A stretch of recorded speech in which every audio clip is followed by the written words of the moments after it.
6, we like 10 and 0. I should probably tell them something that they didn't know. Back then we was down with nowhere to go. Shit, might have been down, but we didn't fold. Now we running it like some intervals. Ooh, what now? Tell me who you see when you look straight up. Like, wait, who us now? What you gon' do when we pull up on you? Like, ooh, touchdown. You already know what it is when I come through you. Ooh, shut down. Say, ooh, shut down. Say, ooh, what now? Tell me who you see when you look straight up. Like, wait, who us now? What you gon' do when we pull up on you? Like, ooh, touchdown. You already know what it is when we come through you. Ooh, shut down. Ooh, shut down. Ooh, give me that crown. I need that now, right now. Ooh, don't make a sound. It's my time. You hear the crowd. Hey, we need that rain. Me and my team. Deja vu. This here a dream. We done all seen 100 times over back when we was just teens. Now we going dumb. Told them we the one. They would count us out. Now we counting up the funds. Now without a doubt, they be throwing up the ones. Like they was always rapping. Now believe them if you want. Now they show love. Came with a dub. It is what it is. It isn't what it was. They all love to hate when it don't work out. Tell you that they always been down when it does. Look. Say, ooh, what now? Tell me who you see when you look straight up. Like, wait, who us now? What you gon' do when we pull up on you? Like, ooh, touchdown. You already know what it is when we come through you. Ooh, shut down. Ooh, shut down. Say, ooh, what now? Tell me who you see when you look straight up. Like, wait, who us now? What you gon' do when we pull up on you? Like, ooh, touchdown. You already know what it is when we come through you. Ooh, shut down. Ooh, shut down. Ooh.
Welcome to the place where dreams come true, where everything you want can be yours, if and only if you're willing to work for them, you're willing to hurt for them, but most of all, you're willing to be first for them. Ha! Look, I'm going straight to the top. I don't know how I would stop, like it or not. I got some goals that I'm hitting. You hear what I'm spitting? It's hot. Look what I got. Whole lot of passion and pain. The road to success is insane. Stay out my lane, cause I'm on a mission. I'm getting what stands in my way. Yeah, I'm a beast. I wouldn't play with me, baby. The way that I'm training is crazy, and I do it daily. You wanna talk about drive? I got more drive than Mercedes. I've never been lazy. I'm in the room, it's a red alert. You wanna compete? Well, get better first. I got 10 toes in the dirt. Push through the hurt just to show them my worth. I'm the best. Yeah, I'm the best. I never stress. I know what's next. I'm who they test, like we playing chess. But I'm unimpressed, so now let me flex. Ha, yeah, I'm a work through the struggle and hurt, cause I know my worth, and I gotta be first. Ha, yeah, I gotta be first. Look, I don't want anyone's sympathy. I understand what is meant for me. I give my focus and energy. If it's meant to be, then it's meant to be. But mentally, I'm undefeated. They hear that and say I'm conceited. Like there's no reason. Like I don't beat them and come back again just to teach them that when you work under pressure, you reach higher measures. They'll try and bring you down, but you cannot let them, and only get better and focus on cheddar. Eye on the prize and you'll become a legend. Like, when I'm in the room, it's a red alert. You wanna compete? Well, get better first. I got 10 toes in the dirt. Push through the hurt just to show them my worth. I'm the best. Yeah, I'm the best. I never stress. I know what's next. I'm who they test, like we playing chess. But I'm unimpressed, so now let me flex.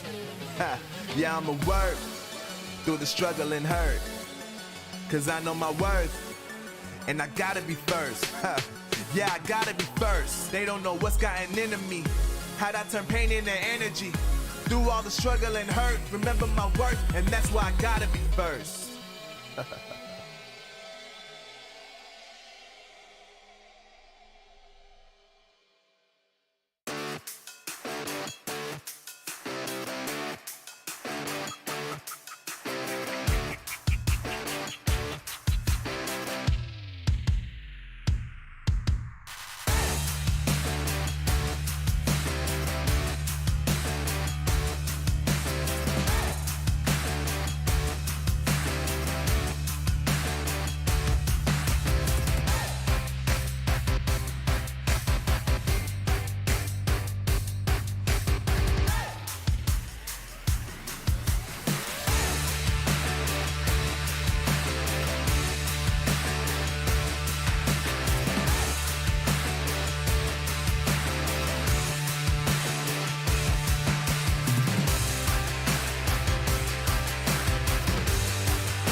Look at my shine with the blow. This is my time with it though. This is my time to be way at the top. Me and my guys gon' pay out the block. I don't look like boss. Time's right, and I know the sea is walking in a limelight. Promise you gon' wanna watch like a sci-fi. My guys are high risers, high tide. My crown if you come to my side. I pledge allegiance for lifetime. My squad connected like Wi-Fi. We grind and you see the highlights. This my life. It ain't a game now. Me and you, we ain't the same now. Lions coming out to play now. Opposition out the way now. Out of the way. You wasn't invited. Say you come to play. I dare you to try it. You don't wanna try me. Then step up to my team. Yeah, out of the way. Yeah, yeah. Out of the way. Yeah, yeah. Out of the way.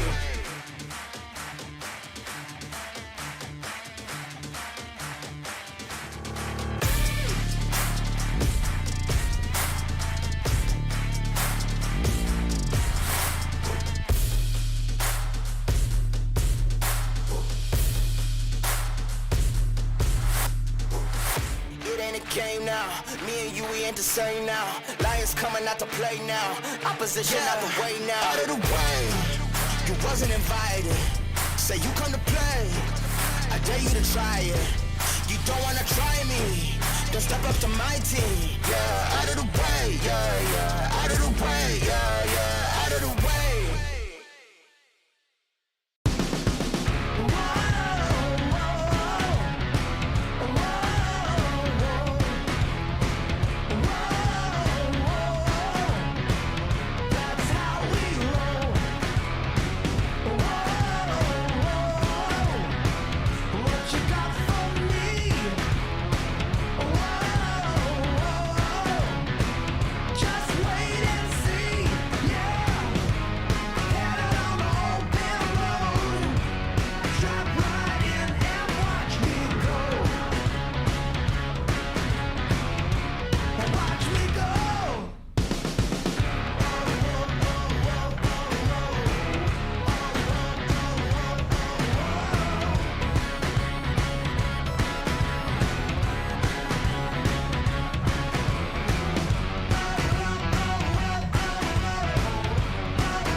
Till a player on top, know it. Rooftop, penthouse suite. If you really want it, gotta own it. Fight through it, we was at the lowest. Blood, sweat, tears, the components. Riding all year, now's the moment. We are not friends, we are opponents. Yeah, I'm coming for mine. Yeah, I'm making a play, the game on the line. Yeah, I've been on the grind. Yeah, I jump in the spot, I made it my time. Yeah, look in the sky. Yeah, the stars align, no shade to shine. Can't stop it already. Emotional work and devotion, we put in this time. Look. You won't stop my stride. I'll just break your line. I don't tolerate wasted time. You take us down, keep fighting. The Snapdragon Pro Series is brought to you by Snapdragon Elite Gaming, Monster Energy, and DHL.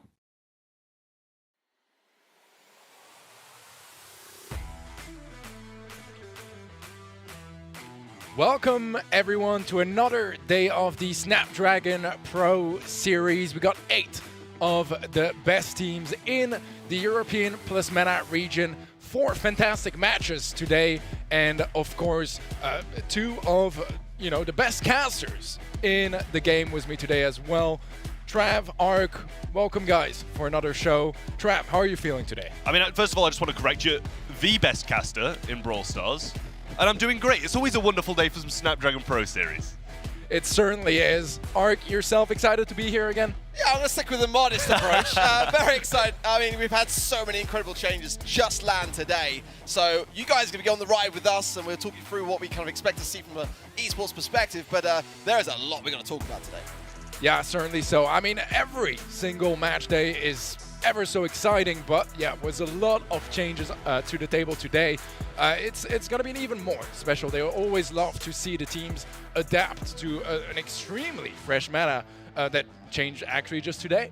Yeah, it's going to be really exciting to see what, you know, the progressions that were made with balance changes and even further with those gears that really have flung some certain brawlers into the meta. Well, guys, let's give a look at our format.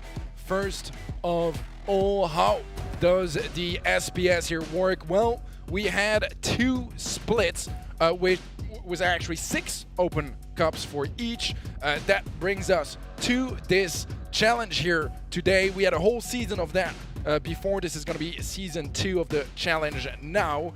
And in the end, the challenge finals points will be accumulated. In the end, there is going to be the Masters, where the 2 best teams of each region, Europe plus MENA, North America, Asia, Pacific, and India, will be facing each other. I mean, that is going to be incredible. It's still, you know, quite a bit away, Ark, but a lot to play for.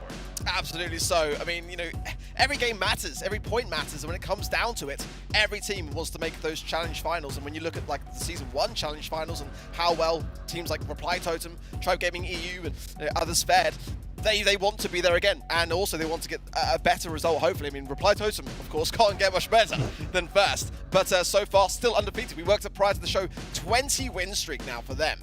I mean, it's looking phenomenal, but everything to play for, absolutely.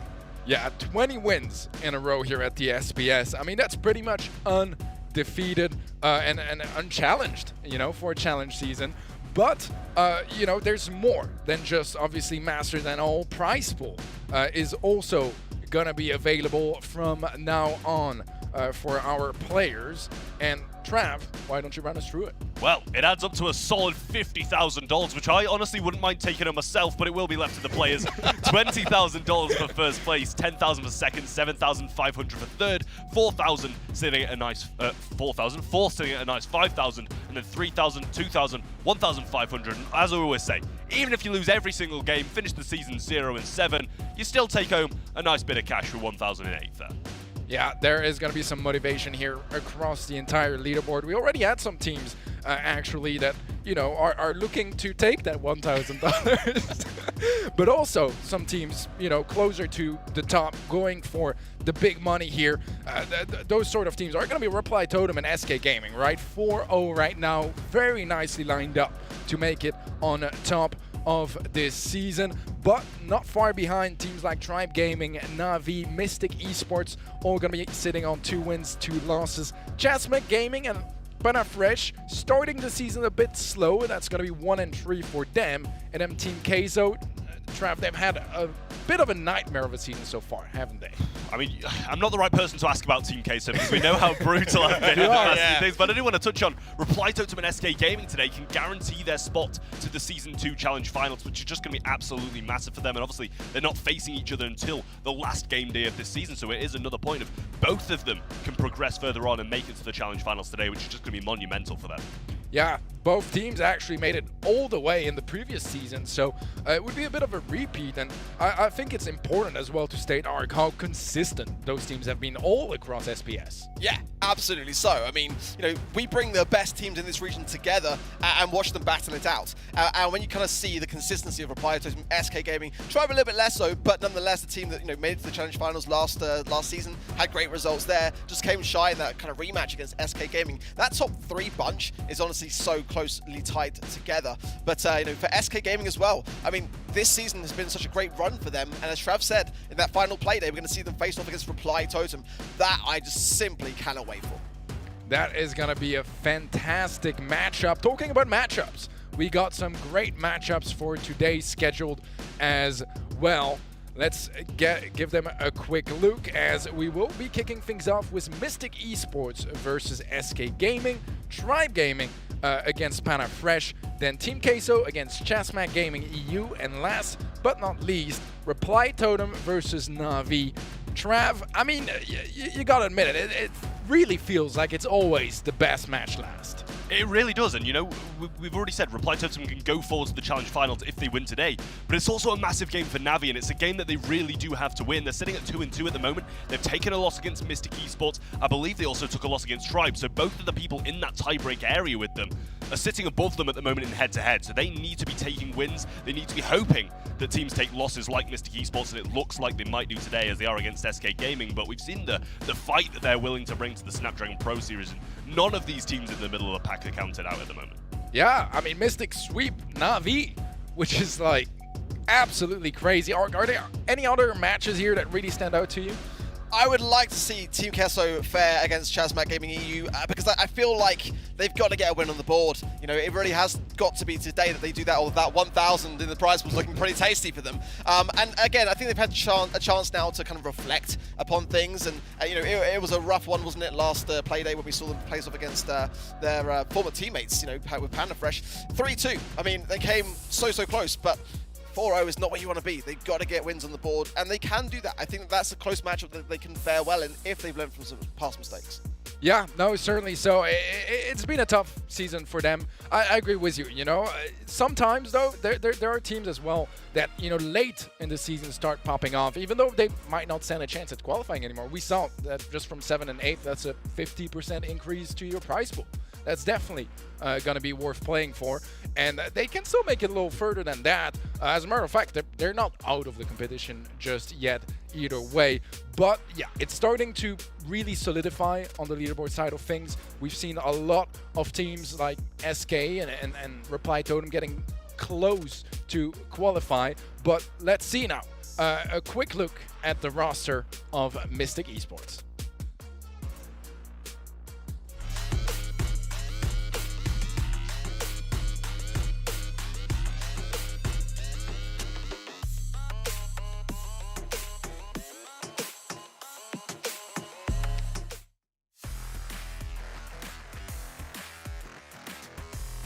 Uncle X, Mebius, Arturo, and Nob caught the world by storm when they joined the Snapdragon Pro Series this season, taking already 2 wins, also 2 losses, but to be honest, they came here as maybe even the last seed of the region. Trav, I remember you saying that last week. What are your thoughts on this roster? I mean, no, instantly off that first game week, I was underestimating them massively, but they came in and they really did show up. They beat Team Queso 3-1, which might not seem like a big enough task at the moment, but they also took a game against Navi in a quick sweep last week, and now they really are in this middle pack that are looking to go forwards and qualify. And as I said before, this is going to be an absolutely massive game for them, because if it can take down a Titan of SK Gaming, prevent them from already qualifying, and put themselves further in the mix, it's going to be a great week for them. Ark, do you think it's thorough preparation or pure raw mechanics, team synergy? What is it that makes a difference here? Mystic are a very aggressive team. They like a lot of speed, and they like to just kind of put aside the fact of whoever it is they're facing to one side and focus on the match. I mean, we saw, didn't we, in the Open Finals, how well they just were able to cause an upset over Tribe Gaming EU, and we kind of wondered then going into that challenge day whether they might be able to do it again, and Tribe showed resilience to them. So they are still learning with the competition, but they are doing just that. At the same time, we can't forget, this is the team that are developing and are learning from mistakes, and especially on a day like today with the most recent update. I've got to think that if they've been able to adapt quickly, then they might be able to throw a curve in the road for SK. Well, plenty of compliments from the casting desk here for Mystic Esports, but their opponents, I mean, they are very familiar with high praise and compliments from our end as well. SK Gaming guys.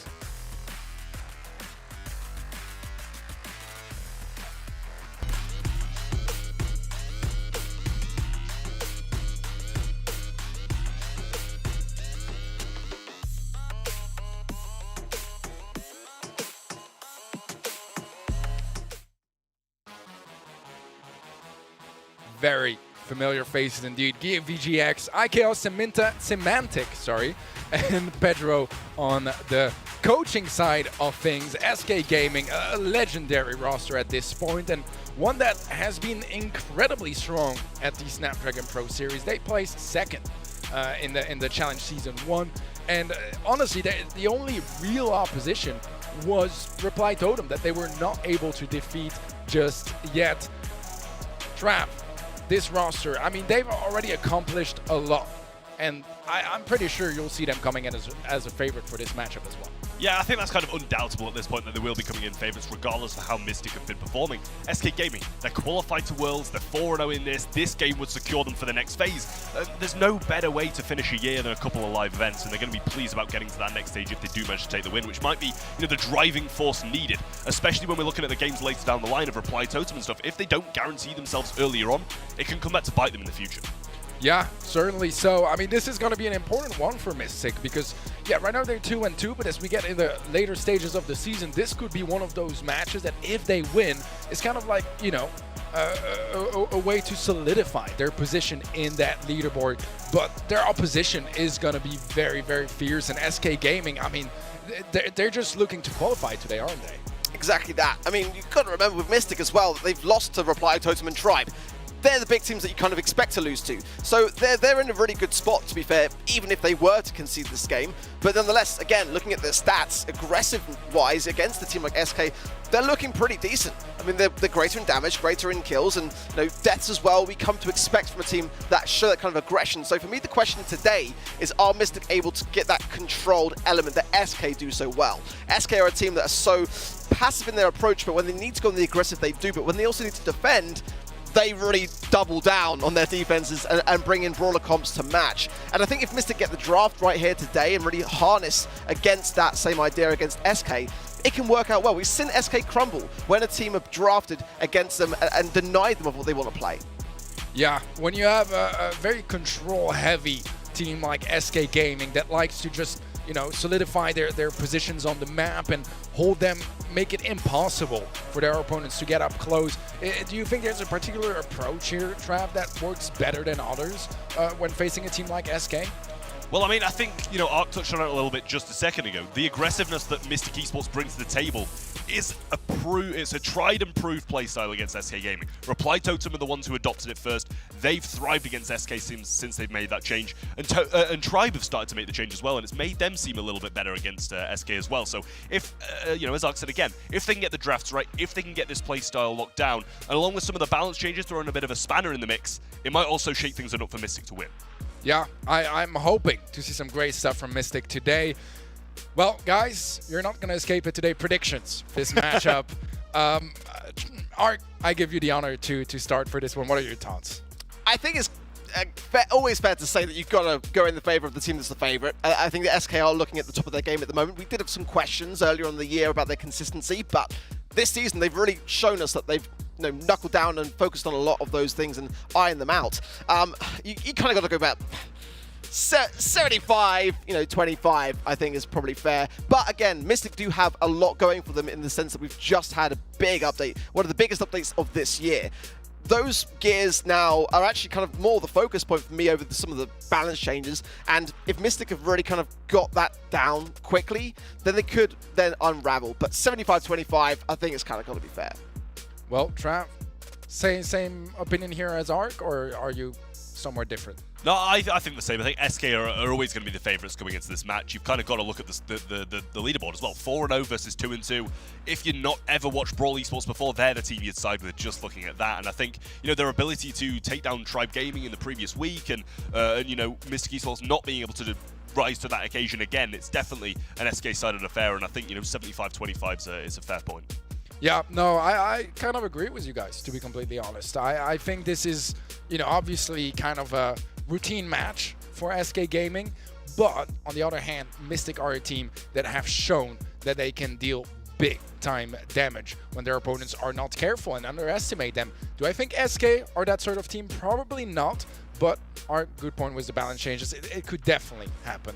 Well, guys, just before we jump into the action here, a massive shout out to Snapdragon Elite Gaming for bringing us all together here to celebrate Brawl Esports once again. I mean, they've been our long-term partner at this point and making sure everything here is possible. Yeah, and you know, we always have to be thankful to the sponsors who make events like this possible. It allows us to be here and the players to be playing, and also joining us at a LAN format a little bit later on in the stages. So it's really nice to see, you know, the sponsors getting involved with Snapdragon Pro Series and then indirectly involved with Brawl Stars as well. Absolutely. Well, guys, before we jump into our draft here, just some quick thoughts. I'll get you started because we have a lot of new stuff in the game right now.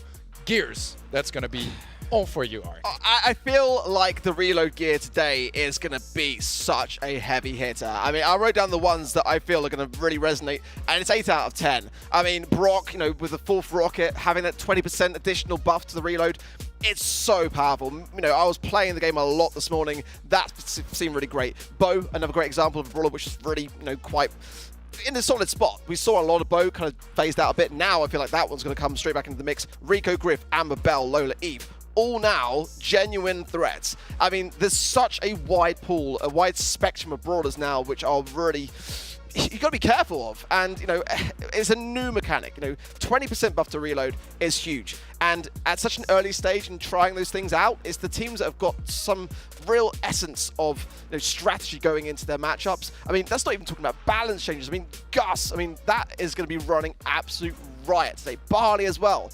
With the damage gear in play and extra Noxus with Barley, it's like 1,568 damage. That's incredible. Barley is looking, for me, really good. Sprout, 4 shots to get a wall. The list goes on and on. There are so many things that could really cause a problem here today. Yeah, I agree, and I think it's going to be about adaptation for those teams, right? And I feel like in general, SK are a team that does a really good job at adapting to very, you know, sudden changes, but it does make this match and all the matches of today, as a matter of fact, a bit more volatile, and that could very much be in favor of Mystic. Yeah, definitely so. I mean, SK are going to be a pretty solid team no matter what, but it is, you know, Mystic Esports who need that volatility to be able to take down a team like SK Gaming, and I think, you know, the recent balance changes provided a kind of bit of a lifeline to them in this game, and, you know, I think they've been going solid down the line anyway, but, you know, this is a game that if they win, they're putting themselves in an amazing spot, and I think the balance changes and obviously the addition of the gears as well, you know, added a massive sprinkle of hope to them. Well, I'll keep the conversation with you for a minute here, Trav. How do you feel about the balance changes in general today? Ark already teased us a little bit, but any particular ones that you think are going to be very meta relevant today? I mean, you know, I was taking a little bit of a look at Eve. You know, the gears got added as well, and she got some buffs along the way. I've been very, very you know, not siding with Eve too much in the past when it comes to drafts and stuff like that. I usually make a little bit of a joke out the teams who do pick it, but I think from now on I'll be the joke around here because that has become extremely solid. You know, I touched on Gus as well. It's disgusting. Honestly, I thought it was amazingly strong even before the balance change, and yes, it took a little bit of a hit with the healing that it provides, but they've added some things that will just completely negate that and add more ability onto Gus. Yeah, it's going to be a very, very important brawler, I think, over the course of this week.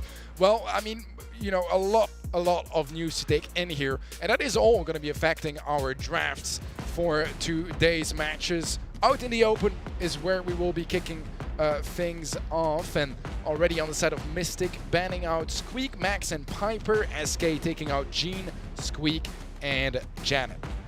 Yeah, well, I mean, I kind of like the bans as far as they've gone. You know, we're not going to be seeing that new Gene gadget that is come in. You know, talk to the hand. We'll say I've had a little bit of a difficulty, and I've been laughed at in the studio for questioning whether I'm going to be able to remember that. But I got it right. I got it right today, and you know, along with that, Congratulations. It is Ark who brought up this Brock pick, and you know, I had it noted down as well. I will say, you can't give all the credit to him, but the Brock pick with rocket number 4 is really, really dangerous, and I think, you know, this new gadget, 20% increase to that reload speed is just nasty along with that extra ammo bar. Yeah, body coming in as well. I mean, got to remember, potentially 10% faster on the supercharge if that gear is in motion as well now.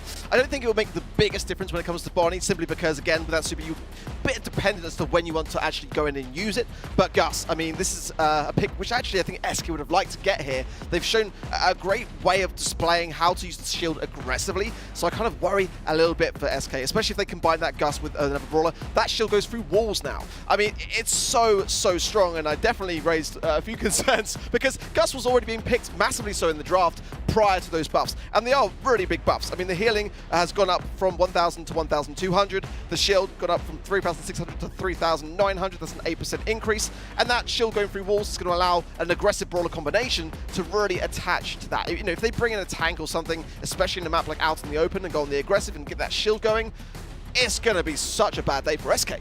Yeah, I mean, we'll see the B and the Otis brought onto the side of SK Gaming.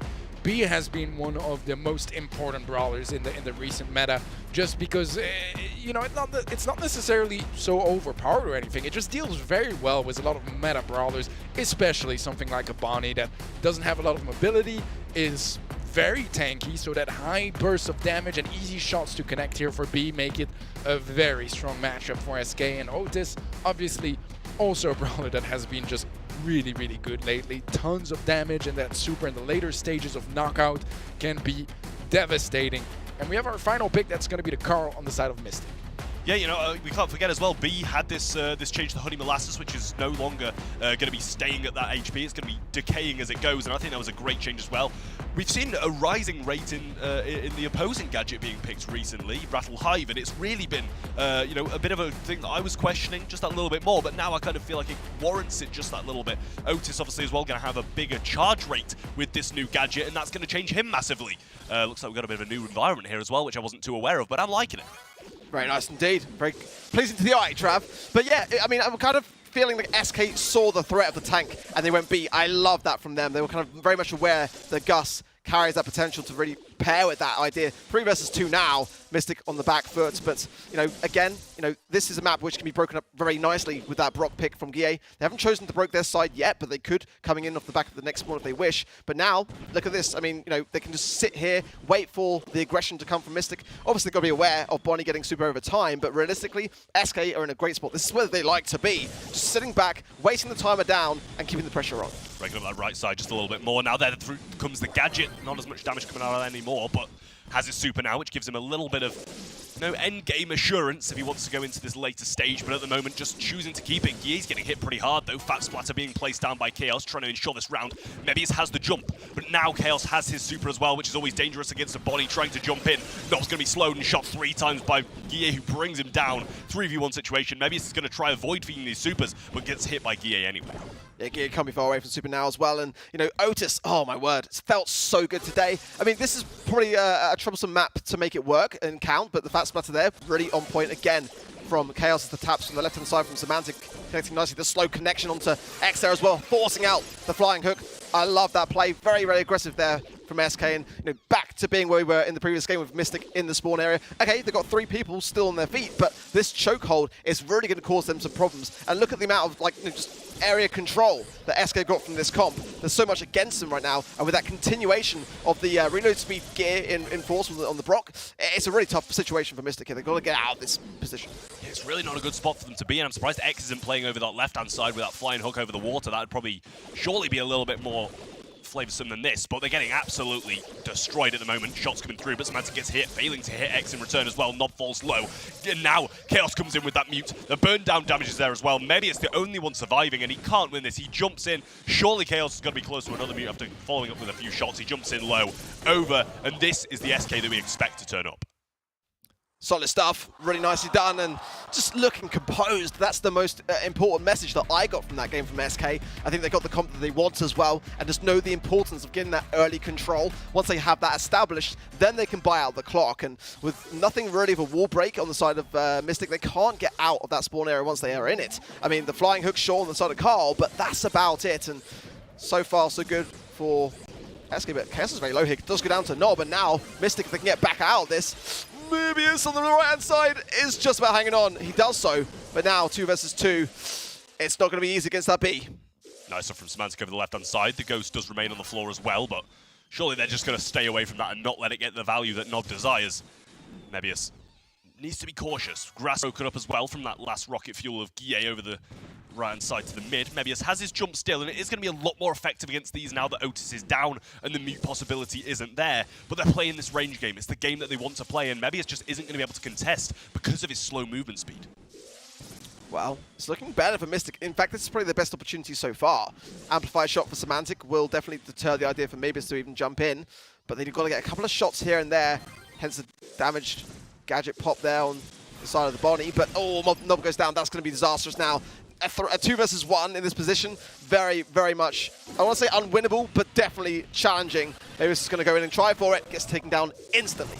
Yeah, maybe Mebius should have made that leap of faith when they had used all their ammo over the right-hand side and just tried to make the something happen, but it was just not looking likely at all. Obviously, Chaos coming back into the mix now as well. It'll be even harder for Mebius to be able to use this super to his advantage, but X is going to have to use that flying hook out, straight back, an instant loss of control for them as Semantics dominating the right-hand side at range, and Nob just cannot contest this mid without X putting any pressure on.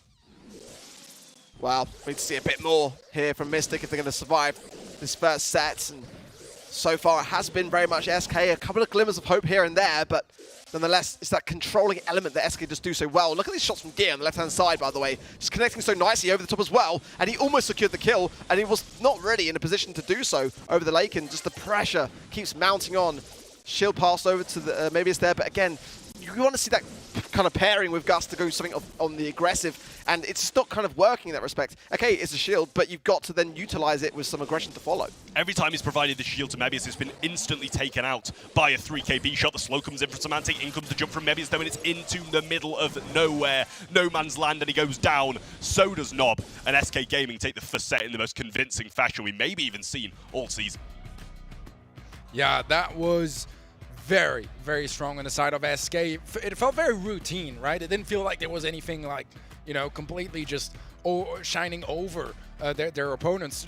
Just, yeah, playing their usual game. And I think what was a little bit odd, maybe was the draft as well, was that max ban on the side of Mystic, which I would not really have expected to see here, considering how much of amazing results they've had playing that max before.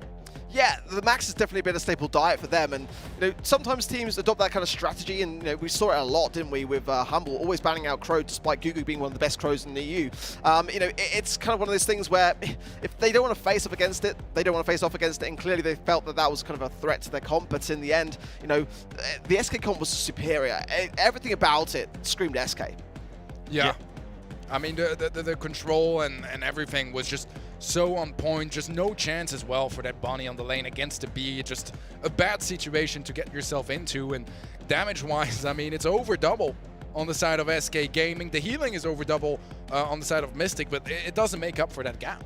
I mean, Mystic needed to heal because they couldn't get a look in on the offensive side. They were just eating damage all day long, and I think a lot of it was BX on the left-hand side. Gear was hitting shot after shot after shot, and he was pinned in spawn for the entire game. Anytime he got a look in, it was an instant fly knock out at the first sign of distress, and it was just distress all game long. Yeah, over double the amount of supers as well, which obviously lines up nicely with that extra damage. But yeah, that was just a very rough start on the side of Mystic. I feel like they were kind of, yeah, playing maybe a bit plain in a certain sense. Their draft didn't feel very tailored to dealing with SK Gaming. It kind of felt like both teams were doing their own thing, and SK adapted a little bit better. I think that B pick was just, it was just a bit of a nightmare to deal with as a Bonnie, and maybe some of that approach needs to be different on Mystic's side coming into draft number 2. Absolutely so, I agree. And you know, just trying to harness in on the recent changes. I mean, Brock was always decent in out in the open, but now you can see SK value it as a first pick. You know, was surprised to not see Eve. I think Eve's feeling really good for me as well at the moment. I think that's probably one of her best maps to consider. But you know, again, I completely agree with your point. You got to play against what SK want to play. You got to ban out the things that they want to play, and that will in turn make you a stronger team. You know, you've got to unravel their strategy. There's certain things that SK just love doing. B is a solid pick. Doesn't really necessarily even matter what the game mode is. But you know, if you can start to locate where their strengths are, you can start to chip away at them. Yeah, they're going to have a contingency plan. SK always do. But nonetheless, you've got to give yourselves the best odds. And I think that for a team like Mystic to ban the max, considering how well they fare with it, they've also got to play more to their strengths.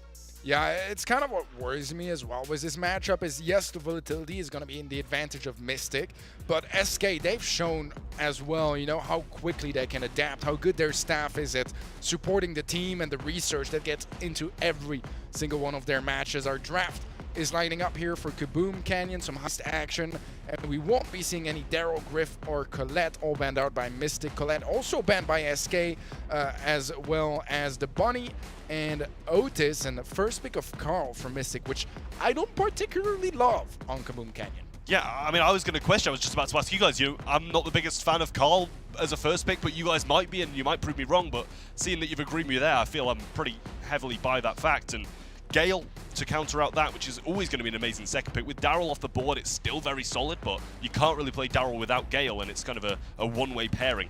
B going to be obviously following up after that as well, playing at the range once more, and we've seen how well SK can perform with that brawler. And once these flying hooks are used, B's just going to be picking him off at range. Yeah, SK's just trying to get back into the mix as quickly as possible, but there's still a lot of options. I still feel like the reload gear can come into play nicely on this particular map. A lot of brawlers do cater well to it. I mean, Amber could be an option as well. Brock, could also be on the cards. Penny coming in for Mystic, which I don't necessarily mind here. It's definitely one that SK would like to have had. And, Janet as well. We haven't seen any nerfs to Janet. Surprisingly so, because Janet is still in such a strong place. But I just don't know how well this comp from Mystic kind of gels together, to be completely honest. I feel like, SK can follow up with so many options to this. Realistically, Mystic have got to get that Penny turret down, get SK in the spawn trap. I think we're kind of past the Carl meta on Kaboom Canyon. It's great to see both sides being aware to the power of Colette here, who doesn't know about it, but I just don't know about this Mystic comp. Yeah, I don't like the Carl here. Absolutely not. I feel like as a, yeah, that is going to be Bull making his appearance. Not the first time we see that either, to be completely honest. When a Daryl is banned out and you still want to have something that fits nicely, that can absolutely do the job. And maybe the Supercharge as well might make an appearance, as it is a gear that is available to Bull. We might be able to spot it in game, as a matter of fact. Not sure if it's one that is a must per se. I still feel like, speed gear and damage gear are very valuable to Bull, especially on a map like this. But the trade-off might be worth it. Yeah, and it kind of just seems to me, we said at the start of the game, if Mystic Esports have adapted perfectly to this new meta, they're going to be thriving. But to me, it looks like they haven't even looked at the balance changes. Yeah. Or any of the new gears, and this is an SK game to win in my eyes, because we've seen a bit of an early aggression from Carl at the top in the left pocket, but Semantic trying to mirror the same over this left-hand side here. Drop the base placed, and Semantic getting some decent shots off a knob. Shouldn't be too far away from his super if he's using that new gadget. Well, maybe it's in a good spot. Damage gear in play, so getting some good value from that, but scrutiny there between Chaos and Gear. Nicely done. But X as well, trying to gain that first sign of his turret. Nice salty barrel, to be fair, but the final shot will leave Chaos there. Nob didn't find him and almost actually got punished for it, but now the Penny turret goes down, but in quite a defensive position. I don't necessarily mind it, they have to regain control, but they've got to work towards pushing forwards and continuing this damage, which, to be fair, they've done a pretty decent job of so far. I mean, they're over the 50% mark, and SK are actually looking a bit behind now. SK just don't seem to be gelling that well as a team here, and it's kind of just all Mystic. They had a terrible start, and nothing's really come after that. Semantic gets the super, they're going to break down a little bit of that mid-wall as well, but take some heavy damage on the other side of things. A little bit more damage adds to the safe, and that gap is slowly closing down, but Chaos is eating all day long. Well, tap there on the left, but Gear's now so low. Shot hit the wall there, and just, I think, missed Nob there. 3 versus 2 in the mid. A great spot now for Mystic. They're starting to really show their colors, but we need to see another Penny turret down, keep the pressure on here. As we know, SK can turn games around very, very quickly. The ball pick, though, is not really providing the most amount of value, and there's double takedowns happening now, 3 versus 1. Chaos did really fantastically well there under the circumstances. He's only going to be able to survive for so long, though. Yeah, in comes Semantic again. Actually got his super this time, but going to try to hit on X, which he does nicely. Nob now going to take flight, and actually didn't finish off Semantic, and he's not going to get the kill either. Break of the turret and a dash forward from Semantic. I don't like that, really. Could have probably stayed alive there if he hadn't supered forward. And now we've got Carl, Janet up the top side dealing damage, and Chaos can't deal with him alone, which means he adds an extra 10-15% to the safe. In these later moments, these Gale spring pads are going to come into full force as Semantic goes in there. Great time for maximum amount of damage. SK can actually finish this here. 7% remaining, but the body block is on point. But for how long? 2%, 3%, 1%, and done. What a turnaround. We know that SK is able and capable of doing it, but I just didn't feel like it was actually looking that likely the way that they were playing the game into that point. It really wasn't. We also saw a breakaway up top as well, and just unable to get as much damage as the base race from SK Gaming at the bottom side. You can't really challenge a Bull to that base race. Yes, the B and the Gale aren't going to do too much damage to the safe alone, but a 3v1 and only 20% deficit when they chose to go in, you're never going to end out on top of that. Well, drop the base is going to keep Semantic's whereabouts known at all times, because ultimately when he's not being shown up, he's in that top right corner, so he knows that. Going around now to the left and onto the jump pad, just buying his time, I guess. Guille does connect with a slow, but when he does connect with the shots as well. Beautiful takedown right-hand side. Wasn't sure if he was going to nail that, but nail it he did. And continuating shots onto Nob, keeping that pressure on to allow Semantic to come back in. And this is looking better. It's like SK now, off the back of that win, have started to gain some momentum, and they haven't fallen into that same trap of allowing Mystic to get early damage this time around. Yeah, super veil from Semantic as well. Maybe wants to break down this mid wall so the penny turret can't be placed in that defensive position as they did in the last game early on. Would be quite a nice play to make. IKOS in the mid as well with Super trying to push down along with Semantic, who's slotting into this left-hand side corner, going to knock back to try and prevent the pinch on his tank. And we're actually seeing some damage being dealt by B. Really nothing comparable into what other brawlers could rain down, but any little bit of damage is going to be good for them at this point. Semantic's going to go in, gets the shield, gets some good damage for his troubles as well. 32% damage dealt already by SK, and I think there's an amplified shot there as well. If he can start to bounce those shots between players and the safe, then obviously he'll get more value for it, but nonetheless, it was the fact that Mystic was so scared to feed into that amplified shot that kept the damage rolling in, small amounts, but nonetheless, it's all going to go one way, and Semantic, gets shot down by Not. Beautiful there from him. Had to be very aware that that was going to be a shot which he could take, and that's going to be SK back to the drawing board. But nonetheless, not a single sign of damage so far from Mystic. I mean, they can get these defenses all day long, but if no damage is being put on SK safe, it's going to be worrying. Carl goes in now and going to clean up Guille there as well. Chaos attempted to save him, but going to get the stun once more. Nob knocked back as well with a bit of damage added onto him. This percentage is closing down little by little with Mystic's control of the mid. It's looking pretty good for them. But still, SK Gaming going to have this cycle of aggression from Semantic. And once more, he gets the takedown in mid. Turret going to fall down. Janet up top, but a shot from Guille is going to get his 3K. They're going to focus down on Mebius, and they're going to get control of this mid in return. Great taps from Guille there as well, staying alive. And you did mention it earlier, Trav, Rattled Hive coming in there on the Gadget side as well. Although we're seeing potentially less than of Honey Molasses moving forwards. 10 seconds remaining on the clock, and it is a very, very tight one. Semantic's going to come in to get even more damage, and surely that will seal the deal unless Mystic can get to the other side of the map and get a ton done now. This set is going in the way of SK. Wow, what a fantastic job here by SK Gaming. We kind of had our concerns at the beginning of Game 1 just because things weren't exactly going perfectly for SK until the last couple of seconds, but Game 2 was a night and day difference. It was just from start to finish, SK dominated. I do think at the same time, though, Mystic had the majority of control of the map. It wasn't like SK were just dominating in the second game. Both the games, Mystic had control, but SK just controlled their control just that little bit better, I feel. With a bit more calculated aggression, Semantic definitely not jumping into the mid and feeding those penny turrets as much as he was in the first. But these are the kind of reparations that SK do make in between games, and that's why you see kind of, as Teddy said, a night and day difference between SK coming in and SK coming out to the set.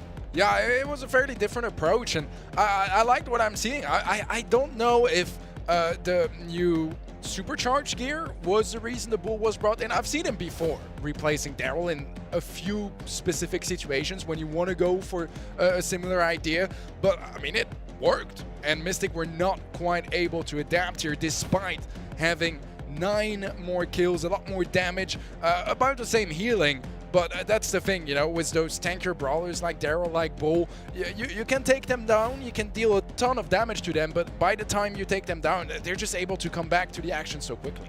Yeah, with the gears that you spoke about as well, it's very early days. Literally, we had a patch before coming live, right? So we can definitely see visually the epic rarity. So for Gene and Tick so far, for the epic rarity, it's kind of still in a bit of a place where I'm not too sure whether we see it visually. There was definitely a few moments today where we saw some various visual ideas that may or may not now be the case. But it's again, these are the brawlers that we're kind of looking to see. So I would expect that the reason for it was for that reason. But nonetheless, looking at the draft, I'm surprised that Mystic did as well as they did, to be completely honest. I mean, especially in that first game, clearly they had a bit of an approach there in mind. But 2 sets now in a row, SK picked B, and Mystic have lost to it. I feel like they've got to start to learn from these continuations, not just from SK and what SK do, generally speaking, but from what we're witnessing in front of them. If B's causing them a problem, which it clearly is, they've got to start to draft it out of the mix, because I don't think SK are going to stop doing it. I mean, obviously it depends very greatly on what's coming next in terms of the sets and the maps and modes, but, ultimately if something's causing a problem, either counter it or get rid of it. Yeah, no, I completely agree. I feel like B has been a consistent problem so far, at least in our 2 first sets. And it's something they need to try to deal with. I do kind of like some of the approach here as well from Mystic, where they don't necessarily, just try things they haven't really had the time to practice with. And I think there is some merit to playing the older meta and, sticking with what has worked. But so far, it does feel like SK are just kind of one step ahead when it comes to the draft. How do you think Mystic can bounce back here? They're behind by 2 sets now. And I kind of, disagree with what you said. I don't think there's any respect to be seen in playing the old meta. Wow. As a professional team, coming into a competition, you expect to be knowing the meta. You expect to be able to outdraft your opponents, know what's coming in, know what's good. And it just doesn't seem like they do at all, because that's 2 sets in a row now. They've drafted abysmal comps. They're first picking Carl when there's so many other brawlers left on the board, and it's not working, and they haven't made these reparations. I agree. I mean, clearly it's not working, right? I'm not saying it's working and it's the way to go, but I feel like there is some reasoning behind playing comps that you know how to play, rather than, you know, playing with mechanics that, I mean, we don't know. Maybe they haven't even scrimmed a single time since the balance changes, you know? I mean, if I was playing, and you know, I'm not, so you know, thank you for that. But if I was playing, I would also consider at times that there might be options where, sure, it might not be the strongest on paper, but we know how to play. Whereas, you know, Bull, I mean, I don't know a lot of players who are willing to bring it onto Kaboom Canyon, you know, right now on the day of the update. But I agree with you. Obviously, there is going to be an edge if you are able to play those brawlers at a very high level. I mean, we saw it. SK made it work wonderfully. But then the question as well is, you know, what sort of adaptation can Mystic bring to the table? You don't necessarily have to play the meta. You have to counter it in this case, since SK are showing the signs that they want to go for those sort of picks. And that doesn't surprise me, because with the amount of research they put into every single match they play, obviously they're going to be ready with some very fresh ideas every time. Yeah, the SK are always prepared. And in that respect, I kind of see where Trev's coming from, in the sense that it feels like Mystic just haven't really come as prepared. Playing comps that are kind of a little bit previous meta, there's some familiarity with it. There's also the fact that, you know, because other teams maybe are looking further afield, that they're forgetting that actually some things are still good. But I feel like it's just, they're not shutting down SK before the match even starts. They're sticking to what they know and are comfortable with, and that's never a bad thing. But you also have to respect your opposition, and in this sense, they've got a huge opposition. And as much as they may be stubborn to kind of keep to their kind of familiar, you know, homely ideas, you do have to step outside your comfort zone against a team like SK. And that's where they're struggling to show. And that's not even, again, like I said before, just looking at their past performances. It's looking at what is presently happening in these sets. And there are certain similarities. You know, SK are just really liking range, but they're also throwing in the mix of having some tanky ideas as well. Just either ban the beat or try and pick it. You know, it depends, again, like what's coming next. But that seems to be the biggest problem at the moment. And just come in with some aggression. That's what they do best. You know, start to bring in the max, start to bring in some of their ideas that, you know, are more with their game style. It's like they're kind of in the middle of the two at the moment. They're kind of like not wanting to go too aggressive, but wanting to have some ranged ideas to match what SK have. But SK's drafts are just better at the moment. And that's what they're not bearing in mind nearly as strong as they should. I really agree with you, actually. I think it's not necessarily a matter of, you know, them playing comps they're comfortable with, or not experimenting quite as much or adapting as fast. I think, Trev, you're also right. Their draft was just bad. No, but seriously, your first picking Carl was Gil open. Gil, which is probably one of the most picked brawlers from SK Gaming. I mean, you're not exactly setting yourself up for success.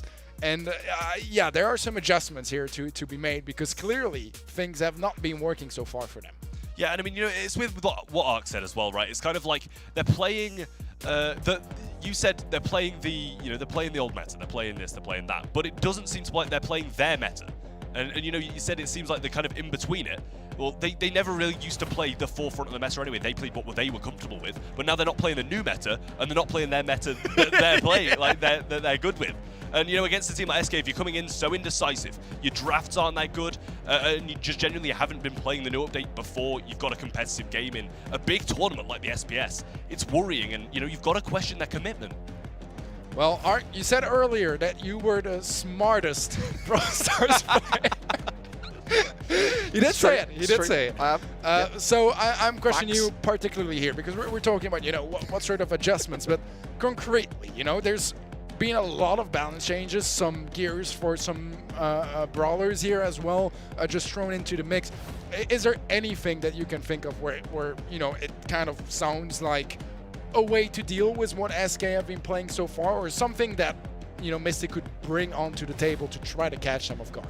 Yeah, for me, I mean, I think the reload gear is in such a good place, and you don't have to even scrim it. You just got to go into the training cave or a practice match to see how much value you can gain and obtain off the back of it. And of course, you know, they've got all that available to them. You know, I imagine so. I mean, you know, it's one of those things where players tend to be, you know, very much coming in prepared for those things. But, you know, trying out some of those new brawlers with the reload gear that we haven't really even necessarily seen yet. I mean, Lola feels great now with the back of that. You know, Eve as well in a great spot. Bell, I think Bell's going to start to come back slowly but surely. It was never really out of the meta in North America and LATAM North, but you know, that comp, their last comp, none of those brawlers kind of had any changes. No balance changes, no gears. You know, in terms of like the newer gears that have come through with the reload, with the supers, increase of earn. I don't know. It just feels like they should just at least try some of that stuff because it's looking really good. And you know, you just got to open Twitter. Everyone's talking about it, so it shouldn't be like they don't know about it. You know, I think they can just take, at least at this point, they can afford to take a risk. You make a very valid point because a lot of the brawlers, especially for the reload gear, are already like somewhat meta. Not necessarily the best brawlers, but playable. So not brawlers like I think Bull is one of the odd ones, to be completely honest. And SK, they're happy to bring it to the table. And yeah, I think Mystic need to embrace the change a little bit more. And as you said, reload gear and supercharge gear, I mean, they definitely change a lot of, you know, how the game is played, but from a, you know, mechanical standpoint and strategical standpoint, it's kind of the same, just better. So there's kind of no reason to go more into those brawlers. I agree, and I think Sprout is also a brawler. Maybe not quite, you know, for Kaboom Canyon, but that I do want to be seeing played and expect to see played a lot. 4 shots. That's what it takes to get your super, and you can already you know, just chain it with transplants so often. Know that it only takes 4 shots to get it in the first place. I feel like that's going to be a pretty dominant pick. It's going to be very dangerous when it does come into its own and when it's actually played. You know, I feel like, you know, the possibility of seeing it on some of the bounty maps and obviously some of the knockout maps as well is quite big. But like when it comes to, you know, the maps we've seen so far, it was one of the knockout maps that's extremely open. And you know, even if it got you super in 2 shots, it'd be hard to hit the 2 shots. So it's difficult to play there. And obviously Heist, you're not going to be able to defend too well or attack too well with Sprout. So it's definitely some of these brawlers are, you know, massively affected by the changes. And some of the brawlers, as you said, were already absolutely incredible as it is, and we're still seeing those kind of being just going completely over Mystic's head. And you know, risks need to be taken. It's going to have to be 3 risks in a row with draft and playstyle. And the chances of 3 risks in a row paying off and being able to reverse sweep SK Gaming on top of that is next to none in my eyes. Yeah, no, I'm with you. And I feel like so far the drafts have been kind of missed opportunities on the side of Mystic, because in general, you're facing a better team. You want to try to, you know, be a bit more original in your drafts, catch them off guard, play something spicy. But especially today, out of all days, there's that, you know, opportunity to really do something special with those drafts. And even if it doesn't work, I mean, so far they're playing it safe and it doesn't work either. So this is probably the chance to do that, because they need to change something. So far it's not been working out whatsoever. And I don't know if maybe SK are just much better prepared than most of Mystic's opponents so far, because I can still imagine teams like, I mean, we saw Tribe during the Open Finals, Team Queso, again, you said it earlier, you know, I don't know if that's, yeah. Move past them. Yeah, exactly. But even Navi maybe still kind of, you know, underestimating them. SK is a team that never let something like that happen, and so far, Mystic have definitely hit a wall. Yeah, for me, you know, Mystic coming into this matchup, they know how much of a tough one it really is. So I think you're absolutely right in that respect. I mean, if you're kind of semi-expecting to take a loss there, I mean, you know, Mystic have already lost to, you know, very similar caliber teams already. Just be daring, you know, be outrageous in their approach. And I think the bans here kind of obviously make a lot of sense with Sprout being now quite prevalent and being able to push forwards. Poco did actually get a nerf. So that's the thing that I'm kind of feeling about that doesn't necessarily all add up. I mean, normally when a brawler gets nerfed from the damage of 1,200 to 1,140, okay, it's not too much, but it does maybe show a little bit of a lack of awareness. Janet coming in, not a bad pick here to be fair. Bans for SK were Max, Otis, and Gus. And you know, if you just could kind of compare those two, for me, the SK bans make a lot more sense of what we've witnessed happening since the update. Yeah, and you know, I kind of think the Max ban's good for them. I think it is one of those maps where Mystic could bring out this more aggressive play style. They've chosen to go with the Griff, which obviously did have one of these new gadgets, should I say? Gears. My mind's going blank, but they've chosen something that's good with one of those new gears, and B, going to be having, a little bit of a nerf, not too substantial, and as I said earlier, we saw Ralthive coming in quite a lot prior to that as well, when people to realize on these more open maps where that turret's going to get taken down quite frequently, that you can just run Ralthive and try and get some of that burst damage at range, or even close as well. So I do kind of like the pick. Bell in return as well did have another gear, and I think this is the first time we've actually seen Mystic take one of these new gears, possibly. I think it might just be. To be honest, I don't remember exactly every brawler they picked in the two previous sets just from the top of my head, but I think it might just be, and I think it's gonna be a very strong gear for her too. So I'm definitely expecting it to be brought into action here. Although who knows? Who knows? Maybe they stick with their instincts and go with the more usual gears. I do feel like this one is on the more clear-cut side of things. The Spenny is going to be their final pick, which did not get affected by either new gears, but it's still a pretty decent brawler, does pretty decent against the B as well, but Barley is going to be a spicy one. I mean, as Ark mentioned, a lot of damage nowadays.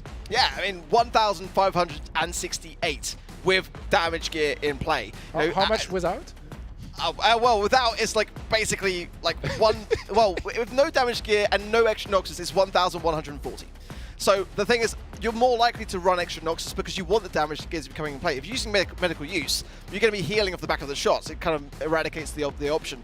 100% that would be the build that they are running. And Griff coming in as well, which I think is in such a great place as well, with, again, that addition of the reload gear coming into play, 20% more on the reload. And Griff didn't really necessarily even need that before. So that's why I think the reload gear is one of the strongest mechanics now, for me at least, in the game, because all the brawlers that they actually attached it to didn't really necessarily require it in the first place.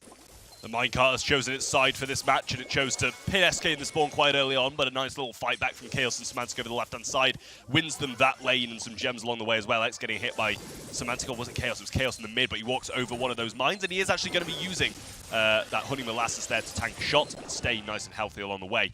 Guille now putting himself in the perfect position for a Barley, but you've also got to be a little bit cautious about not being able to jump over these walls or drop the base to get you a bit lower. But he's just going to fly up and try to take Guille by storm at close range. Nice evasion of the shots there from Guille whilst he's getting pinched in, and they might even be able to clean up Nob with no repercussions. But he's going to jump back into spawn, almost landing on the minecart, but he should be taken down by Guille here. I didn't mind the play though, it kind of just caused a bit of a distraction for a while, but again, the longevity of it wasn't great. Nice mark though from X onto Guille, and there is the Herbal Tonic there to keep Chaos healing in the mid to be able to capture more gems. 8 now in the pocket for SK. Nob jumps in, but receives a quick tap from Chaos, and another swift takedown again. But that's what I was saying coming into this matchup. SK played B every single set and won with it. Why was it not on Mystic's ban list? This is not news to them. Yeah, it's genuinely disgusting, and the Barley's been the exact same with the Griff as well. Like, you can't see these new gears coming into effect, really, but they are in the background. You might be able to see them, like, whilst you're spectating, but when you're playing them, it's definitely noticeable.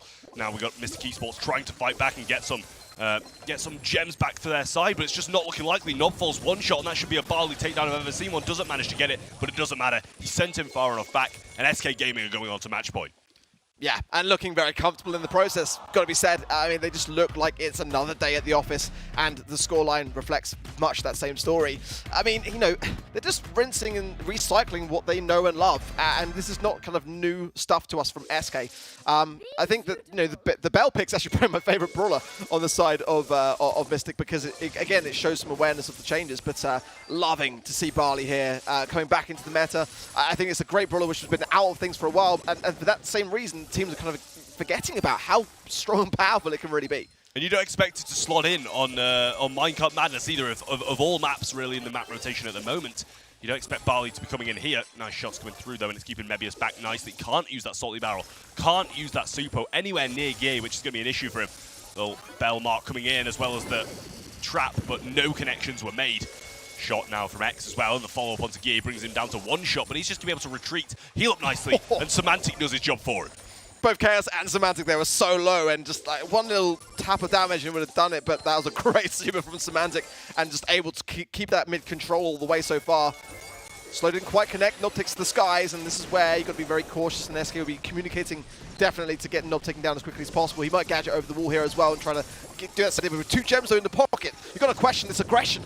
It's just not looking good for them at all. 2 gems surely going to be picked up by Guille there. Maybe it's going to be fighting for them as expected here, as that could make the biggest difference. Gem spawns on SK's side. If Guille can survive, if Samantha can survive, then the countdown will as well. 14 seconds on the clock, and Mystic Esports are not looking like they're going to bring this one back. They just haven't been playing as a team, and I just don't see any way that they can even get a reset here. Chaos may be low, but I don't think that they're going to be able to extend the distance that they need to be able to get the takedown ensured. That is it. Mystic do lose. SK continue their streak. Wow, I think this is the most one-sided match we've had all season, possibly, because that's a 6-0 in games, wasn't it? That is one performance that SK brought to the table today, and I feel like adaptation to this new meta was something they did very smoothly today. And let's not forget, congratulations to SK. They've qualified to the Challenge Finals. The first team to do so, as did I. That's why I'm coming back to it. The first team to do so through this season. A massive congratulations for them. Bit of a commiserations to Mystic, but they've now lost. Their 3 games they lost were against pretty capable teams. And now they're still looking good going forward regardless. Yeah, I feel like they got as well time to look at the update, the changes, the new gears. There's a lot of homework, let's say, for Mystic to go away with today, but they haven't got long to do it. They got until tomorrow.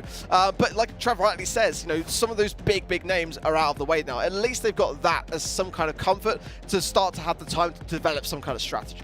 Yeah, I think they've lost the managers they could kind of afford to lose, and won some of those as well. Stats-wise, I mean, not a single gem has been dropped on the side of SK. More gems picked up, more damage dealt. I mean, overall, just looking much better on the side of SK Gaming. I mean, 2 sides of a coin here, really. All gems dropped for Mystic and 0 gems dropped for SK Gaming. It's just absolutely massive, really. Just no contest whatsoever in any of these sets. You know, as Teddy said, the most convincing we've seen any game be throughout this season of SPS, and it really is all SK side of things. They definitely wanted to secure themselves onto that next phase of the competition, because this was not only, you know, some of the maybe poorest we've seen of Mystic since the start of the season, but some of the best we've seen from SK. Yeah, I think it's a pretty good mix of both. Right, Mystic today just not showing their full potential, and maybe they need some more time in the oven with this balance changes. Maybe it was also just a bad day for them, but it does feel like a pretty different Mystic than we saw the other days, where they came, you know, rushing, full of energy, full of surprise. Exactly. That was kind of what we have come to know of them. And today that kind of just went out of the mix, and it was very strange to see them. It was almost like they were looking against SK and kind of just in fear and weren't sure what to do with themselves. Whereas when we saw, you know, their previous games, I mean, you know, they looked great. I mean, especially in the splits as well, they had great performances. I think 2 grand final wins. I mean, they were looking great. But against SK, it just seemed like it was like either someone else drafting for them. You know, I mean, it was obviously them playing for themselves, but it just didn't seem like themselves today. Well, guys, that was our first matchup of the day. Tribe versus Panna Fresh is going to be our next one just after a quick break. The Snapdragon Pro Series is brought to you by Snapdragon Elite Gaming, Monster Energy, and DHL.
Tell me who you see when you look straight up like, wait, who? Us now. What you gon' do when we pull up on you like, ooh, touchdown. You already know what it is when I come through you.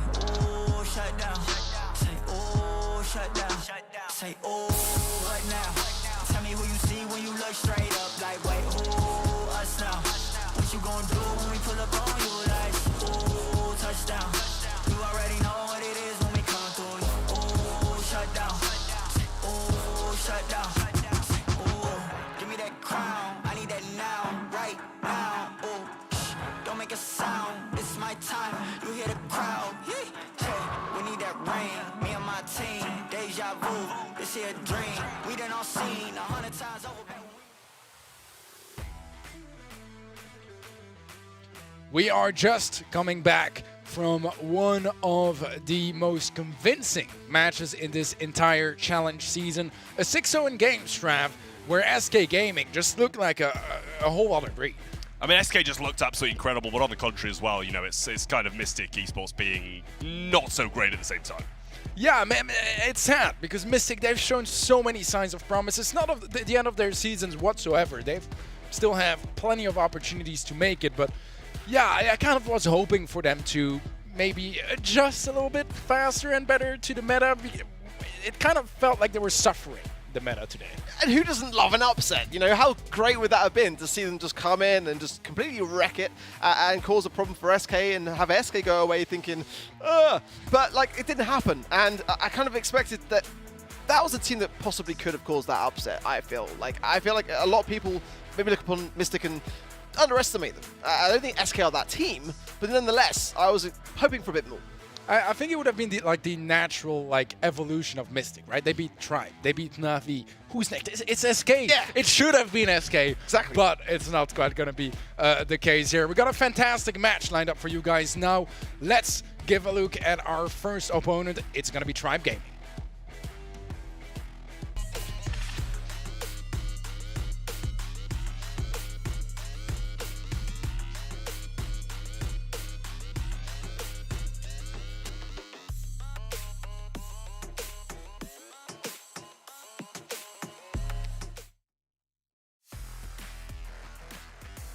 Tribe Gaming EU, that's Rage, Lena, Tom, and Yoshi, a four-man squad here that has proven themselves over and over again. This season, I feel like they still kind of have to prove themselves because right now, I mean, they're not quite qualified just yet. Yeah, they're sitting at 2-2, and it's honestly not looking so good, but it is more of the same. You know, it's SK and it's Totem who have beaten them, which leaves, you know, 3 more matches that can be a win for them. And they definitely do need to win those to kind of secure themselves to the next stages. They are at a bit of a vulnerable state. This middle table is looking very volatile, and they're one of the teams who could be left out. Yeah, today kind of feels like one of those matches that Tribe, I don't want to say has to win, but should really be winning because, I mean, they want to be back on a positive side of things. You know, 3-2 would look much, much better already for this season, and Panna is a team that, you know, I believe Tribe should be able to take any day. Yeah, I fully agree. I feel like, you know, for me, if Panna get a win over Tribe here, there's a big problem. I mean, yes, it is a brand new update day to consider, but, you know, Panna have got that one win against Team Queso. It was 3-2 in the last challenge day. I mean, they've lost, aside from that, every other game. So this is one that Tribe should really be taking. Yeah, I agree, and I feel like in general, Tribe is a team that loves to experiment as well with, you know, new gears and brawlers and such things. You know, Lena, Yoshi, and Drage especially, I think, do a really good job at adapting very quickly to the meta, picking, you know, whatever is hot. And I think a lot of the brawlers, both on the reload gear and the supercharged gear side of things, adapt perfectly to their playstyle. So expecting to see plenty of that. But their opposition is going to be Panna. Let's give a look at their roster.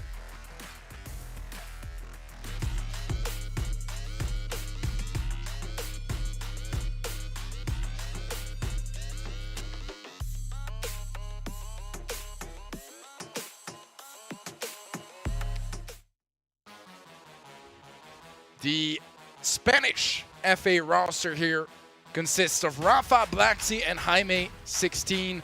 That is a lot of ex-Team Queso, and so far, very similar results to you know, their cousins over there.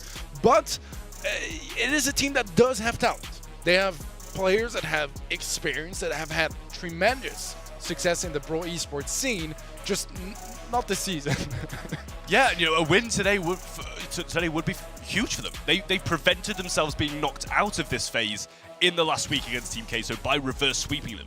If they can carry that momentum into today, take down Tribe Gaming, they're going to be on par with them and Mystic Esports and possibly even Navi after today as well, or Navi or Queso or someone else as well. So they can be on par in the middle of the table, 2 and 3. And that's definitely a spot that they want to be in. From going from 0 and 3 to have a lifeline to qualify would definitely be a real story for these guys. I think, you know, I completely agree, because today is kind of their chance to go from a very bad situation to a pretty alright situation. The problem is their opposition. They're facing Tribe Gaming. That's not a team you want to be facing in such a critical moment. Yeah, I just want to further that. You know, I just love the way you were so polite to them, Trav. I've got to say, it was a very refreshing thing to see, because I thought you were going to grill them massively. But you know, Tony, you are spot on. I was saying to the players before, you know, coming here to the studio, that this update is effectively a buff for Tom. I mean, if you look at the brawlers that are in the really top tier category now, I mean, Tom plays Amber, Tom plays Tick, and we know what that new gear is like. You know, that thick head really is. It's a 100 HP buff to your super. I mean, Bo as well, another bro. Like, Tom is going to be thriving off the back of this update, and I just hope that Panna are ready for it. Well, let's give a look at our stats here for the head-to-head. Positive KD on the side of Tribe, not so much on the side of Panna. Damage-wise, it is very, very close. Anything that really stands out here to you, Trav? I mean, I don't think massively, because Panna aren't, I don't think, the most aggressive, and that's why their, you know, KD's negative. But Tribe kind of have been attempting to adapt to this playstyle, which is kind of why it's a little bit in between the usual aggressive stuff we see and the normal stuff. But then again, they do have fairly high kills. They've got some pretty high deaths, so it does kind of play into that as well. But, you know, I think Tribe Gaming are really just a team who should be taking this one home and really do need to take this one home. But Panna can quite easily upset them today with some really nice plays if they manage to adapt really well. But, you know, the Tom buff might be too strong for them according to Ark. So. Well, Baz are in. Very early drop, by the way, of Ems, and I think that's a really nice brawler to have here on Hot Potato. Kind of got a little bit left out recently, is now starting to have a bit more of a rise back in. But Surge Band, Rust Band, as well as the Colette for Tribe, the Panna to be Otis, Barley, and Griff. And I quite like that Barley band as well. Barley's a great brawler to have in Hot Potato. Shows already great awareness to the meta. Rika coming straight in, and again, that 20% faster reload speed is surely going to be applied. I feel like they've got to be a bit aware of the lack of wall break at the moment. Tribe might want to throw that one out there to deter the idea, but Daryl as well. It's interesting. I don't mind it necessarily, but I kind of prefer what Tribe are bringing in so far. I actually really like that Rico pick, with both Griff and Ruff spanned out, brawlers that, you know, are kind of the go-tos when it comes to opening up the map. I feel like it's going to be really threatening, because a Rico in the first place holding down a lane is a nightmare to push, but with the reload gear, yeah. I don't see how. And if you leave him on your save, it's gone in the blink of an eye. Gil as the final pick is an interesting one. Try to deter some of the aggressiveness that a Carl brings to the table. But I don't know ultimately if it's my favorite on this map. I think Nida is going to be a very fun last pick here brought in by Tribe. You know, I want to touch on the Carl, and then I'll let Ark talk about the Nita, because I know how strongly he feels about that brawler. I think Carl's going to be able to do absolutely nothing here. Gale and Daryl keeping him back. It's going to be very, very hard for him to do anything whatsoever, and hard for him to reach the Rico as well. The Ems for me is a bit of a saving grace. As long as they can keep the Daryl under control, they haven't really got a good response for the Daryl. That's the problem. I mean, ultimately, they were running the Gale themselves in the past against the Nita. They struggled against it on the side of Tribe. This time round, they should know how to handle this, but look at how much value this Rico is going to get. I mean, it's just going to be constant spam, and over that time, Tribe will have to be very, very careful to not feed into it. I'm sorry, but I really wanted, just as you said, look how much value the Rico's going to get from him to just be absolutely demolished. But he did do quite a lot of work in there as well. Nice little 50-50 pretty much. Good trade on the way of Panna, but Tribe Gaming were further up that map, which should give them a little bit of time to come back in. Tom being over on this Daryl should get him quite a lot of bears, but also just how much damage Daryl does at close range, it shouldn't give them too much value anyway. Well, Blacksy on the right-hand side. Oh, lovely lineup as well, and keeping himself alive at the bouncy castle. The 9 is very low here as well. He's going to be cautious with this takedown.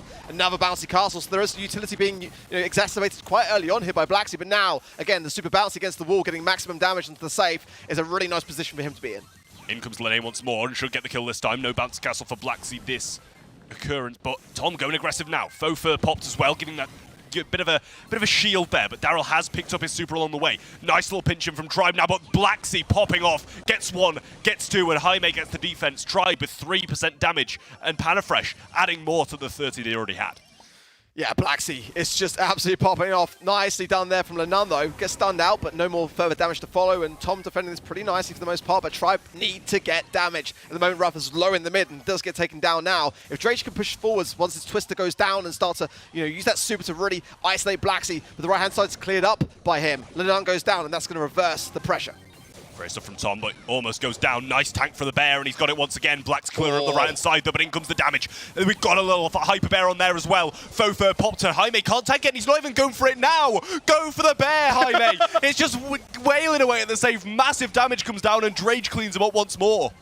I said, don't underestimate their M's. You can just see this comp does work. And on paper, Panafresh, look like they might have a better one. But once you get the Nita working in synergy with the Bruce, with the swipes and the safe, and that M's, it's going to be a GG's very, very quickly here. Panafresh have got to start defending.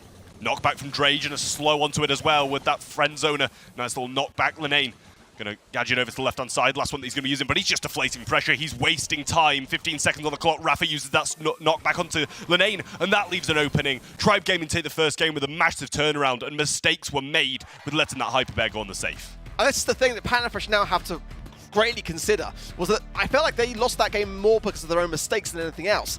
They've got to start to try to prevent those ideas. Tom getting Bear is a huge threat, and I think actually the Daryl should be able to have a pretty decent matchup there, to be honest, if they're just able to buy out the clock. And Jaime goes in straight for Lenan. I don't mind it at all. It's going to be a 3 versus 2 now, and Dre's getting a lot of pressure from the mid, from both the Gale. It's going to allow Blacksea from the left to get some damage as well, and it's a pretty decent start so far for Panafresh. Lane swap for Tribe, then knockback comes in and it deals the damage as well. Rafa through the mid shouldn't be their biggest of worries at the moment because he's not going to do as much damage as Daryl will be breaking through, or a Rico on top of that as well. Nice shot round from Lenane, gets the angle perfectly right. Tom going in for some damage, gets the Bear on as well. They can't tank it for a few seconds just yet, and they get it down. 25% damage dealt low, and Tribe is starting the regression a little bit earlier this time. Yeah, it's solid stuff, honestly. Once you get that M's as well, that high up, the damage it can cause is so catastrophic. And it just seems like Panafresh are a bit blind to that at the moment, which is a bit concerning for me. Ruff's taking quickly care of that left-hand side. Blacksea as well, shortly to follow. Lenan stays in the mix. Damage gear rolling in. I mean, is this one over right here? I'm not sure how the Daryl didn't pick up Lenane either, but nice returning pickaxe did manage to get the kill. Tom's got a Bear once more over the left-hand side, throws it forward. Fofer pops and the damage should start to come down. He's even had to use a knockback on the Bear. Nice super coming in from Blacksea, though cycles it. But Lenane moves out of the way, not to give value onto Drage and him alike. Good shot coming through, he brings him low, but there is a bounce castle there, and he might not even need to use it to get back in the mix. Well, this is a great spot for Panafresh, but they're going to hold it, and everyone's clustered now into the mid, which is not where you want to be. Drake friend zone away from Jaime. Tom coming in. He'll need Bruce the Bear to be able to help out in this situation, to be honest, and he's earned it, I believe, at the back of that one hit there. And now defense is there as well for Panafresh. It's a great opportunity for them. They've just got to keep Tribe back, but there is plenty of time on the clock to get this win. Bounce castle down the left-hand side. That should help him in taking down Lenane, but he doesn't have a bounce castle in rotation now, and Lenane gets the pickup.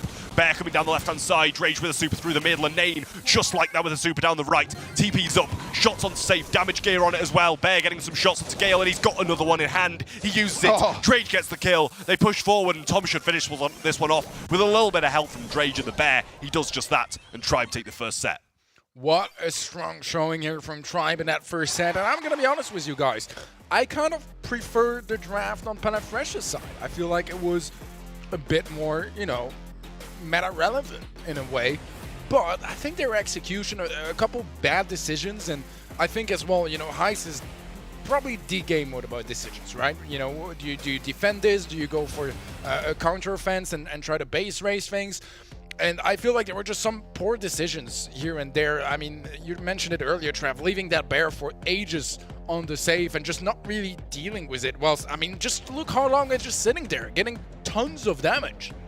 I mean, to be fair to him, though, he did get Tom. I didn't realize he got Tom along the way there as well, but getting Tom there in comparison to the Bear, who just dealt 50% damage to your safe, I think you've got to get your priorities straight, and he didn't really have them that way. But then again, in these moments of high pressure, you've got to try and make the decision that's right in your head, and clearly he thought that one was right for him. Well, the stats are going to speak for themselves. More kills, more damage, a little bit less healing on the side of Tribe, but I mean, Panafresh were on the defensive for the most part of that game, so no wonder their heal is going to be a little bit higher. And overall, Tribe just able to kind of set that safe under siege pretty consistently throughout that set. A couple opportunities for Panna here and there, and I think the Rico absolutely popped off. But I think that Tribe did a really good job at shutting down the rest of the team and not giving them anything to work with. Yeah, I was going to say probably about half of that healing was due to the fact that Blacksea was utilizing the bouncy castle so well and keeping in the mix, and I just feel like that was the best thing that Panna had going for them. I mean, when it came to those kind of lanes and aggression, there wasn't really necessarily a problem, but they just weren't playing together as much as I would like to have seen, and not really focusing on the real threat, which was the Ems, which was as well the Nita for Tribe, and they just seemed a bit blind to that. I kind of do think there was maybe a little bit of an issue for the lanes. The one time they did swap it early game, they got it perfectly. Tribe swapped it back, and then it went to go wrong again. Next map is going to be Shooting Star, though, and we see Nani banned out, which did have that new supercharged gadget available, along with some of the other brawlers in Bow as well with the reload. But now we got Bell as the first pick, and along with those bans, we obviously do have Piper and Gus on the side of Tribe, and we got the Bonnie, Bow, and Otis on the bottom side of Panafresh. Bell first pick, and surely going to be utilizing this new gear. Yeah, I'm wondering if Sprout might be a good shot here. Honestly, Tick could also be an option. With Brock being open, it is a little bit dangerous, but, well, Brock, here it is on the side of Tribe. I wouldn't be completely shocked if they paired it with a thrower, perhaps, but they're going to go the B route instead, which I don't know if I necessarily love the most on Shooting Star. Don't get me wrong, I love B. I think she's incredible in the current meta, but you're not going to be facing too many tanks, I think, over here. There's always that Fang threat that might appear, but overall, so far, very sharpshooter heavy in this draft. Yeah, I think this makes a lot of sense to me. I think especially when you consider the fact that Nani also having had that additional buff to super if you want to apply that gear of 10% to earn. Brock, I think, is a great pick from Tribe. I'm liking the Tribe draft here quite a lot, but again, there's some big heavy hitters on the side of Panafresh so far. You've got the Talk the Hand for the G now on the gear with that additional range. Curious to see whether that's going to come into the mix as well. Additional reload speed for Bell, 20% buff to that if you want to apply that gear. Carl coming in here, it's not a bad idea for Shooting Star necessarily. It's great for control, but you've got to really time that super carefully. This is a map where if you try to go in overly aggressive on the Carl, you can be heavily punished for it. You can really, and the range that he's gonna be, at a loss with against the B, against the Brock, he's gonna have to try and go aggressive at certain points, and it might be a little bit of an issue for him if he puts himself in some unfavorable situations. Tribe gonna have this last pick now.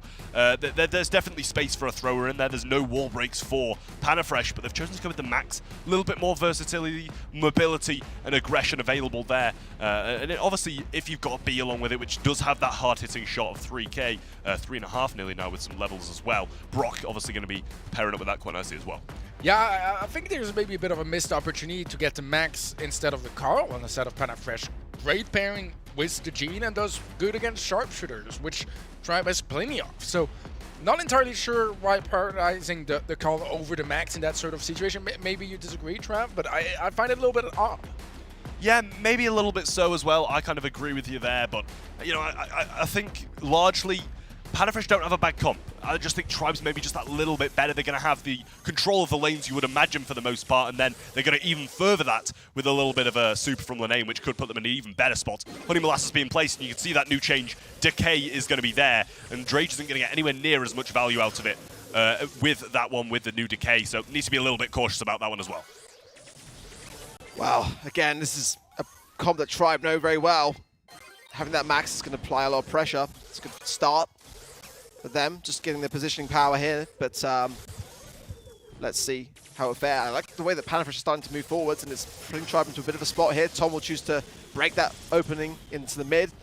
Does get a lot of damage in the process as well. It keeps everyone at bay, but the way that Panafresh are playing is quite pleasant to see. They're valuing their lives quite heavily, just playing it slow, gradually pushing Tribe back, and that's the way you want to play this one out, really. Yeah, but with them pushing into Tribe are still going to have this advantage. Lane going to be marked up, though, and that kill will swap which direction this game's going.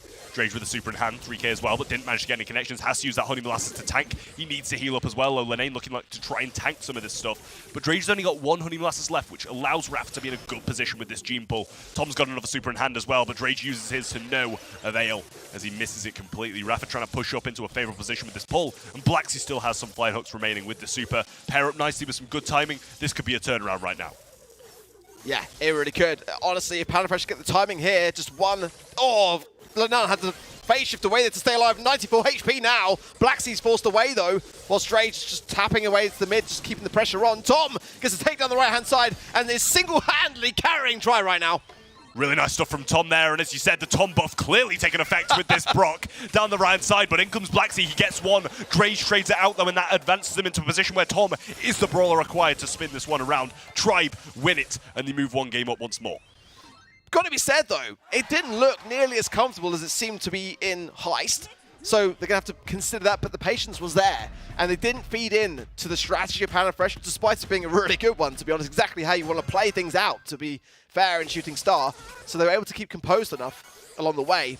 But it does leave open an idea that Panna Fresh could potentially take this. But with that early takedown of Blacksea, who was caught out of position there, that's a great start for Tribe. Drage trying to push up, but Rafa looking for the pinch. Might get punished for it himself, but Drage has to tank that with the Honey Molasses. Uses it. It's decaying down now once more. Linane getting some shots in. Tom with another nice super, getting the kill onto Jaime as well, and advancing this lead. 5 stars in, now Blue Star with Tribe as well. Linane with 4 over his head is going to be the main suspect that Panna Fresh want to be taking now.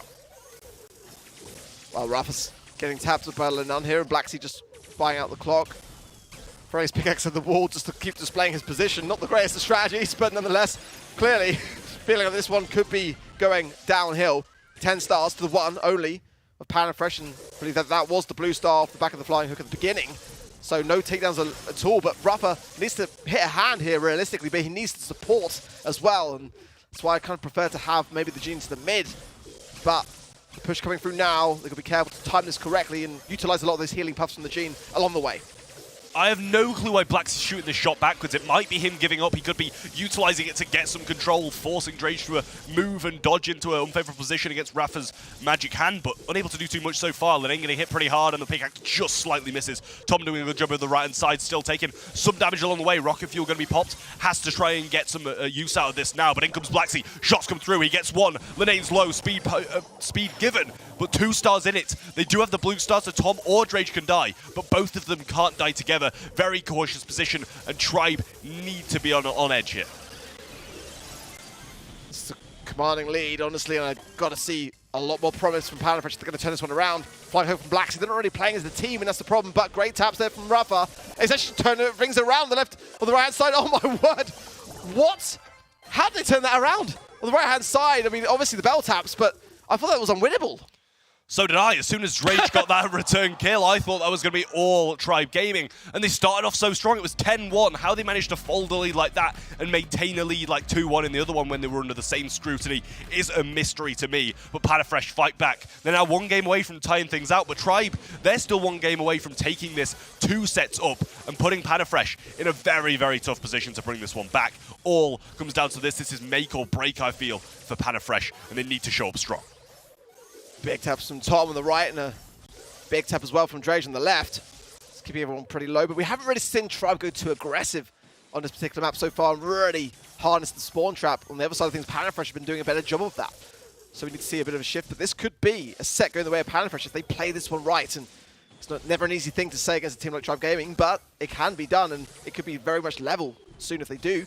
Speed available to Linane, but no one really thinking to get behind it. Nice time actually to pop the nest egg, and that's a nice hand over at the speed. Oh, a beautiful connection as well from Drage on the left-hand side, and the taps will continue to follow. But in the meanwhile, Tom goes down. Now Drage to follow. Panna Fresh looking good. I mean, they were keeping control so well. They were staying more aggressive, in a better position than the last game, getting pushed back. But it has come back to bite them, as the 2 of them do fall down, and now that puts Panna Fresh 3 stars up.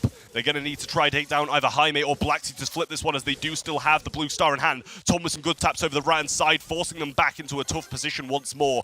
Drake has a super, Tom has a super, Linane working for his, and that's going to be the decision maker. Yeah, the timing's got to be on point here, but Tribe are in a good spot to initiate it. If Linane can get super as well, that'll help out a great deal. Tom's just going to break, but may have been better to reserve it. Obviously looking to cycle quickly to get this one back, but that's a great takedown on the wall there. The rocket fuel.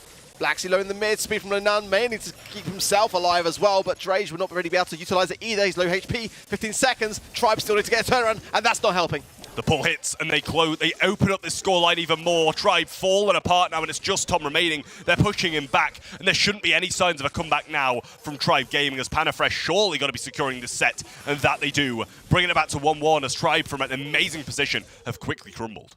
Wow, it looked like Tribe Gaming were going to be up by 2 sets, but Panna had other plans. They tie things up, and it really looks like we have a series now. I was thinking, so far, not overly convinced by Panna. This might just be a sweep, but I mean, absolutely different plans here for Panna. One little detail, I believe all the new gears are banned today, which, I mean, that is going to be impacting a lot of the decision making of the teams and of our analysis too, but just thought it would be worth pointing out.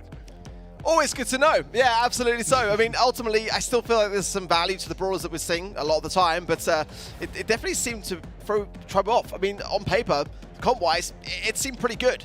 And we've seen this happen with Tribe a lot. You know, I could see from the outset of that early part of the game when Panna came in, they looked very much a different team than we saw in the previous set. They were much more reserved, slower, and kind of making those plays really count. And Tribe kind of led into that. And now we're completely even. I mean, against a team like Panna, you know, who have really, it's fair to say, struggled in this competition. I mean, they've got, you know, total, you know, three sets plus the other 3 for the games they lost, 6 to their name so far. I mean, it's not been going great, but this is a great opportunity. If they cause an upset here, when Tribe are in the position that they are on the leaderboard, this could be really, really big. We mentioned earlier how important this match is for Panna, you know, be around the bottom of the leaderboards or right back in the middle of the pack. This is their opportunity. They're now all tied up and a step closer to making that dream happen. But I mean, Tribe, I figured they should be learning from their mistakes here and, you know, making sure that that gets avoided. Because Tribe, if they lose this one, they're not nearly as good in the leaderboards as they were planning to be. Honestly, I don't think like Tribe made that many gameplay mistakes. The overconfidence that they had in the winning game for Panna, the 3rd game in the set, was just too much. They were playing far too aggressive. You know, you don't want to be pinned in spawn, but also you don't want to be in your opposition spawn in a position where that gives them a click of a fingers and they're instantly in the lead is not a spot that you want to be in. And I think Tribe Gaming just played into that too hard. Too much over-aggression, too much confidence, and it was an issue for them. Yeah, well, I mean, just now, as the new gears are going to be banned for today, probably will be playable by the next play day. We'll get confirmation of that sooner or later. But for center stage, any brawlers that kind of, you know, come into your mind are that, you know, didn't get buffed by the gears, but, you know, just regular balance changes maybe? I think, to be honest, Gene here has always been a solid shout. Tribe going to be picking Ruffs first, despite having banned it in previous sets, which I quite like. But I think the reason why Panna is doing pretty well as from their drafts, I mean, if you look at the brawlers that they are banning out, Otis, Janet, you know, Gale, they're all really heavy hitters, and heavy hitters that Tribe would like to have got their hands on here. So I quite like the way that this is leading. 2 picks coming in for Panna, bans for Tribe with Poco, Crow, and Squeak. And again, like, Carl first pick, I'm not too convinced of myself, but if it's working, then why not go for it? It's probably one that we would have seen in an unplay for Tribe, so the strategy could be simply just to try to take away ideas that Tribe would have otherwise wanted to implement. Quite like where this is leading, but does need to have some synergy with other ideas, and for me, yeah, Gene would be a good shout here. I feel like that has a good quality about it, which can provide a lot. Bo coming in, though, and again, this is what we said before, you know, coming in today, was I feel like this brawler's going to start to rise back up in the meta. Yeah, I think there's a lot of potential for Bo in general. I mean, he's been one of the most solid brawlers in the last couple months. Not necessarily the strongest, but always kind of just solid. Always a problem brings destruction. The Totem can be very useful in many circumstances as well, and his shots are just ridiculously hard to dodge. If he has range over you, it's a nightmare of a fight. So I like it. I think it's a pretty viable pick here. Carl, I think it's strong, but I think it really has to be in the right hands. And we've seen today already situations where, for example, Lena earlier was popping off on it, but other teams just not really able to utilize him nearly as much. Yeah, I think the Gene and Amber being picked here, I like it. They've obviously got the knockback with Lamp Blowout, and Amber the ability to just burn up these bushes and have full visibility.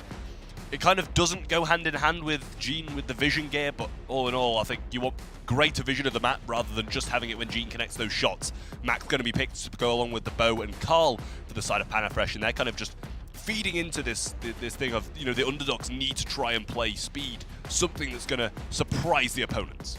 I do agree. I feel like it's going to be troublesome to make this Gene combo work, and it might then be a factor that Tribe to consider to make sure that they land the pulls and the brawlers that are lower in terms of HP to get more of a sort of 1v1 trade, but it's still an aggressive idea with Max coming in from Panna Fresh, and I kind of like it.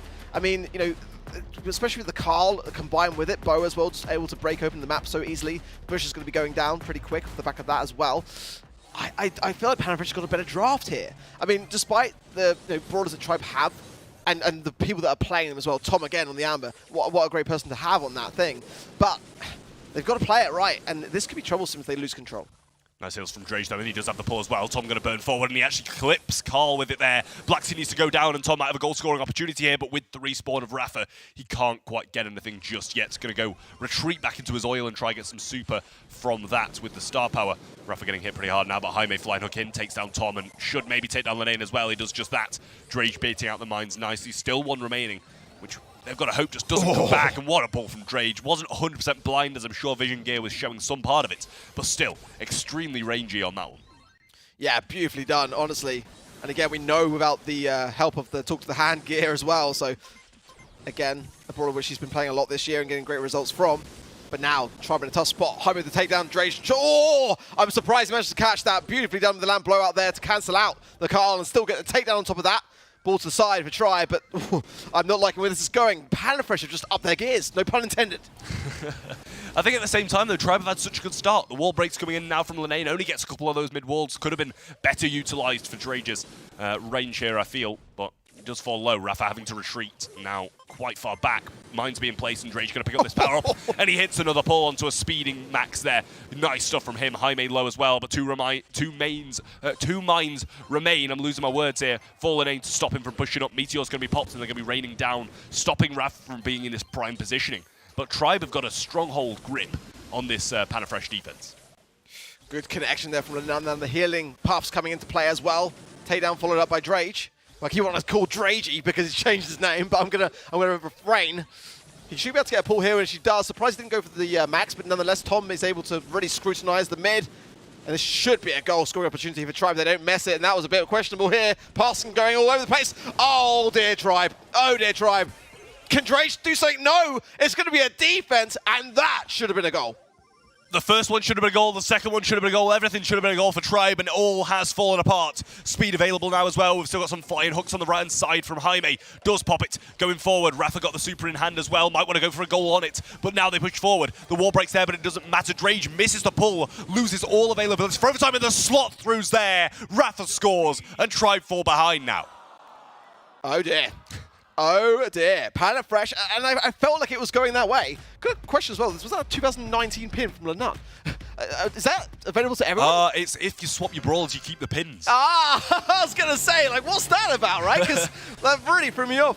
That makes a lot of sense. But wow, okay, well, there's a way around it. I'm gonna have to bear that in mind when I play Power League next. But yeah, Panna Fresh are just starting to look so much better, and the cracks are showing for Tribe. A good defense surely on the cards here, but oh, Tom burns it down, gets the super, and he did very well in that position.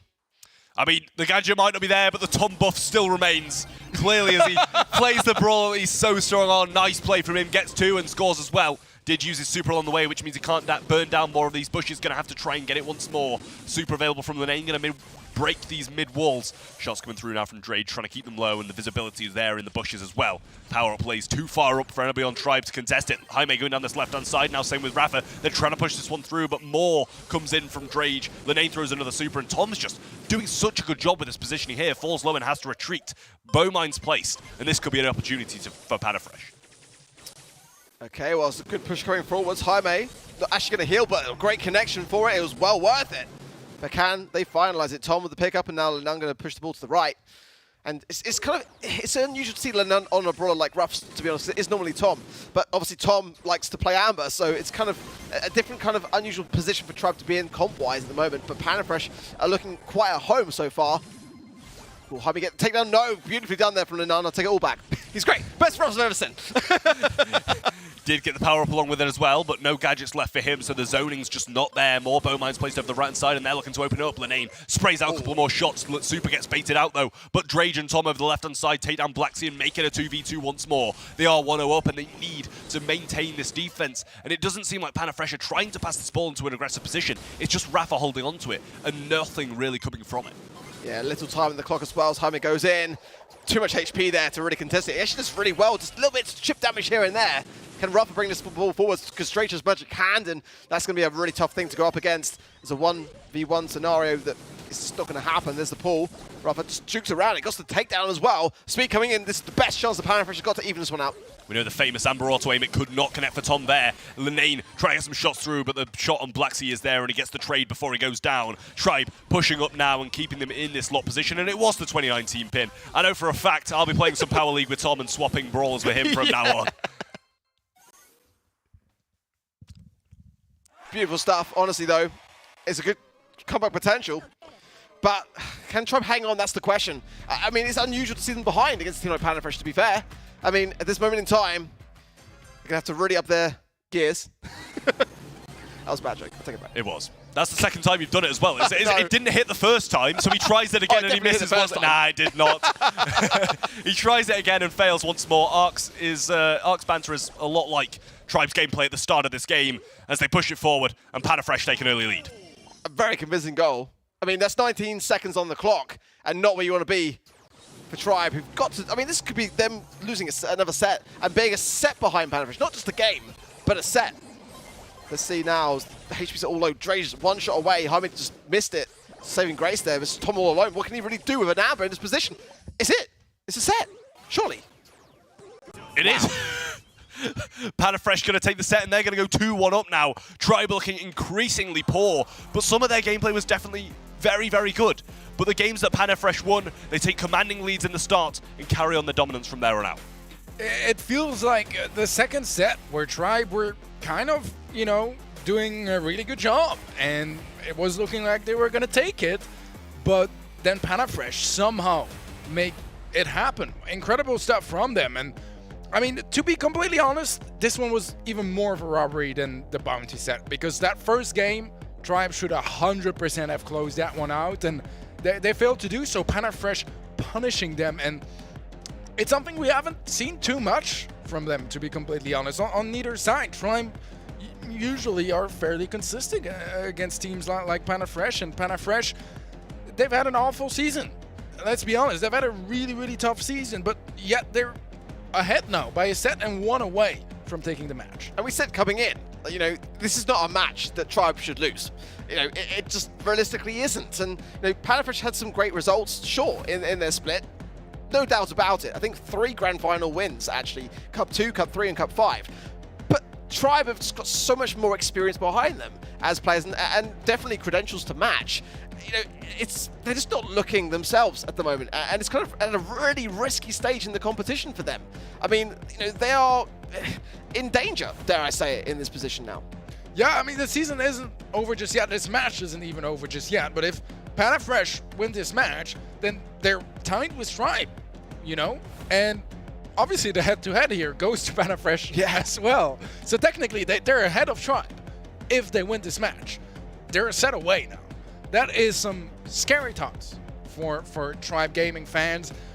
Man, that is a dangerous position to be in for Tribe, because this should be a pretty straightforward win on paper, but so far it's been far from it. It really has been. It could have been just much easier, but so far draft-wise, we'll see the Crow, the Penny, and the Lou banned out by Tribe as we move on to Ring of Fire. Panafresh banning out Janet, B, and Otis. The first pick Max on the side of Tribe. Panafresh going Bell and Stu as an answer, and then we follow up with the Ruffs pick on the side of Tribe Gaming, a brawler they've shown a lot of love towards. And I agree, usually it is Tom that plays it out, but a couple of times before I've seen also Lena actually playing it when Tom had, you know, another player to play, and it shows a lot about, you know, the versatility they have comp-wise on the side of Tribe Gaming.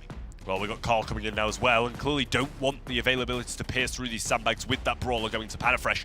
They chose to take the Stu, though, and obviously with that new change, it's going to be decaying as well, so the speed zone not going to be as strong, and we might see some signs of breakthrough being in the mix here as well. But I even think, even with the decay, speed zone is definitely going to be, well, not definitely, but might be in my eyes the choice of gadget for Panafresh here, because it still provides a lot of help for a short amount of time.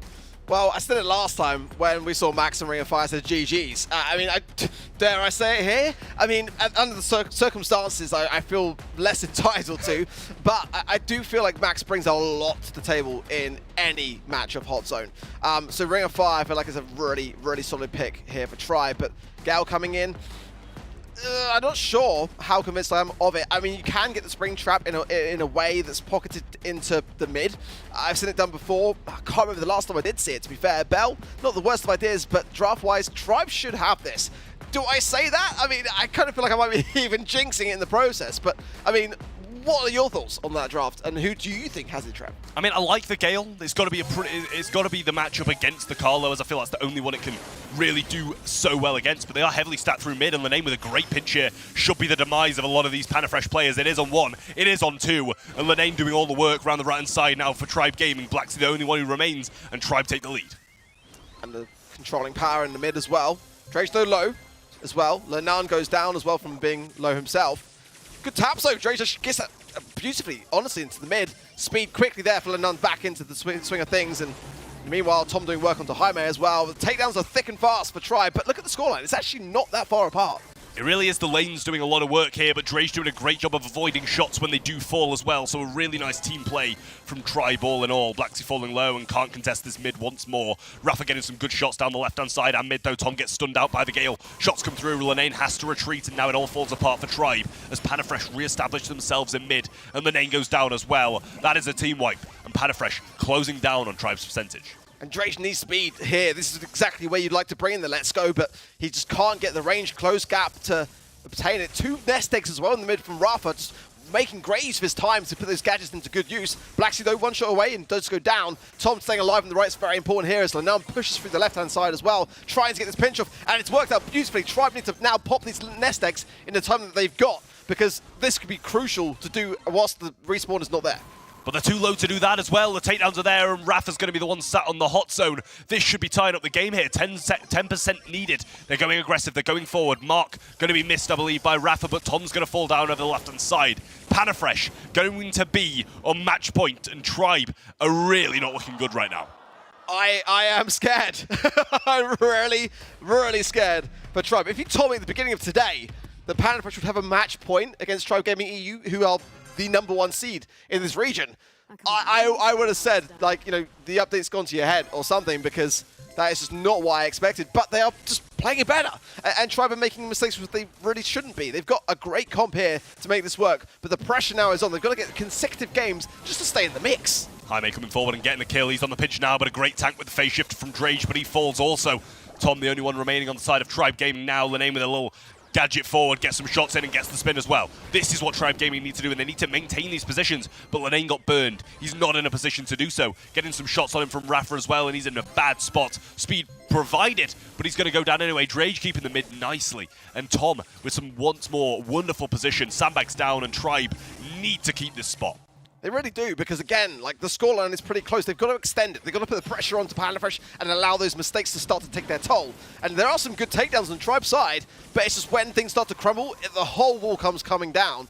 Nice takedown on the left-hand side, but it is straight in 2 versus 1. Not much that you can really do in that scenario. Rafa has now the time to lay those nest eggs, and we saw in the last game what a troublesome thing that was for Tribe to be able to encounter. As soon as one of these Tribe lanes goes down, everything falls down for them, as you said. Tom getting stunned now. Sandbag's going to be placed, but a super comes in as well. Not going to connect onto Blacksy, but his follow-up shots do. Speed going to be provided, but they're just too low to challenge. Not sure if that was the best use of speed from Drage, as now he has to sit back, heal up, and they didn't get any control from it. Jaime going forward, getting some heals from it as well. Super going to be chained also. They're getting closer and closer to a massive upset as match point is in their hands.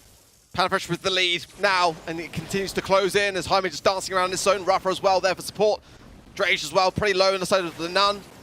Top right, Tom goes down. It's 3 versus 2. I think Panafresh have done it. I think they've actually got the win over Tribe Gaming EU today, and I cannot believe what we just saw.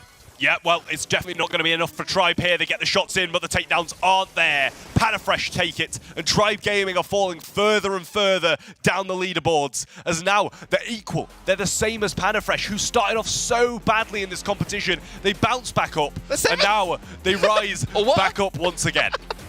This is unbelievable stuff, really, from Panafresh, and it does feel like one of those situations where Tribe underperform today, and I do feel like, you know, the first set, they looked very convincing. Second set, they did too, until Panna kind of stole it from them, and the third one also kind of a robbery. This one, not whatsoever. Panna just the better team here in Hanzone, and I think their draft was quite lovely all around, but they just played it from a mechanical standpoint excellently as well, winning their matchups, and just, you know, Jaime was popping off on this too as well.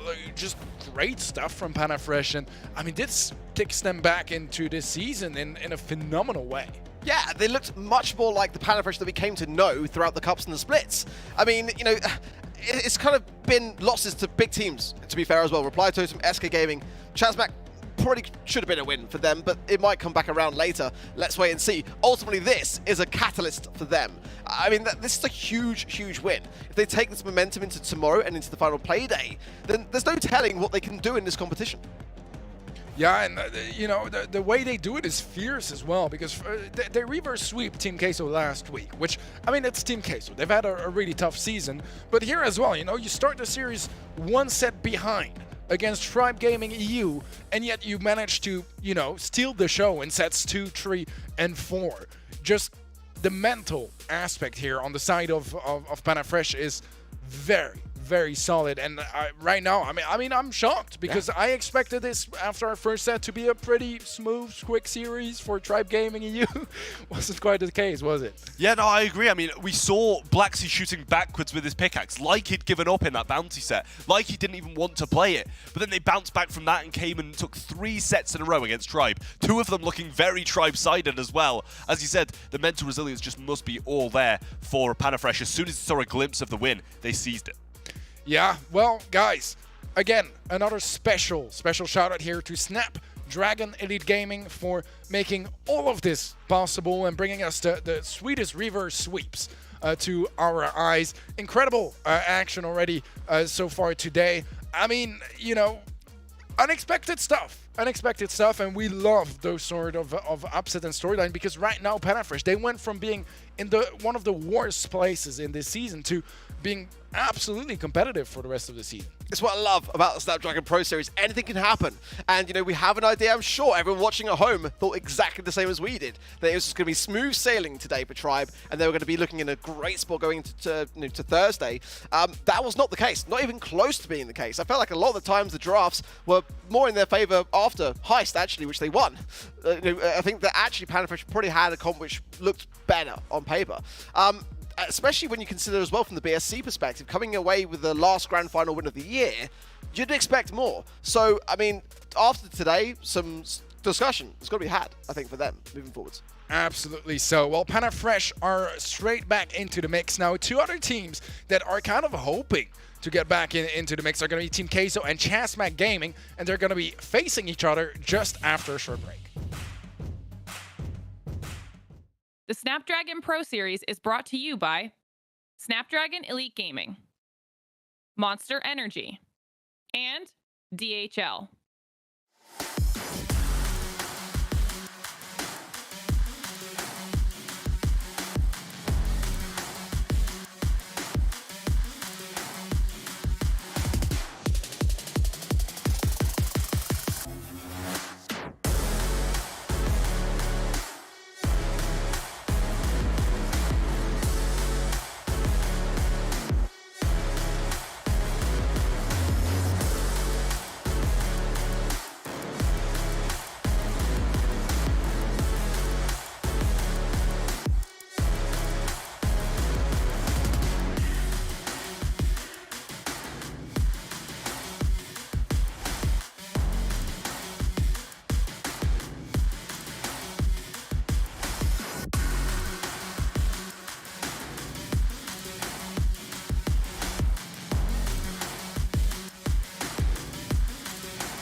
dime on the mission, snap any minute, casually winning. Stop tripping on me, stop dissing on me. Yeah, I got a dream, can't take it from me. My fire's burning, now I'm always learning. Tell me where to go, man, I'm on a journey. Yeah, I can't explain it, I get excited. Keep it 300, King Leonidas.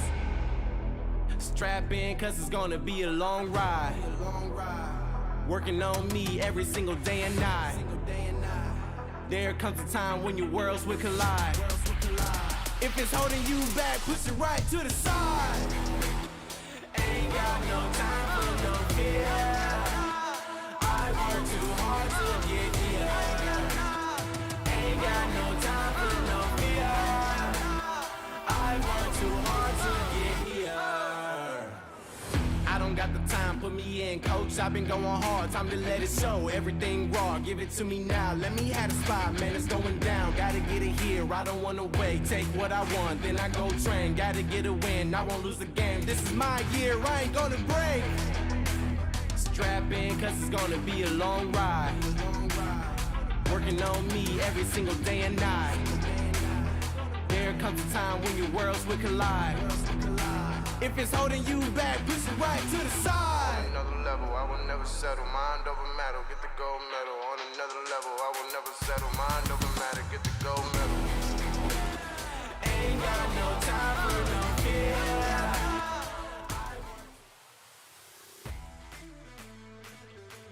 Welcome back. We have 2 matches behind us, 2 more to go.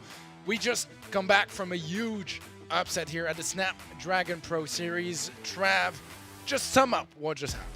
Well, what happened was Tribe won the first set, and then we saw Panna just completely rob 2 sets in a row, and then dominate the third that they won. So we see a 3-1 to Panna, which is just absolutely insane, and it's mixed up the center of this leaderboard massively. We've got so many storylines, and if Chasmac win this next one, we're going to have 5 teams on 2 and 3 fighting for 2 spots for the end of the season. That is announcing a lot of heat for the rest of the competition here. We have a pretty exciting match here to come up because, as you said, this could line up for a fierce competition for the last couple of play days. Team Queso versus Chasmac Gaming. Ark, what are your overall thoughts on this match? Team Queso. I'll take this one because I know that Trav is going to be overly brutal. Yeah, I think it's important. Well, let's look at Panna. Okay, they only just got the victory over Team Queso, and look what happened with them today.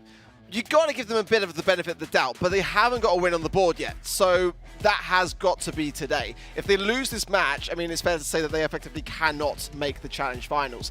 Chasmac have been a bit up and down this whole year long, let's be honest. I mean, it's kind of uncertain as to what kind of Chasmac we're going to see, in all honesty. So it does leave a lot of questions on both sides, but regardless, I feel like Chasmac should take it, but at the same time, I feel like Team Queso now, they could thrive on the back of this win if they can secure it in the first place. Yeah, I mean, for now, this could just be the battle for last place, right? It could be. I'm not going to lie, Teddy. Because right now, Team Queso are still on 0 wins. Chasmac has just the 1. Either way, I mean, Chasmac, if they win this one, Trev, you said it kind of puts them back in a much better situation. Team Queso, I don't know exactly how competitive they are, even if they take this win, but I mean, either way, it can only increase their chances. Let's give a look, everyone, to Team Queso's roster.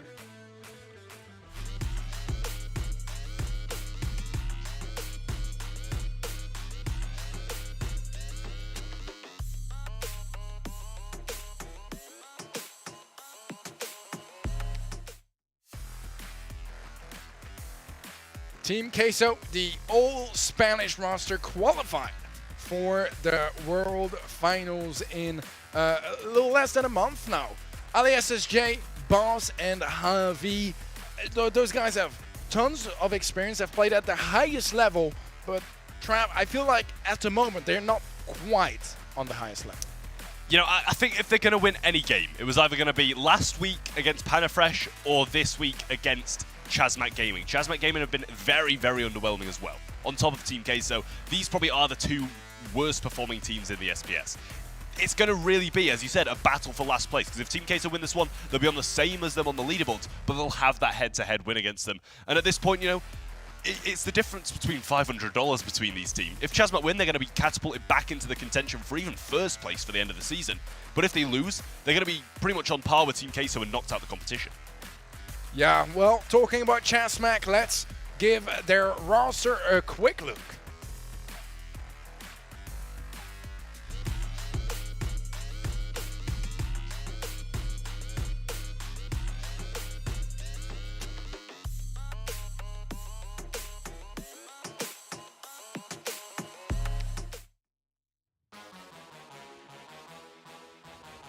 Chasmac Gaming, that's Ramagero and Navi, the Polish squad, the local squad for us, because we are in Poland right now. So they are, you know, the home team.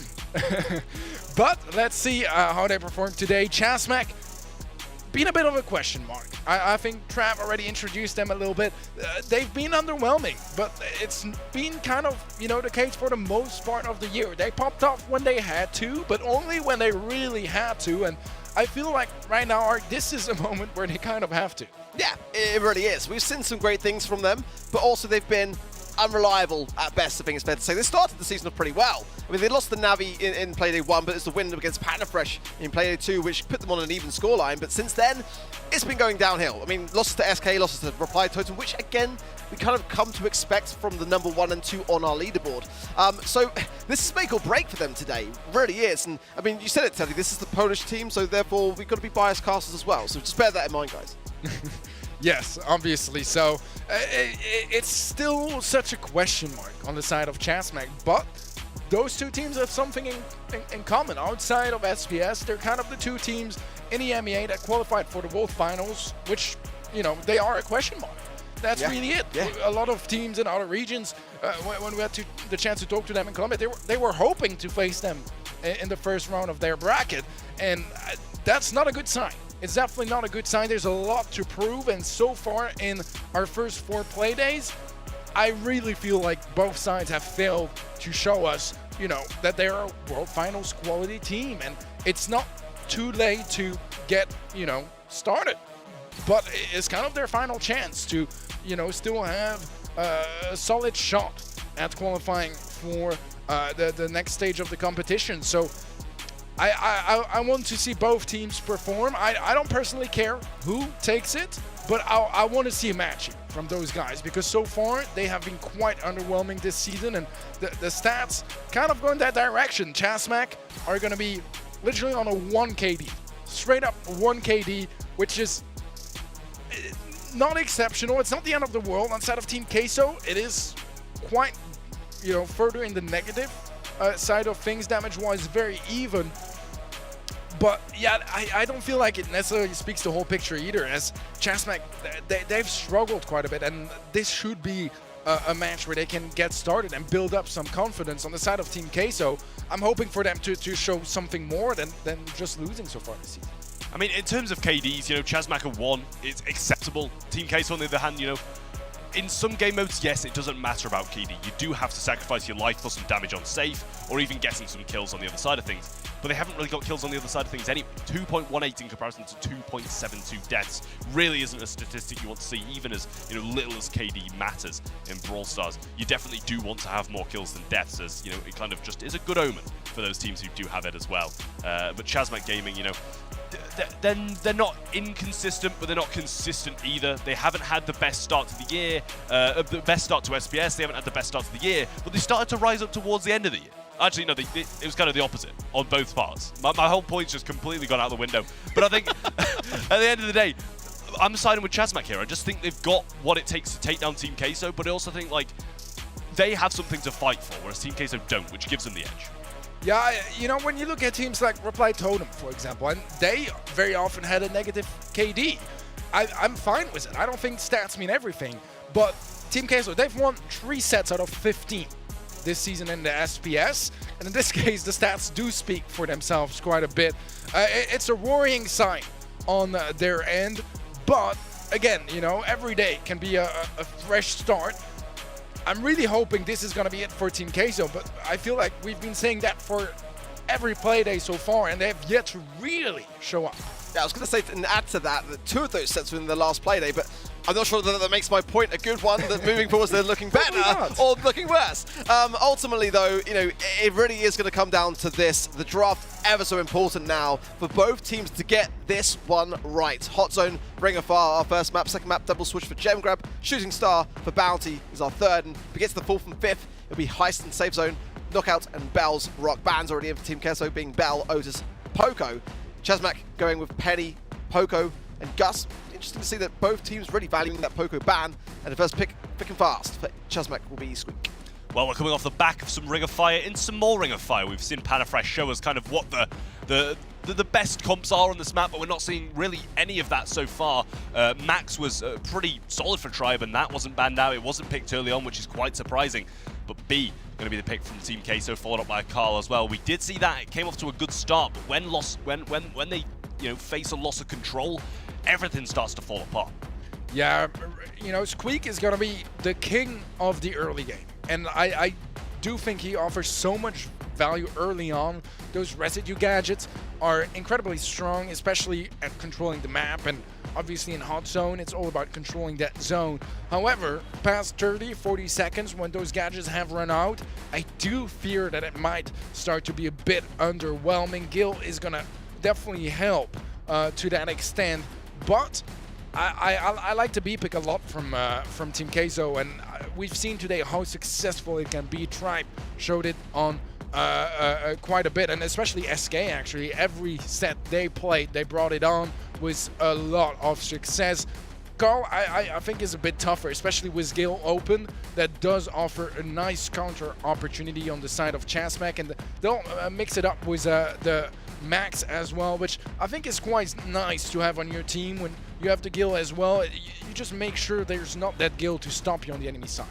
Is there like a Carl buff that I've just been blissfully unaware of today? Because the play rates are going higher and higher, despite it kind of actually have been dropping out a little bit meta-wise. We've seen it in pretty much every single set so far. Crow coming in for Team Queso, which is a pretty decent idea to have when you've got the max speed on the other side of things. I don't necessarily mind it, but Gale as well in Ring of Fire, I just haven't seen, honestly, all that much of, but it just seems like it's creeping in a little bit so far into Ring of Fire. Squeak, like you said, I think it is a decent one to have here, but it is really all about getting those sticky residues down at the earliest possible moment and trying to keep the control of the back of that. The max is definitely going to help Chasmac. I think I probably prefer a little bit more the aggressiveness of their comp. But ultimately, if Team Queso, with that more controlling idea and also with the Crow Slow, if they combine that Crow Slow a lot with that B to really land those amplified shots, then Team Queso have got a very, very solid comp here. But the question is, do they have that team chemistry? We haven't really seen necessarily Team Queso playing greatly in that respect recently. So today is going to be that day to bring it all together.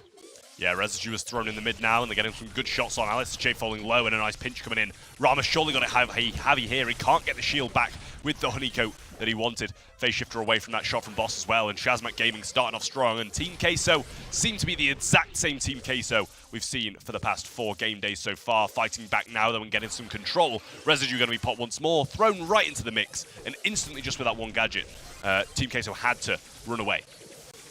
Well, it's a good commanding start, and it's kind of what we expected, but again, there's only one Residue left now to utilize, and that is not the one just yet. Chance for Team Queso to recollect and just start to push through. Javi just being very cautious on that range and didn't quite manage to juke that shot, so that will reset and take him down a notch. But at the moment, it's Chasmac that needs to start to aggress this zone and start to really up the pressure here.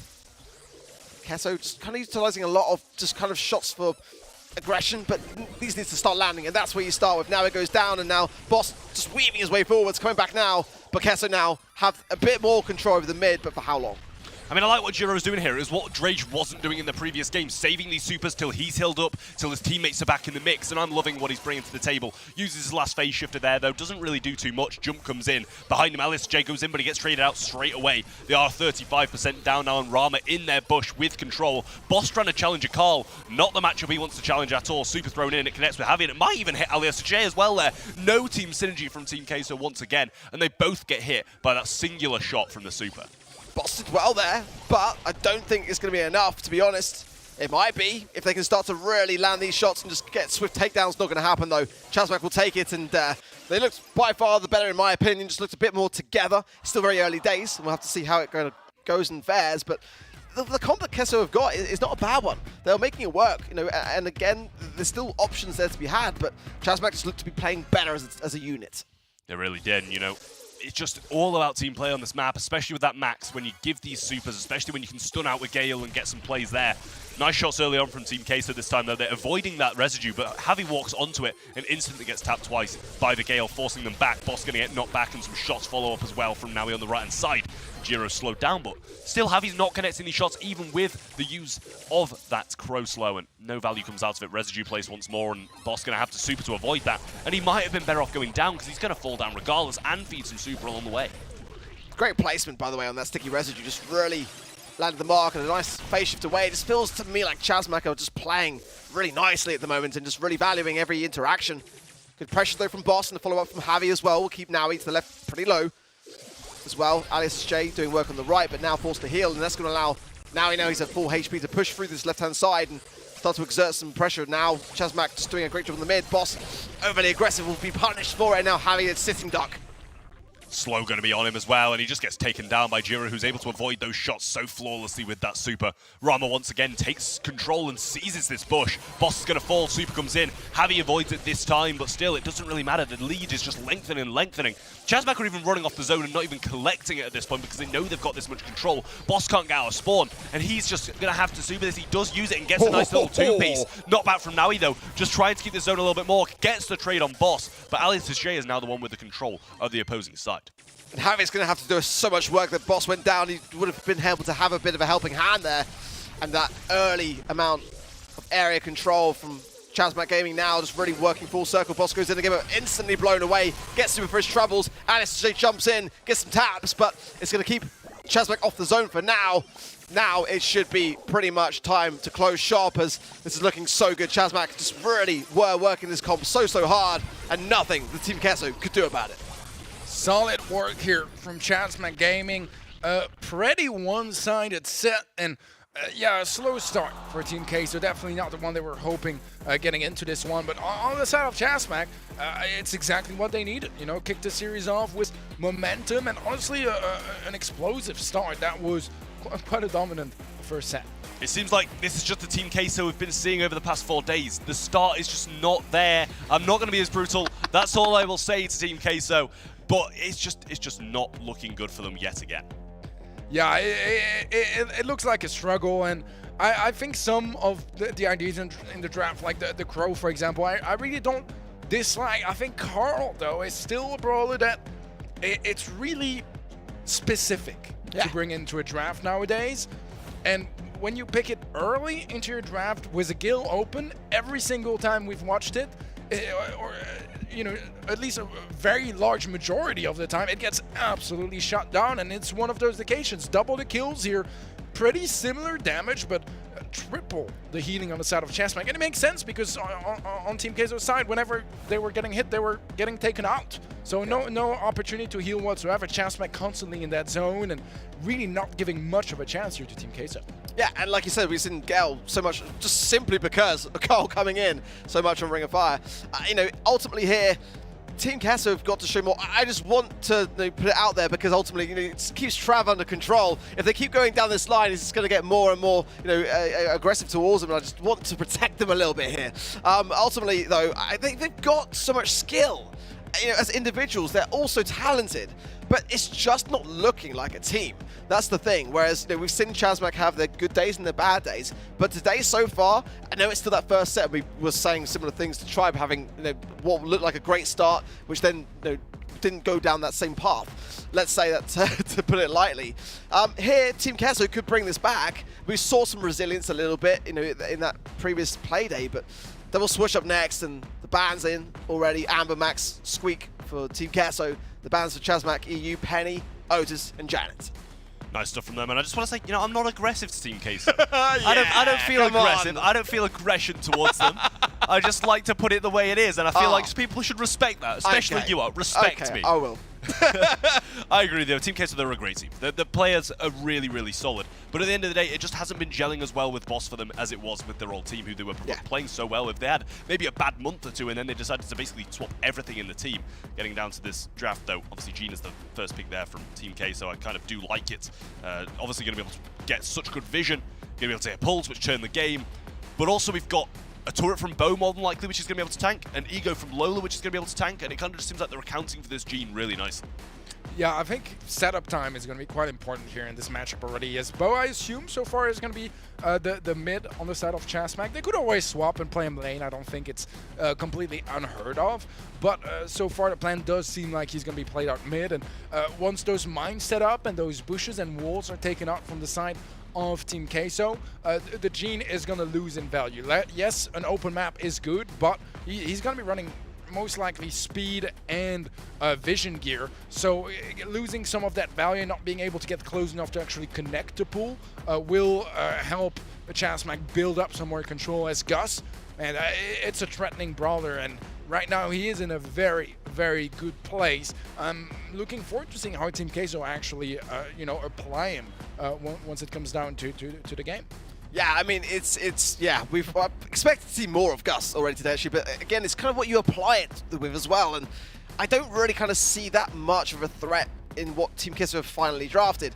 You know, Griff is a great brawler. I think that it already deserves to work here, but they could have tried to go a bit more aggressive, in my opinion. I think this is a really good map, actually, for Ashe, and that is a great pairing. I really do feel like Gus and Ashe has not been demonstrated nearly enough so far, but yes, it's going to provide more survivability. Yeah, there's been a ton of buffs, but I mean, ultimately, the ability to shoot through walls now with Gus is super. It's not necessarily going to be hugely viable here. It can definitely work if you're in that position on the left or right hand side, but just to kind of thought, I just feel like at the moment for me, I prefer the Chasmac comp. I think that the Bone Mine's going to be a great way to deter the Gene from the mid. The Surge as well is a great thing to have for assassinations in the bush, and Lola can scout those bushes. It just feels like a bit of an outdraft for me. You see, I don't really know. I kind of like Team Queso's draft, to be honest with you. I like the Griff. I think it's going to be extremely solid no matter what you do. Gene's always going to be very good. The ability to turn the game's always there. Gus, you don't have to provide that shield to your teammates. You can just use it for yourself and win your lane, and I think that's going to be pretty solid. Especially if you've got a Surge jumping on you. You've got, these other things. And, the gadget as well. So strong. The knockback, the damage that comes along with it. And, that one shot that you get, the fourth shot you hit, just does more damage because you instantly pop that gadget, or we've been seeing a lot of competitive players do that. And honestly, I think it's a bit of a 50-50. I don't think the Surge is going to be that good if Team Queso can maintain this range that they've got over it and not feed it early on. That is going to be the big thing here, realistically. We're going to have the Super Totem for the Surge, already got the Super to hand. And yeah, if they feed in to, just trying to see, Gero on the Surge, then that's going to be a pretty bad day for Team Queso. Ultimately, the gadget didn't get much value. The taps from Alias has changed the mid pretty well. 3-3 though, so far. But definitely a concern already that the magic hand is there, and that's going to deter Chasmac a little bit. Robert's going to be so careful here, actually. Yeah, the pull's there. Javi going to get taken low, but no kill just yet.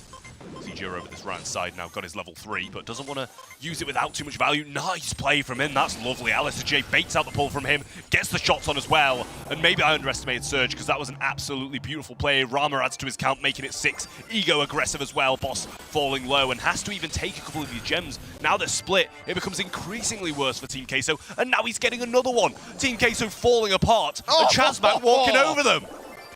Oh my word, it's just so impressive, honestly, to see just that level of synergy. Now he did beautiful work on that left-hand side all game long. Gero on the right, and just Rama holding his own in the mid, not getting pulled in, which sounds like an easy thing to do, is genuinely not. Like, that can turn the game in an instant. And Chasmac are making this look very, very convincing so far. But how do you even try and pull a Surge with jump?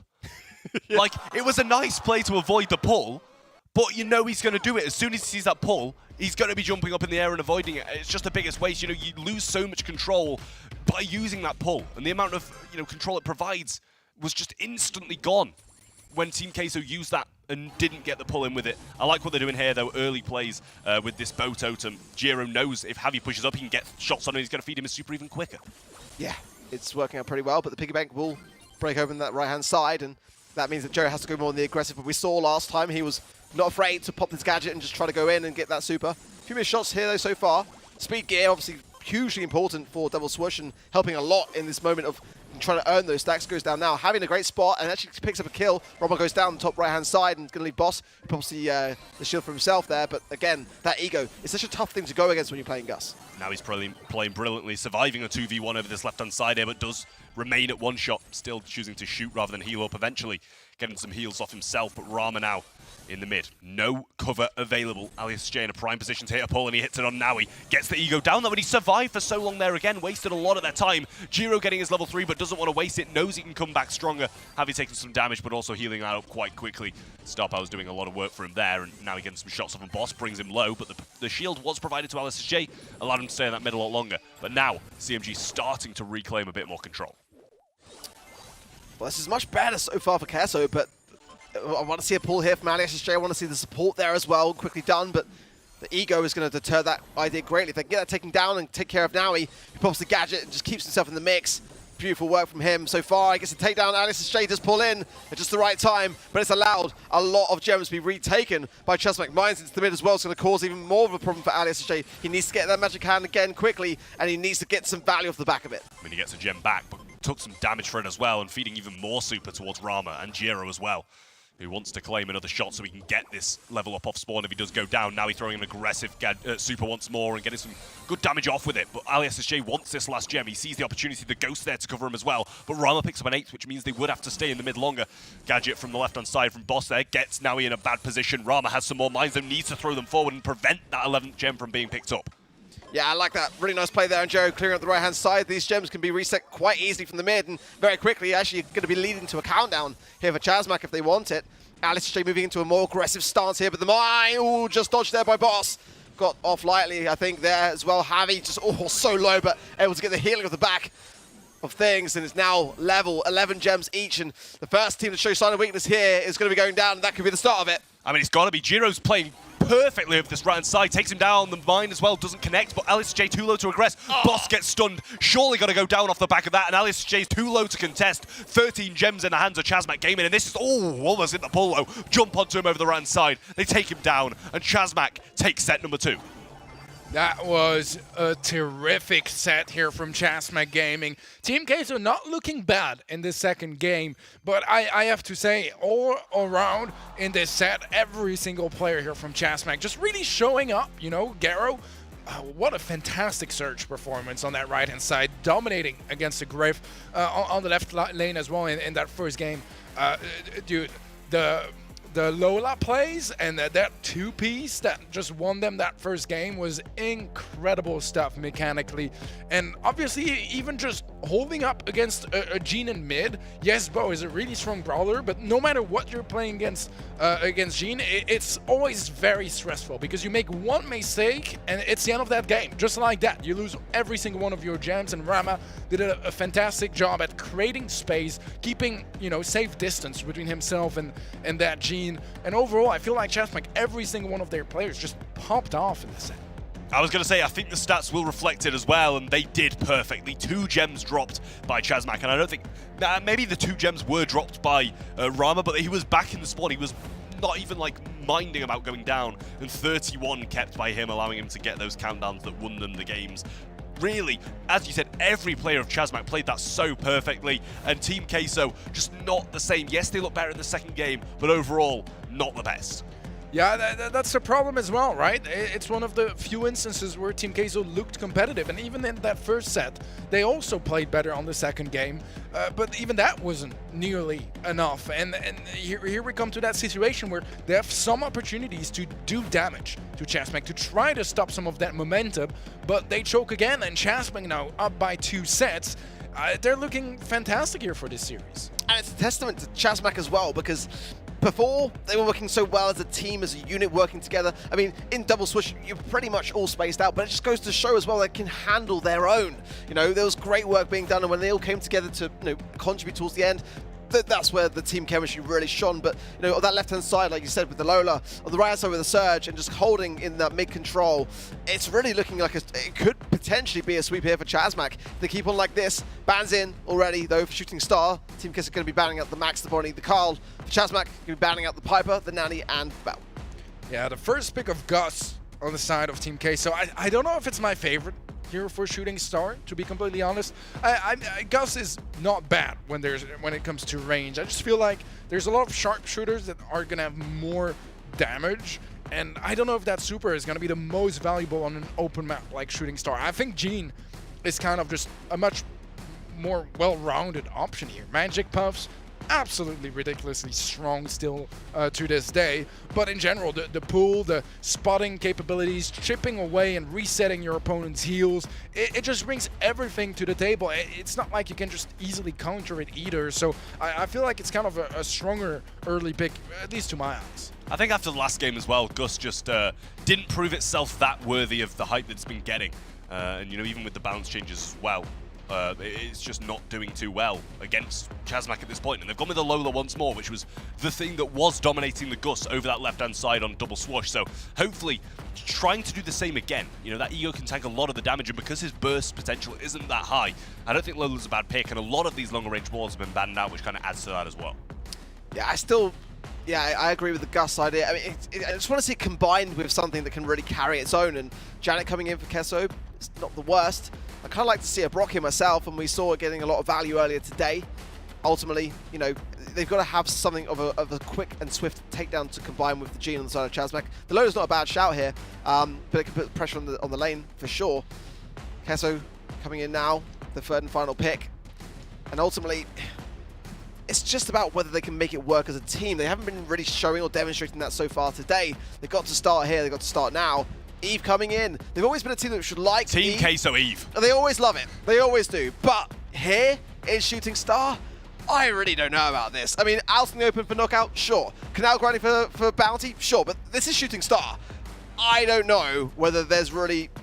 It's not in a bad place, Teddy, but it's Shooting Star. and there's no reload gear either. Yeah. So it's not even like it really benefits from, you know, its biggest buff.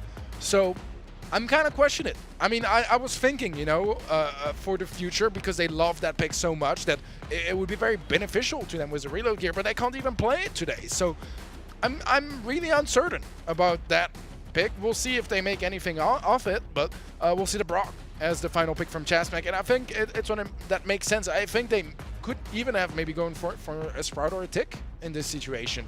But yeah, overall, I like the draft more on the side of Chasmac by quite a bit, to be fair. And obviously that Eve doesn't quite help, but they have one job to do on the side of Team Queso, and that's prove us wrong. I mean, I don't think we can ignore the fact that Eve did still get a balance change. Still got that buff, right? So it's still somewhat there in terms of damage now in comparison to what it was. And obviously can levitate over this side and stay out of the way. But, I mean, just Brock is a much better pick, and it was still going out of the way. And Chasmac picked it up, and they're going to benefit from it, I'm sure.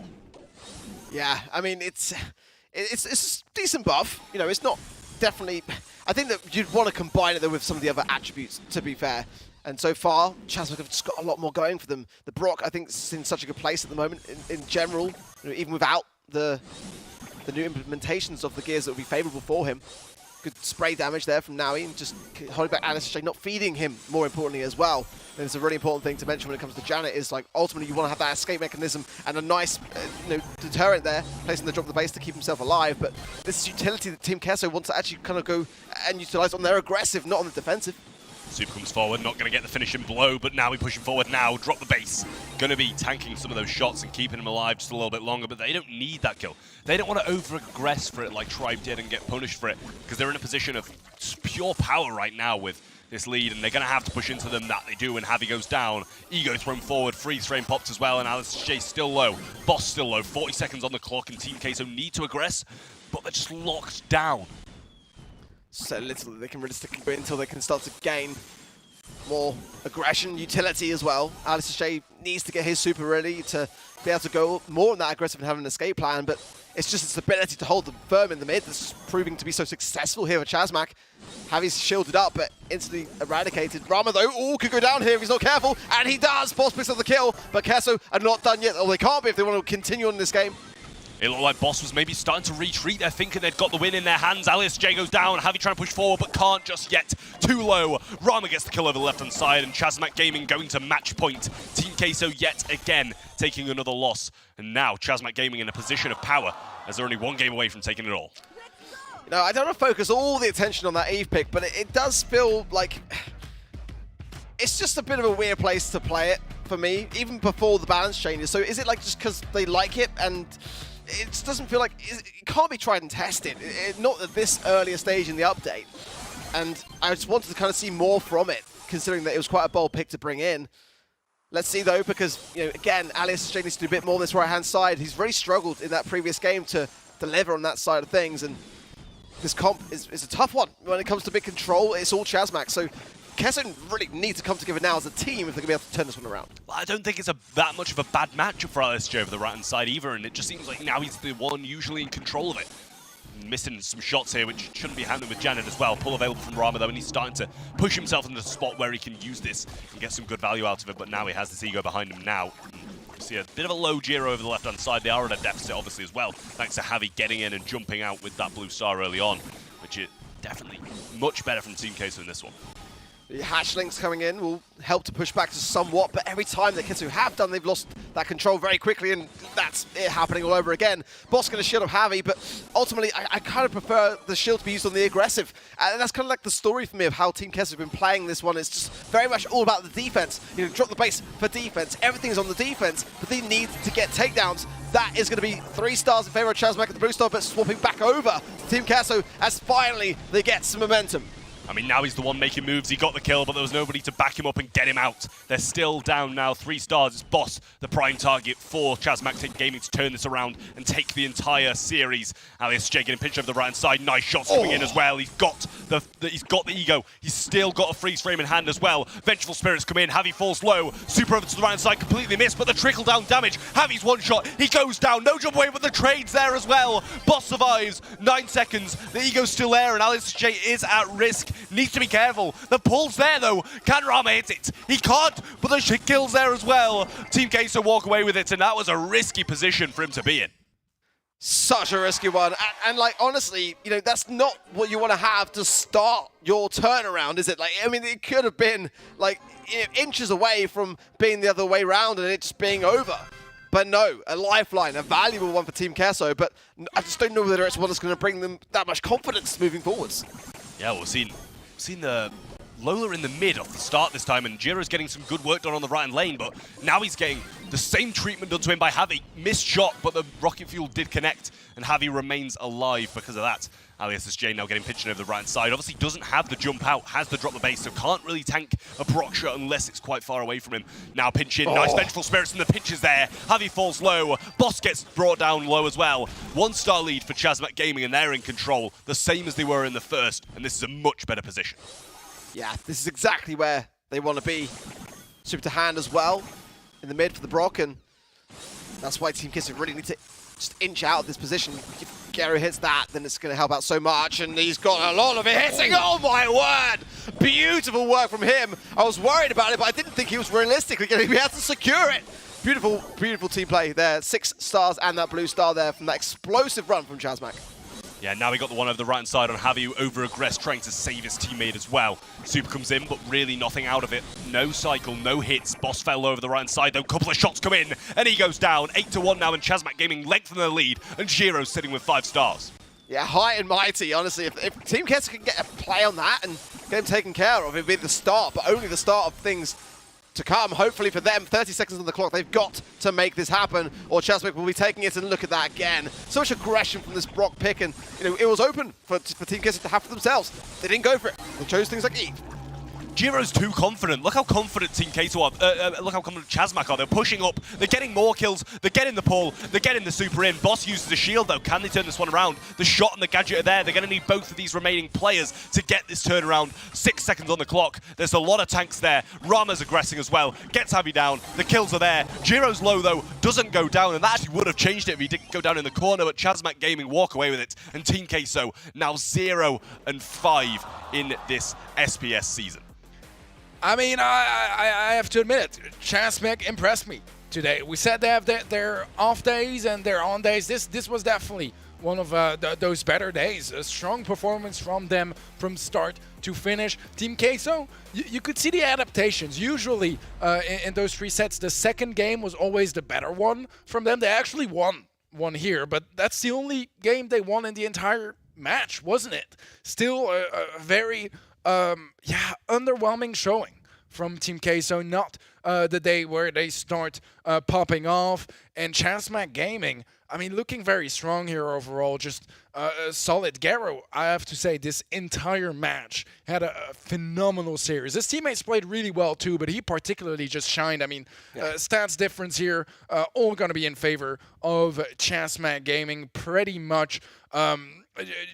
Chasmac looking like the better team, and I'm impressed. I'm really impressed by how they played today, because we had a lot of questions regarding, you know, their current form. And yes, they're facing Team Queso, which I think played better than most play days so far. But it's still a 3-0 though, and that's kind of the problem here.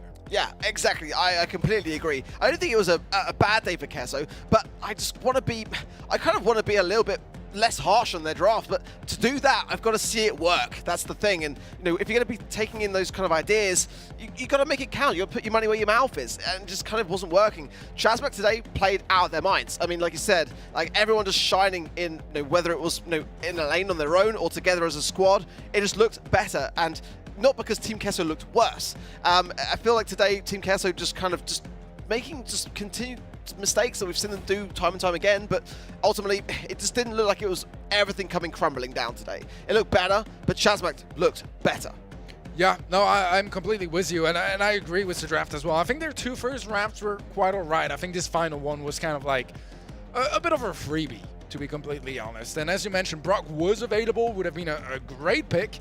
And Eve, I think with the reload gear could have been something that I would have, you know, accepted more. But here it kind of just felt like, I mean, it didn't really bring much, if anything. And I think at this point you can't really afford those. I will have to wait for League Ops to kind of check, you know, the current state of Team Queso. But it's fair to say, there's not much of a chance here to see them in the next stages of this competition.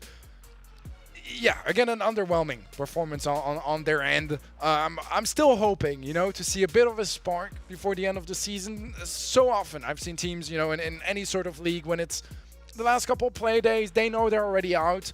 They have nothing more to lose. There's no more, you know, stress or anything. And then you can kind of just have a good time and pop off.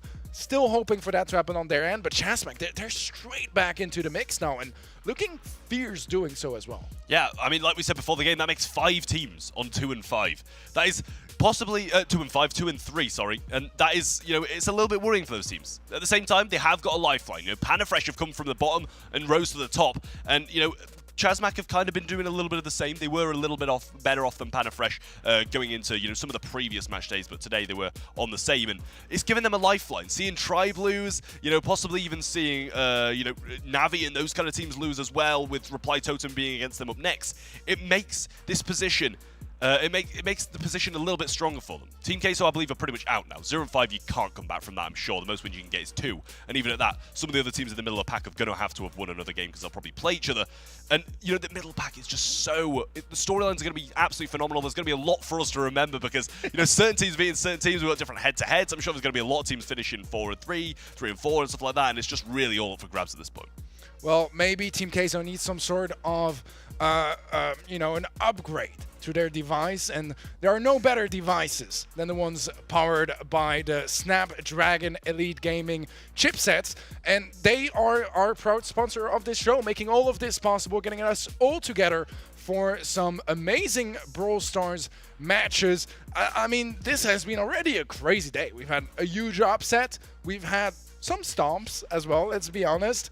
But the last and most exciting match of the day, obviously, is going to be Reply Totem versus Navi. And we're going to be watching that one just after a short break.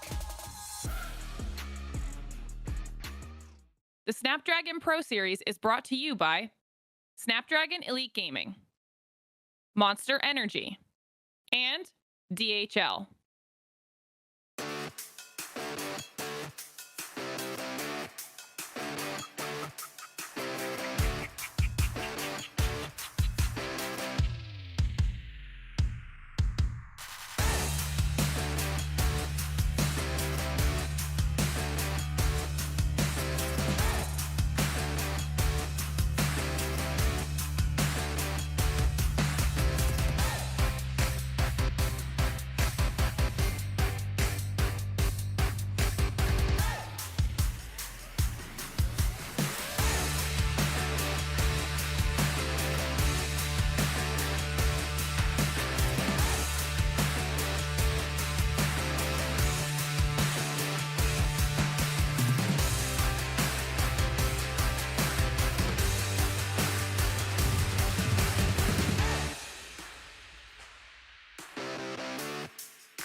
Look at my shine with the glow. This is my time with it though. This is my time to be way at the top. Me and my guys gon' pay out the block. I don't look like boss. Time's right, and I know they see us walking in the limelight. Promise you gon' wanna watch like a sci-fi. My guys are high risers, high tide. Might drown if you come to my side. I pledge allegiance for lifetime. My squad connected like Wi-Fi.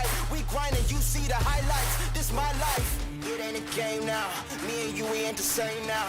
Lions coming out to play now. Opposition out the way now. Out of the way. You wasn't invited. Say you come to play. I dare you to try it. You don't wanna try me. Then step up to my team. Yeah, out of the way. Yeah, yeah. Out of the way. Yeah, yeah. Out of the way.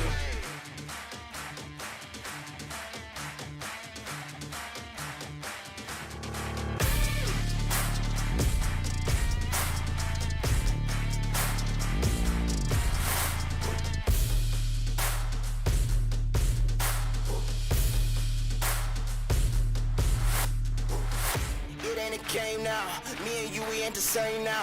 Lions coming out to play now. Opposition out the way now. Out of the way, you wasn't invited. Say you come to play, I dare you to try it. You don't wanna try me, then step up to my team. Yeah, out of the way, yeah, yeah. Out of the way, yeah, yeah. Out of the way.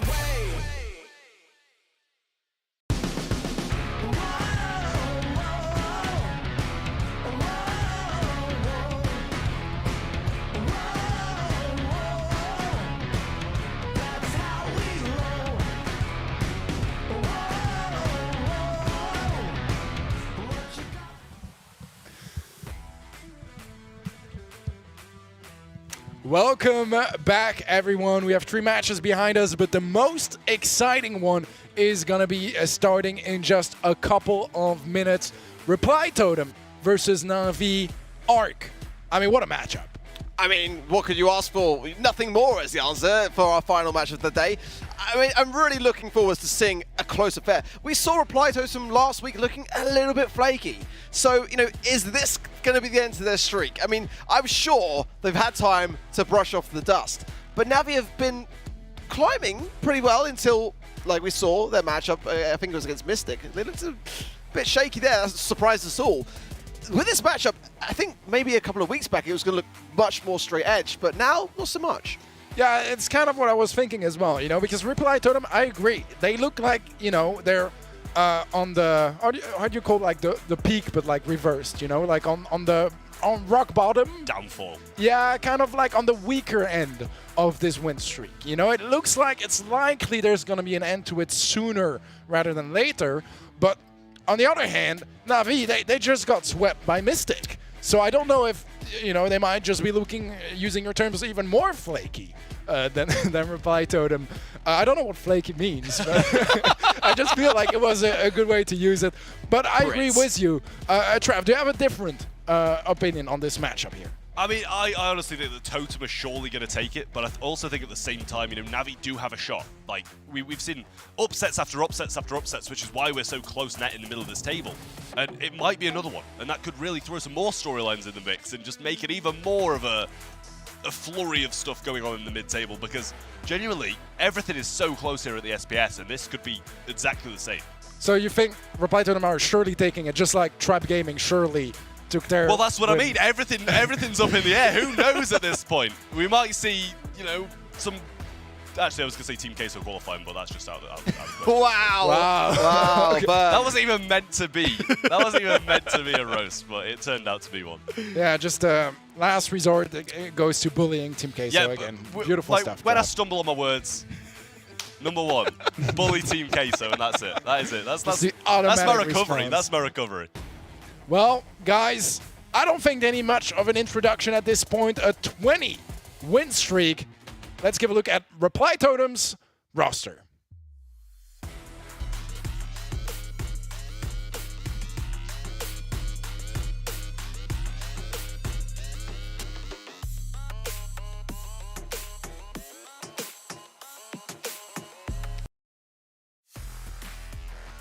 Well, if you guys thought Trav was a bully, I mean, Reply Totem so far in the SPS have been absolute bullies. Unstoppable Joker, Maru, and their coach Enzo. Also their stand-in case something happens, but Let's be honest, I don't think, we're hoping for anything to happen where Enzo is going to be forced to play, because that would probably be the first loss for Reply Totem if something like that happens. I'll tell you who'll be hoping for that, then their opponents. Their opponents are going to be hoping, one of them can't make it, Enzo hops in, but I think, as you said, the likelihood of that happening is just next to zero. Massive roster here, to be honest, and 20 wins in a row in the SPS is nothing to kind of just glaze over. And I think at this point it's like, can anybody stop them? Can they just carry on this absolute tear and go all the way? They've got some tough ones down the line, but I think this is going to Totem. Yeah, obviously, it goes without saying, they are going to be the favorites here. They have been looking a little bit weaker than usual, and it's been kind of an up and down as well. They win 2 monthly finals in a row. They win the previous challenge season, but then they started to be a little bit more inconsistent, a little bit more quiet. You think you know why that could be? It's definitely been progressive, so I'm not sure whether it's... we saw some bit risky drafting, I think it's fair to say, when they played up against Chasmac, and the scoreline with that match last week, it didn't really reflect what we saw. It was a 3-1 in favor of Reply Totem, but it honestly could have gone to a final set, if you ask me. And, we saw in Kabim Canyon some rough ideas have been bringing in the Lou. I didn't necessarily mind it when we saw the fact that it was countering the Daryl, but they made their life a lot harder than it had to be, in my opinion. So I think they've just got to go back to what they do best, what they know, what they love, and what they absolutely destroy their oppositions with. Well, Reply Totem is a fierce team, but so are their opponents. Let's give a look at their opponent's roster. That's going to be Navi. Let's check them out.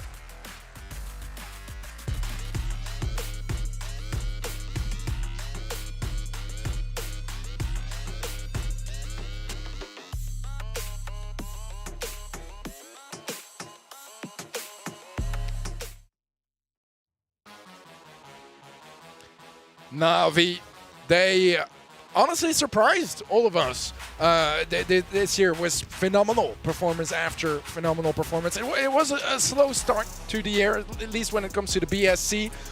But now in the SPS, they're in a pretty okay place. They're in the middle of the pack, very much so. 2 wins, 2 losses. This is their chance here to, get on the better side of things. MMA, Alex Cube, and Angel Boy, we know those guys. They made it to 2nd place of the World Finals last year. It seems like the end of the year is usually when they shine the most. Do you think that is going to be enough today for them to overtake, their opposition? Honestly, I wouldn't mind it. I'd like to see, Reply Totem looking a bit more vulnerable, and I think Navi are one of the teams who can make them look like that. A lot of the other teams who are going to the later stages, SK have already qualified, the other teams in this competition playing them at LAN, they're going to want to see Reply Totem's flaws. They're going to want to see these kind of things, and so are the teams at Worlds as well. They need to be able to see that Reply Totem have these kind of the ability to make mistakes, and you need to see those cracks forming, and a team like Navi are the ones who can exploit them really well. Yeah, you mentioned SK Gaming qualifying. This is the tickets here for the next stage for Reply Totem in this matchup, as they were also 4-0. I mean, they are right now 4-0, and 1 more win will do it. Ark, do you think that is going to be extra motivation or extra stress? I think motivation. I mean, Navi have had time to sort of shake off that defeat last week against Mystic, and it was a surprise for us because we saw Navi play against them, in the splits, and they did come out on top. It was a 1-0 in favor of them. I mean, statistically, here, Reply Totem having more damage, I don't think there's that much in it other than that, to be completely honest. I mean, Navi are a team that now are drafting really, really well. I think Reply Totem, in my opinion, have drafted the best out of any team in this region, until very recently. There's been a bit of a shift on that front, and I hope that for their sake they've kind of ironed those things out. But Navi are ruthless when it comes to their draft, and really like to utilize a lot of what they love, but also show great awareness of their opposition at the same time. So they do their homework. They've got a solid unit behind them and a solid amount of support. And if they get this win today, I mean, it's just going to be looking so good, because they've still got to face SK, remember, coming up soon. So they would love nothing more than just not only take down Reply Totem at the peak of their of their streak, but also to give themselves more momentum to just go about this tiebreaker situation. Well, guys, I mean, I'm going to ask for your predictions here. I want to hear numbers. Trav, you were so accurate in your Tribe prediction, 75-25, I remember. What are your numbers here for Reply Totem versus Navi? I'm not laughing, first of all. That wasn't funny. He copied me anyway. That wasn't funny. No. None of that from you. Honestly, just because you're saying it, I'm going to go, you know, personally, maybe like 65-35. 65-35. That works out, maths. Maths is working. That works out, maths. It works out. It works out. It works out. But honestly, I'm just going to say, I really do hope Navi wins. So I'm going to, you know, come on, Navi. That's a lot of confidence to place in Navi against a team that have got a 20 win streak. Come on now, you can't think it's more worse than that. Like, they might have a 20 win streak, but Navi, they've always got a chance of winning. They bring out these unorthodox things, and I think they've got a chance. I mean, they do stand a chance. I think so too. 65-35. All right, Art, what's your take? 75-25, because it worked out so well when I thought it with Try versus Panna Fresh. I mean, it can't go wrong twice, right? I mean, and if that jinxed the streak, you're welcome. I mean, statistically, you are correct. Factually, we'll have to find out. If it's up to me, I think it's a bit closer than that. I would say 60-40, honestly. I think Totem are the better team, right? But when it comes to flakiness, I feel like... Flakiness, love it. Thank you. We're turning it into a British. We're turning it British. I don't know if it's in the dictionary, you know, if it's a proper term, but I like it. I like it. But when it comes to flakiness, I do feel like Reply Totem, they're going back a little bit to their roots of inconsistency, you know, where they have amazing show-ups, where it feels like they could take on Zeta tomorrow and win. But then there's some matches where it really just doesn't feel quite like that. And if they have a poor showing today and Navi come in with some unorthodox ideas that Reply Totem has kind of no response to, I can see Navi making it happen. I would not be shocked. Yeah. Roast him. You roast me for my prediction. His is further in favour of mine. This is an undefeated team. Surely you got more faith in them than that. No. Okay, fair enough. I've been told. I just feel like every win in the last couple, like, if you look at the challenge season 1, Totem was looking stronger and stronger with every win. I feel like now they're looking like kind of weaker and weaker with every win, you know? Like, they're still, you know, probably the best team in Europe, but I think a lot of people agree that there's kind of a probably in front. You know, and I think there's some wiggle room here where Navi can try to bargain a set or two, and if Totem, I mean, they're just not as used to losing and dealing with those sort of situations as they once were, because, I mean, as long as the SPS is confirmed, they haven't been challenged very much.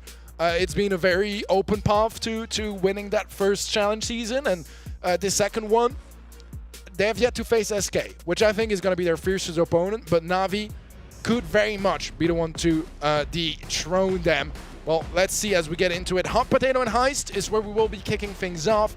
Already banned out Griff on both sides, and then Ruffs and Buzz banned out by Reply Totem, Navi banning Stu and Daryl. I mean, you see Reply Totem, they're instantly onto the Navi tactic of tanks. They ban out Buzz, which is a Navi favourite across pretty much all heist maps. But then Navi come and respond really nicely to that Colette first pick. They scrap tanks. They say, none of that. We do not care. We'll take two things that counter the counter to the tanks with Ems and Otis as well. You know, Ems counters tanks and also does a really good job against the majority of roles on this map. Otis brings some great DPS, the ability to mute, and it's just really solid. But Barley's a great pick against both of those. I love this Barley pick. I really do. I think it's, again, as I mentioned earlier, one that's been forgotten about so much when it comes to Hot Potato. With that Griff ban on the other side from Navi as well, it kind of plays perfectly around that. And the Rico to follow up, again, I kind of like where this is going. Sure, you know, if there was that reload speed gear in play for the Rico, it would go further. It's not going to happen. But with no wall breaker, you got to ask yourself, like, how are Navi going to go about this comp? Yeah, this is the moment where Navi just really wish they could play Griff, you know, dealing with that sort of, okay. Yeah. I mean, on paper, it's pretty decent, I would say. I mean, it has a good matchup against Bart, right? It has a good matchup against Rico, but I do think, like, you know, the way he's going to have to really make sure he has as many supers as possible, because when he doesn't have it, he gets destroyed by everyone. He really just needs to change supers and, yeah, keep assassinating that Barley, that and the Rico, I think Colette is a bit more complicated overall as a matchup for him. What a draft. Honestly, I'm a little bit concerned, but at the same time, I'm like, you know, it could work. It could work if he gets it going well, but if Maru can start off strong, doesn't manage to get the bounce castle, but gets around the corner and still gets taken down by Angel Boy. But look at the other side. Mori's positioning, Joker's positioning. This is where damage comes down for Reply Totem, and Edgar just can't match that. Has Maru got damage gear in play? This is going to be so much damage on the safe if he does. And a great time to commit to it. Even if he goes down, look at that, shredding through things. But I'm with Teddy. I think the Edgar's actually a really smart pick. It's always been a hard counter to Rico in these circumstances. With the Barley as well, it doubles down. But the question is, how much is the communication on point for Reply Totem against it? How much are they aware of it, and how much are they supporting each other when it comes to it? If that's anything to say by, I think they're doing pretty well.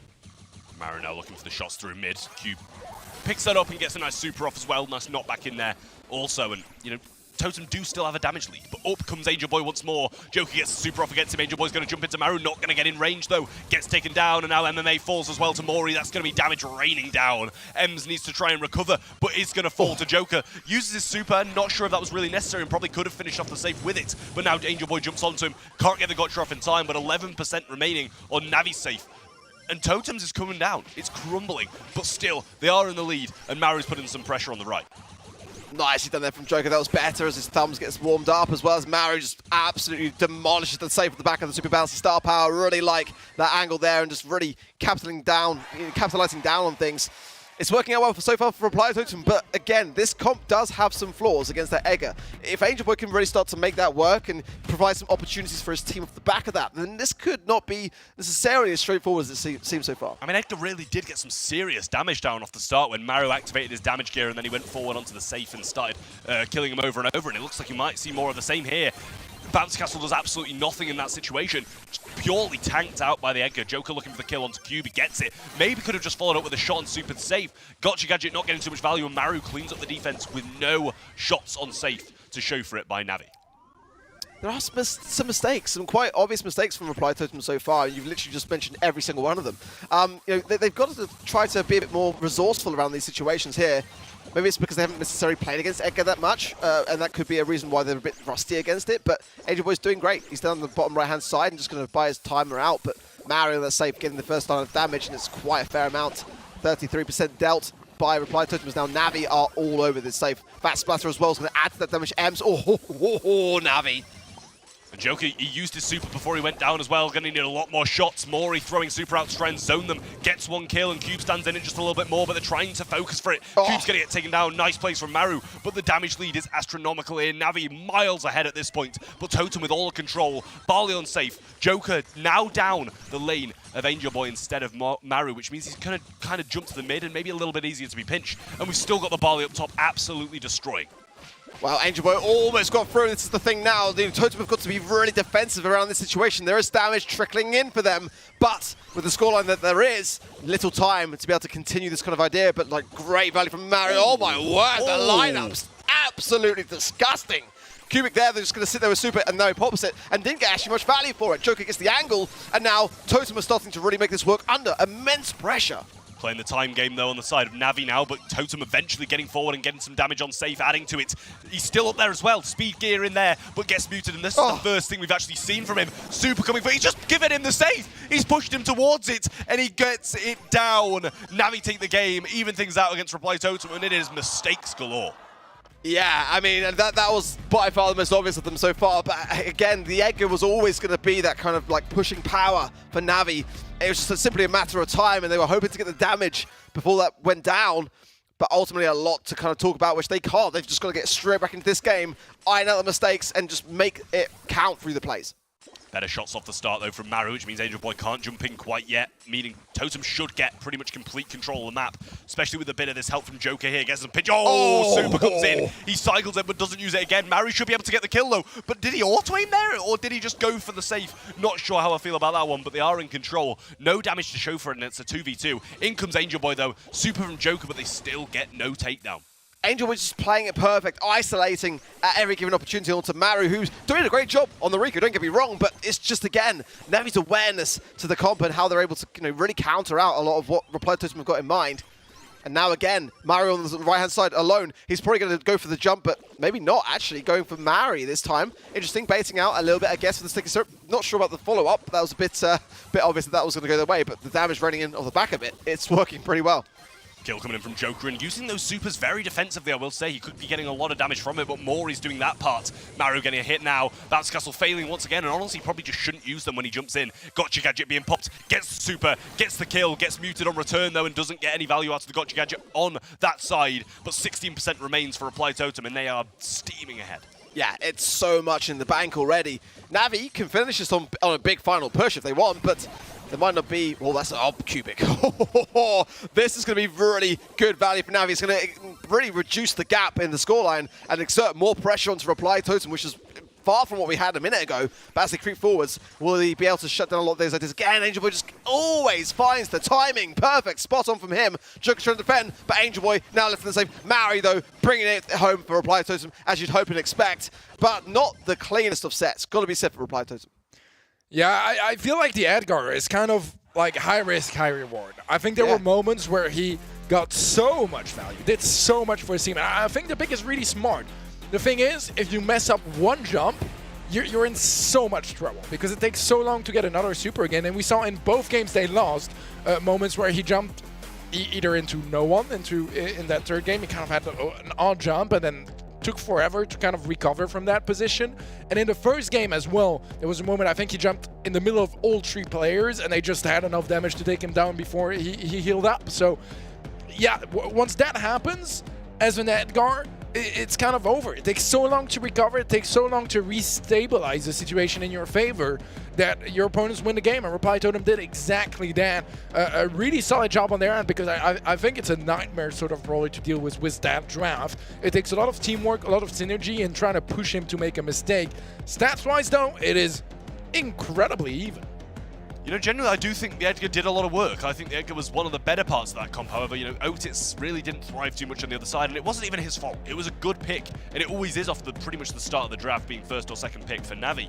But it was the Barley that was picked later on from Reply Totem, which pretty much just got rid of that completely, because we know Edgar's always got to be on that Rico lane, whether he goes mid, whether he goes to the right, whether he goes left. He's always got to follow him, and that always just leaves Otis's lane open for Barley, and he's going to exploit that, and it's tough. It really is, leaving those throwers open, mainly Barley on this map, as we've seen in two lots of Hot Potato. Barley's been popping off massively no matter who he was played for, and it really is just a massive thing. But the stats are very, very even, and it doesn't, if you looked at those stats, you couldn't really guess who won the game.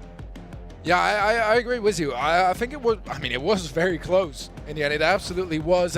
I'm kind of wondering as well if maybe the first half of the draft was a little bit more solid on the side of Navi, if then they would have been able to, you know, make that Edgar work. Because it did feel like it was a bit of a very bad draft. They try to bring back with that Edgar pick. Moving forwards to Shooting Star though, we'll see Gus, B, and Max banned out by Reply Totem. Navi also taking out the B, but also Bell and Piper. A first pick Nani, which is something, you know, not too surprising on Shooting Star. And then the Gene and the Bonnie to follow up on the side of Navi. I really like this first pick from Reply Totem. I mean, how much do we see Nani get banned here every time? And when it's open, it's a really, really great thing to have to cycle in the peep. I mean, obviously we would not be seeing the 10% super buff on the gear side, but nonetheless, it's still a great brawler for this map. I mean, it's kind of unfortunate in a way that Navi did ban out the Piper, because it's been a great counter to that as well. And Brock, I mean, we've already seen Brock thriving today in Shooting Star. I'm pretty sure 100% win rate for that particular brawler. This comp shaping up to be great. I mean, Navi, don't get me wrong, are fantastic with Bonnie now. It took a while, but they started to really, you know, harness it and down and get it all on point. Gene is a great thing to have as well. I don't think it's maybe as one-sided as I'm making it out to be, but nonetheless, I just really do feel strongly about how Nani and Brock can fare here. I honestly think that they've got the two best brawls on this map. Gene definitely up there as well. They add Lola to the mix also, which is usually pretty good against Bonnie. You throw that ego down, you can tank the Gene pull as well. You got good DPS, and it's rare we see Nani not win on Shooting Star, and that's definitely a worrying spot for Navi, because if they lose this one, they're going to be 2 sets down. Navi going to have this last pick though, and this is going to be the difference maker. If they can get something that's extremely good, which I can't really pick out, with B being banned and Max being banned, Gus, Bell and Piper, it doesn't leave a lot left for Navi. Okay, I mean, Poco is one way to do it. I always love the synergy between Poco and Jean, right? Because they can kind of like both heal each other whilst they struggle a bit more to heal themselves at times. But I don't really know what this draft is. I mean, you know, if we had the Max instead of the Bonnie, then I would think this kind of works together. Here it feels very scrappy, very odd. At least to me, Ark, you were laughing. I think you have probably a similar read, or maybe you know something I don't. I think I had more of a concerned face rather than... Yeah, fair enough. I mean, I just feel like that pick from Navi is just a pure panic pick. It doesn't feel like it was planned, almost to me, but I think, Trav, you nailed it. Like, there was so little left for them to go with. And, you know, once those walls are all down, I mean, sure, it can work, but I just don't see it happening. And the synergy, I mean, it's going to obviously help a lot with the body jumps, but, I mean, it's a saving grace for me that Navi have picked up that first kill. That's going to allow them to have to force Reply Totem to go on the aggressive. These peeps have really got to land. Yeah, and you know, also on top of that, they've got the blue star as well, which means they're going to have to get 2 kills to even this one out. Cube getting hit pretty hard, and obviously Super from the Nanny peep hitting the Jean, but nothing really coming from it. Heal's going to be pretty much provided day in, day out to these players on Navi, but Cube's falling low. Pull comes in onto Joker, gets a couple of hits in return, but no finish off onto him. Maru trying to throw a super over there, but the heals are there as well. Cube falls low, and they add another one to it as well. Cube now with 5 stars, and his team healing him up nice. Nice return to sender from Maori, but they just can't secure the kill. Angel Boy is just doing a great job with the healing paths, and of course the constant Poco heals. But again, if Reply Totem play this slow and they just keep starting to chip away, how long can it possibly last? But that's a great pull to deflate the entire situation. The super from Joker went over the top, more or less, and they're not able to land a lot of this peep value. Reply Totem have got, in my opinion, the better comp here, despite the obviously the utility that's being provided by Navi, but they're just not playing it correctly, just overcommitting. The mass heals are a real issue for them here. If they hit all of the shots, it's still at risk, and Cube's just popping off. He's the front line, and the back liners are just keeping him in the mix. 6 stars over his head now, and you know, the turnaround is still a possibility, but it's going to have to be a team wipe, and possibly even more on top of that as well. Return to sender heading towards Jean. Sprinkle of damage from that, though. Big hit from Mori, got his super now as well, and this needs to be a massive combo play without them getting any supers. Hits Alex. The takedown's there onto him. That's one less healer for them to deal with, but they need both of these players. Return to sender connects with Angel Boy, but Cube's just going to sit there. He's going to hide. He doesn't need to be a part of this battle, and Navi take the first game of Shooting Star. I'll take it back a little bit regarding the Poco, because they clearly had a plan, and that's what Navi do really, really well. But I've got to turn it back around to Reply Totem and say that they made the mistakes. That they shouldn't really have lost that positioning power. If one goes down, pretty much all can go down. And either way, it forces you back down to the map, and that's not where you want to be. Like, with this particular comp, they should be playing it slow and steady and starting to take one down. Now they can focus all their attention onto the Poco, which they are now doing, and they get that. That is how you do it. Reply Totem just wipe the slate clean and come back fresh. Much better game plan now, and then he's on his own as well, and he gets taken down. Angel Boy can't provide the same level of heals as the Poco can. And without the Poco there, the Bonnie did fall. Little loop around here, trying to amp up some damage with the peep, and gets it quite close to it. Double hit there as well. Can't be far off cycling that. Joker gets some good connections over the right-hand side to the left too. Angel Boy gets hit by the rocket fuel, and some great connections. Super available too, and 5 stars up. Over the top again, and that is going to keep the Jean down very low. Angel Boy surviving on the help of the Poco, but now very precarious. Actually managed to get the kill, and the body blocking is there from Navi. Great team synergy and teamwork going on there. So much going on, but they managed to keep each other protected along the way, but they are still behind. Joker trying to get some taps into Alex, and that's a lot of damage starting to rain in from Reply Totem, but these heals just keep coming and coming. They've got to go back to where they were at the beginning and start to really isolate members of Navi.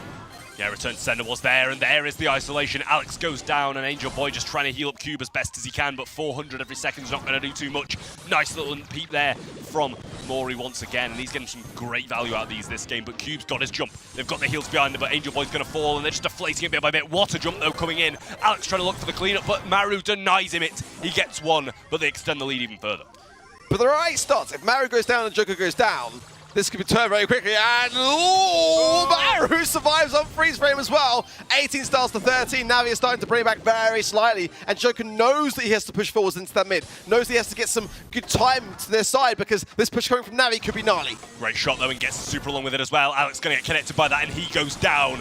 No big heals coming in from Navi, and this is just a different story from the first. Cube looking like he's going to fall as well, but the takedowns are coming in. They get it. Reply Totem move back equal in Shooting Star.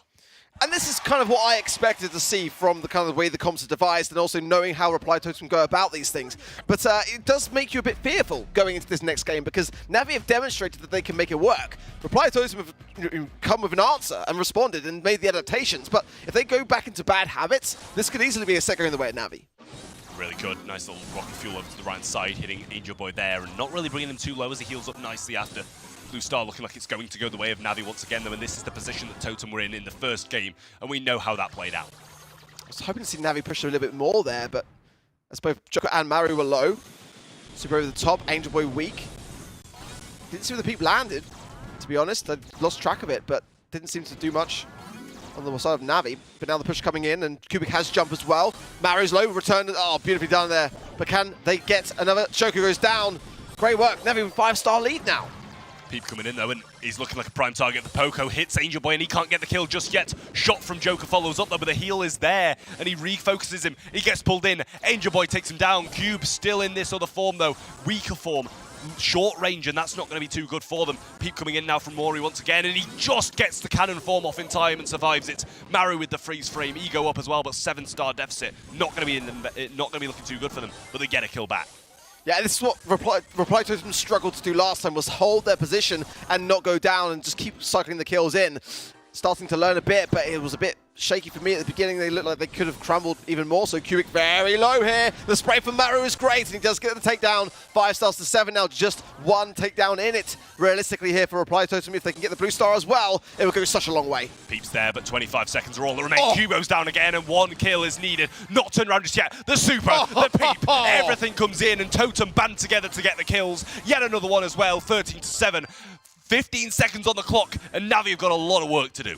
This is the moment where you can literally see communication. I mean, it's so great to see, but can Reply Totem hold on to this lead? Over the top, Mary gets pulled in. If he goes down here, it could be disastrous, but it's not going to happen. It's going to be Reply Totem ending on a massive high. 19 stars in the blue.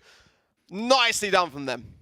Holy Mary on the Nani here. Fantastic connections there towards the end. And I really felt like that blue star and really early engagement was key, right? Because that comp from Navi is incredibly strong in a defensive setting, but when it comes to offense, it struggled a lot more. And I thought as soon as they got that blue star earlier, as well as 2 follow-up kills early on, that Navi were going to take that third and final game. But Reply Totem was incredible. First of all, team play, but also mechanics, connecting some ridiculous shots, and Mari especially doing just such a phenomenal job on that Nani pick. You love to see it, and Reply Totem was such a strong response there towards the end. I think stats-wise, it's really hard to read considering like the comps were so vastly different. Honestly, I did not dislike the comp that Navi brought in. I just feel like Totem is a team where it's tough to pull off because mechanically it doesn't get much better in this region, and what a way to do it as well. I mean, I have to applaud Mario again because Nani's probably one of the highest skill ceiling brawlers in the game, and he was hitting 3K shots like it was nobody's business, especially in the final moments of that third game. Impressive stuff from Reply Totem because it really felt like a winnable set here for Navi. It really did, and Navi probably should have taken it. You know, it was a repeat of the start that they had in the first game where they were so dominant, but it just didn't play out as well, and this is the Reply Totem we know and love. They make the mistakes at the start. They might even repeat the mistakes, but they learned how to come back from them, and that's what they did in the third game there. The second game was very strong. And as you said, the Blue Star is a huge momentum giver in this one. Blue Star, whichever team it goes to, they get a massive lead off the start, but then it's anybody's game towards the end, and, you know, with the heals that Navi were getting, I'm surprised they didn't manage to take it. But Reply Totem, just look at the damage comparison as well. It's triple the amount, should I say, that Navi managed to get, and that's just massive in a game mode like Bounty. 128,000 damage in Bounty. I don't think I've ever seen that before. Yeah, we don't even have the healing stat because usually, too many heals. Usually it's irrelevant to Bounty. You know, it's just not a stat we care too much about in Bounty. But yeah, it was a very interesting comp, one that honestly I think, you know, surprised us because it was absolutely a winnable one. But Reply Totem, just better. Draft is out here, center stage. So we are moving on to Brawl Ball now. and Poco, Max, and Otis are going to be banned out by Reply Totem. Navi doubling down on that Otis ban, but also adding B and Surge to the list. It's going to be a penny first pick for the Navi side of things. Reply Totem, just better. We're putting it out there right now. Put that on a shirt. It will make so much. Okay, well, so far, so good. I like what I'm seeing on the side of both Navi and Reply Totem. I mean, ultimately, you kind of have to ban Poco in this scenario, and especially if Navi can make Poco work in some capacity in Shooting Star, you've got to question yourselves as to how effective it can be on center stage. But Gale coming in, and the Gene as well. I really like that from Reply Totem. The Penny is a solid pick here. Navi played it quite a lot of times, up first, but I just always tend to side with a Gene in this environment on center stage. I think it can do so much for your team chemistry. Ultimately, there's still a lot of ranged options that Navi can go for here, but Penny, if the one thing I will say about the way that the Navi comp is shaping up to be is if they can get control, then this Penny is going to do so much work. When if you can keep Reply Totem back behind those enemy lines, they're going to struggle to get out of that spawn. Yeah, they really are. I do love the Gene. I love the vision it provides, but Bo's going to provide some great vision as well. And this is, a pretty similar matchup what we saw with the Tribe. We saw the Gene played by Tribe on this map, and their opponents of Panna Fresh came in with the bow, and it paid off hugely. Gene just couldn't do as much as he wanted to do, not enough DPS, and even with the knockbacks in the goal mouth, it just wasn't enough. Obviously, Penny and Bo together is quite a deadly combo if you can get the map broken up and still have some spots for those Penny turrets to lie. But Gale's just got the defensive measures needed to stop pretty much any goal. They had an Ashe to it. With no Gus, they had an Ashe anyway. I'm not sure how I feel about it, especially with Gale being there and Tribe having this last pick. It's a little bit risky. I was about to say, into a Gale. Like, that's some wild stuff. I like it against the Gene because, it's just an unpullable brawler most of the time.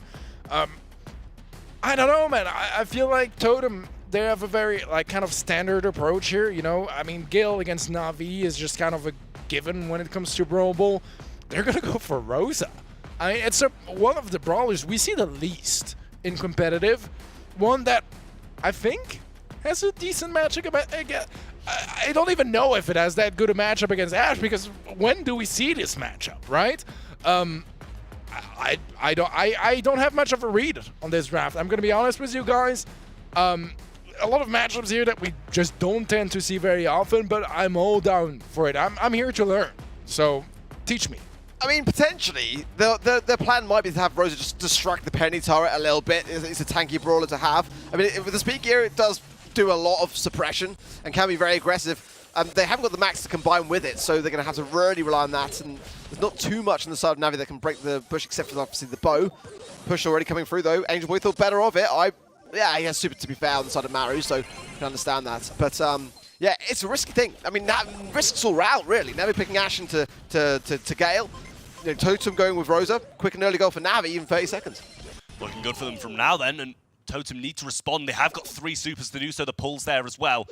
Slow down coming in from Mori and the pull onto Angel Boy, but is he going to get much value? They're not back straight into Mori. I like that. Better synergy from this team here. Cycles the super once again. Maru needs to get towards this ball, pass it forward, and Maori might be able to finish this one off, but there is a defending person, and the shot comes in. Clutch shot from Alex. Nice save from Angel Boy. Good stuff from Navi. If Alex hadn't hit that shot, I don't know whether that was going to be enough, to be fair, and that was beautiful from Navi. Everyone doing their bit right when it mattered most. Keeping that lead is so important now as the penny turret goes down, and Maori just going to struggle so much on this right-hand side here. Angel Boy speeding forwards as well as Cubic trying to keep the pressure onto the mid and get the pinch between himself and Alex. Obviously, the penny turret as well is going to keep everyone moving on the side of Reply Totem. Joker needs to hit a pull here. He does so. There are supporters there. Lampler straight back into Maori. Much better from Reply Totem, but still no sign of a goal.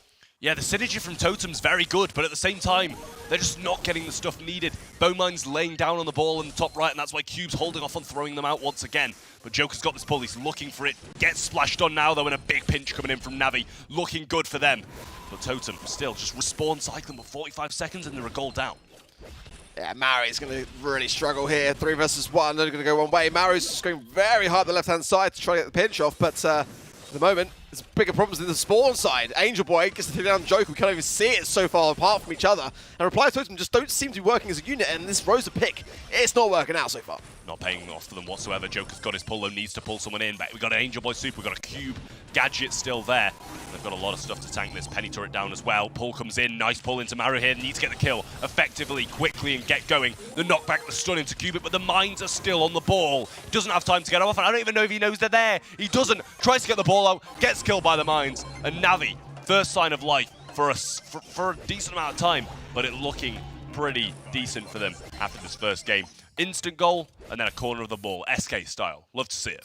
You could have got the ball out if there was someone to pass it to as well. I mean, you can bounce your way in and just get the pass before you die. But ultimately, yeah, Navi taking a leaf out of the SK book. I think this comp from Reply Totem is a very early game comp. I think as soon as they start to break open the map with the bow, and then again, that puts so much pressure to try to push up the map early to get rid of that super totem. They've got to be very, very cautious, and that is not helping the situation. Having that bow totem there, it's just going to exert more pressure for those mines to go down and start to break things open. But I just don't see this Rosa working out in the late game. That's the problem.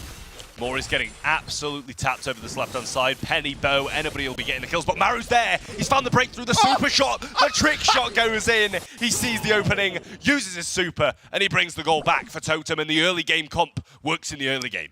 I mean, that was not what you expected to happen at all, really. I mean, looking at the way it was going, I mean, Maru was just all over the place, getting shots from left, right, and center, but it is kind of working in a scrappy kind of way. But again, I do worry about the longevity of this Reply Totem comp. As Cubic starts to break things open more and more, how much more can Mari commit? Yeah, well, this front wall has been completely extinguished here by the mines of Cubic, and Maru trying to fly under the radar on this right side, but nice super coming from Maru. Mori here, the shots from Maru, but can't get the takedown. Joker trying to follow it with some kills. He sees the opening. The Jimple and shot would have got that in, so good like sight from him, and good vision to be able to get himself in a position like that, but Bowmine's placed in the mouth of the goal. Maru does not get stunned by them just yet, but one remains. The pull comes in, and the knockback isn't timed well. The knockback's there this time, then the stun as well, but can Mari get this out? He can't, and Navi are going to even things out. A minute on the clock, and even overtime is looking better for Navi as well. Yeah, wasting valuable seconds for that very reason, and now those bow mines force Mari over to the left. Wolves pop the slow as well, and that will be enabling him to close the gap on the Penny, which gets the takedown for. Alex goes down, but now he can't really commit to that. Too low HP. And the pull in from Joker is actually going to allow his death as Alex takes him down. Mari's the last man standing, but it is a good man standing at that. Gale in that position, able to do a lot of defensive capabilities, but I just feel like this is going towards another goal for Navi at this rate. Yeah, it looks that way. Nice super from Mori over the left-hand side to kind of keep Angel Boy off for a little bit longer, but does go down. Maru still has this knockback, but constant aggression coming in. Super shot, not connecting. Joker with the knockback and shot towards there. Nice defense from him here, but Maori needs to try and get this out. Gets the ball, passes it away. Alex had the super there, but didn't go for the shot or a hero play towards the end of overtime because they know they have the better comp anyway. Yeah, I think, well, this Gale pick could be quite a nice thing to have into overtime because, oh, a beautiful pass. Angel Boy's open, lovely stuff. Navi, they did not hesitate. They saw the opening, they went for it, and they were thoroughly deserving of that set. Yeah, I feel like that Rosa pick was maybe a bit of a blunder. I mean, it's a challenge to deal with Ashe in general here when you only have one pick to do so. But I don't know. I don't feel like Rosa was it also playing the star power that gives you extra damage during your super rather than the heal, which I feel like on a map with this amount of bushes, to my eyes, it's a shame. Although I'm gonna admit it, guys, I don't particularly follow the Rosa meta very closely. You know. What do you mean, Teddy? How? Like, how can you not? Yeah, I may not have all the knowledge for, you know, when it comes to the optimal Rosa build right now. Because, frankly, it's not a brawler we see ever. It's one of the least played brawlers at the moment. We see more Shelly than Rosa, and we don't see much Shelly. So, I don't know. I'm not exactly sure what the thought experiment here was from a Reply Totem. Clearly, it didn't work. I feel like it was close enough to maybe working, but not quite there just yet. And Navi, it did feel like they had the better comp, and they had more of a plan with it as well, whereas Totem, it kind of felt like an idea that wasn't really experimented with too much before, and they were like, yeah, we're up 2 sets, we can try. And I mean, I think the stats speak for themselves. They tried, it didn't work. I mean, I thought the Ashe was risky itself, to be fair, you know, especially with a pick that was left from Reply Totem, but the Rosa just did not pay off, as you said. It's just not a pick that you expect. We don't see it at all, and there's a reason why. Because you're feeding a lot of supers, especially against Bow and Penny. It's not going to be working out well for you if you're feeding those supers. The Bow mines are going to be breaking up pretty much all of the map. The turret's going to be dealing a lot of damage, and Penny as well, with that salty barrel, is a lot more capable against Rosa than she would have been in the past. I mean, it can work, but you need max. Like, you just simply do. Without the max, the Rosa can't really do much at all. there was definitely, safe to say, other picks that Reply Totem could have gone for.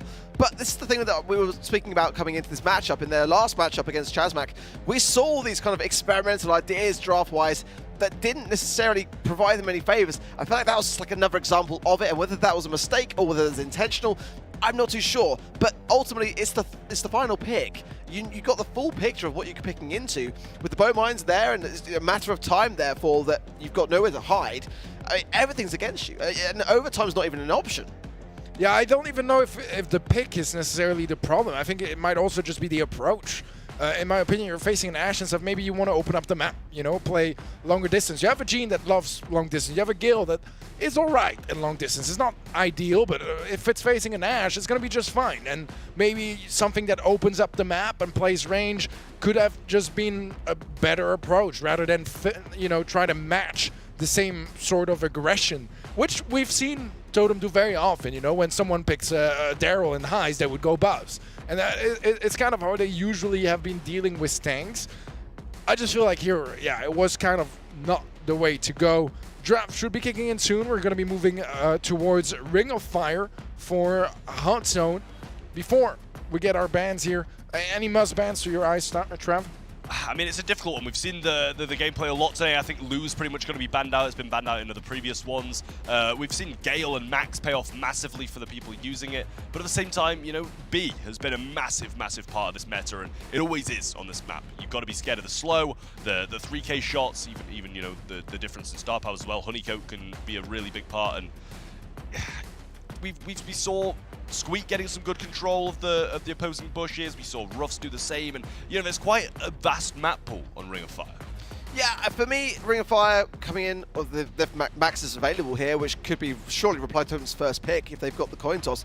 Bans over B, I think Smart, Lola, and Otis for Reply Totem, Penny, Colette, and Bell for Navi.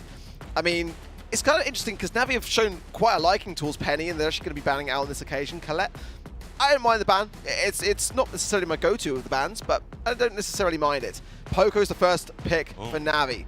And that's showing a statement, isn't it, really? We saw what Navi did with Poco and Shooting Star for Ring of Fire, where it is really viable. That might change Reply Totem's strategy here. I do feel like they need the Max, ultimately, but we haven't seen the greatest success rates for Max today, to be fair.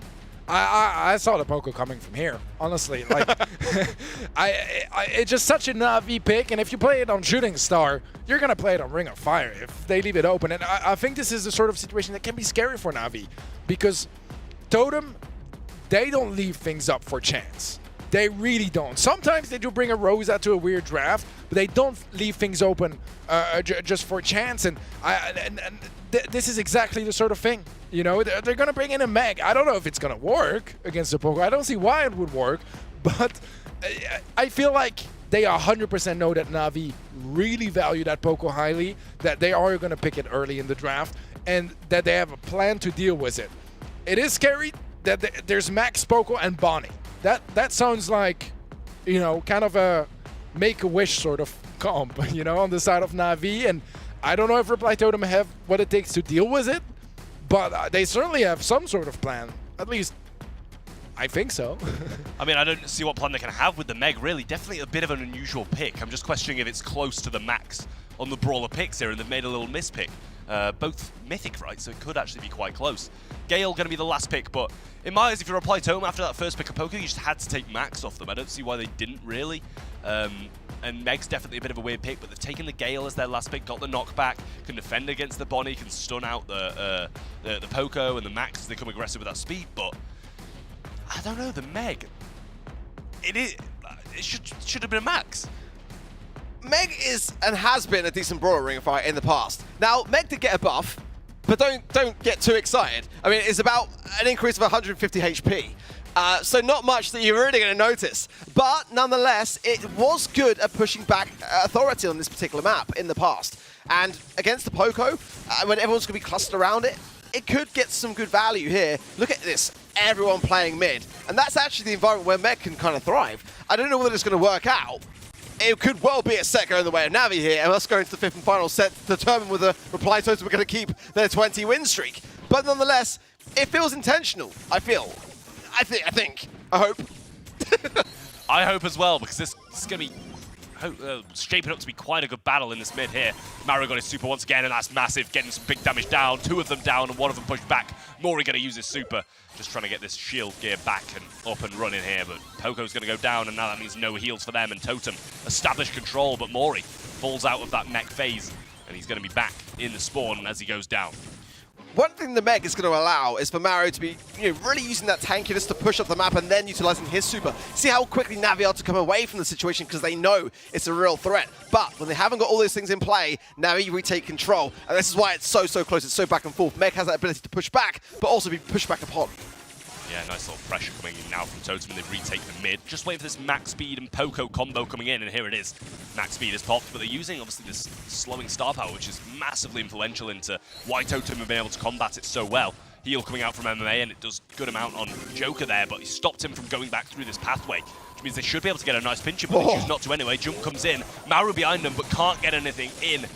Maru just trying to get some shots through this bottom side, but Cube doing a good job of avoiding it, waiting for his teammates to come back up, and then that's the assistance he needs to stay in the zone. Well, it's been a valiant comeback so far from Navi, and if they can hold it for just a little bit longer, and that's a great way to start doing so. They'll take down of Maru. Joker to follow. This is going to be Navi moving on to a lovely position in this set as they look to be potentially closing things out. But what I will say is that Reply Totem's comp has some legs. It has some merit. Yes, they lost control in the later stages of that game, but it was proving to be very neck and neck until then. As we saw previously, when Reply Totem was sort of like losing things in Shooting Star, they changed their strategy and approach to things after working out how Navi were ticking. This could very well be that same kind of idea, but they've got to start showing us why this is a draft worthy of going up against Navi. I mean, here's what's going to be going on, and now we see an instant flank rather than 3v3 in mid. Mori's going to be going straight for MMA in this pocket. He gets the super as well and gets the takedown. Much better start from Reply Totem in comparison to the last one, but Navi already did establish 25%.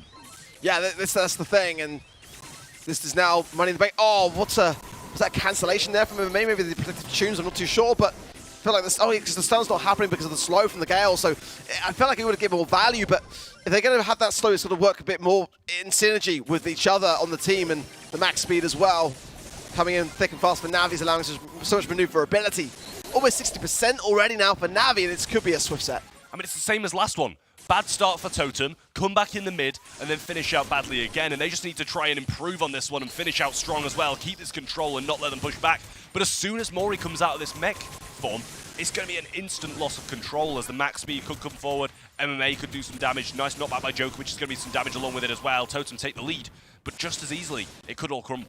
Especially as now Mari just need a takedown here. He'd love to have a little bit of a saving grace, because he's going to be not in mech form, he's been vulnerable here, but keeps Kubik low. Beautiful play there from Reply Totem, very importantly so. And they do keep the control, and Mari a couple of taps away from getting mecha as well, just at the right time. Surely now Reply Totem can hold on to this. Yeah, Mori gets his super once again. Knockback comes in, bit of damage along with it, slows as well. Little super from Joker to finish them off. Match point to Reply Totem coming up next, and this is their qualifying to the finals point as well. Big stuff coming up, and Navi did not look the same in that one as Reply Totem come back swinging. But I do worry still. I've got to be honest. I do still worry. I feel like this is already deserving to go to the 5th and final set. And it's not an easy comp to run against Navi in a game that really caters towards them when they've got so much heal potential to this idea. But Joker going to the left-hand side, and I've got to say, it's such a bizarre thing to see when the Gale doesn't get the stun, isn't it? It's like, you see it so rarely. But that's why I think there's a strategy here for Reply Totem that they've come in with in mind. It's about whether they can hold on to it and keep this going. Super coming in from Maru through the mid. Joker with a nice little super away and gets them into a position where Mori can shoot these shots. Gets the swing off. Angel Boy doesn't phase shift through it. Unfortunate for him. Shots coming through from Maru now though, but Joker did fall down, and it is a Reply Totem lead early on, and he's looking for his mech once again. Good connections. He's keeping them low, but MMA's also healing them up. Beautiful stuff from Mari there, just instantly back into mech form, and just that additional time needed for heals, and Navi is going to delay them here.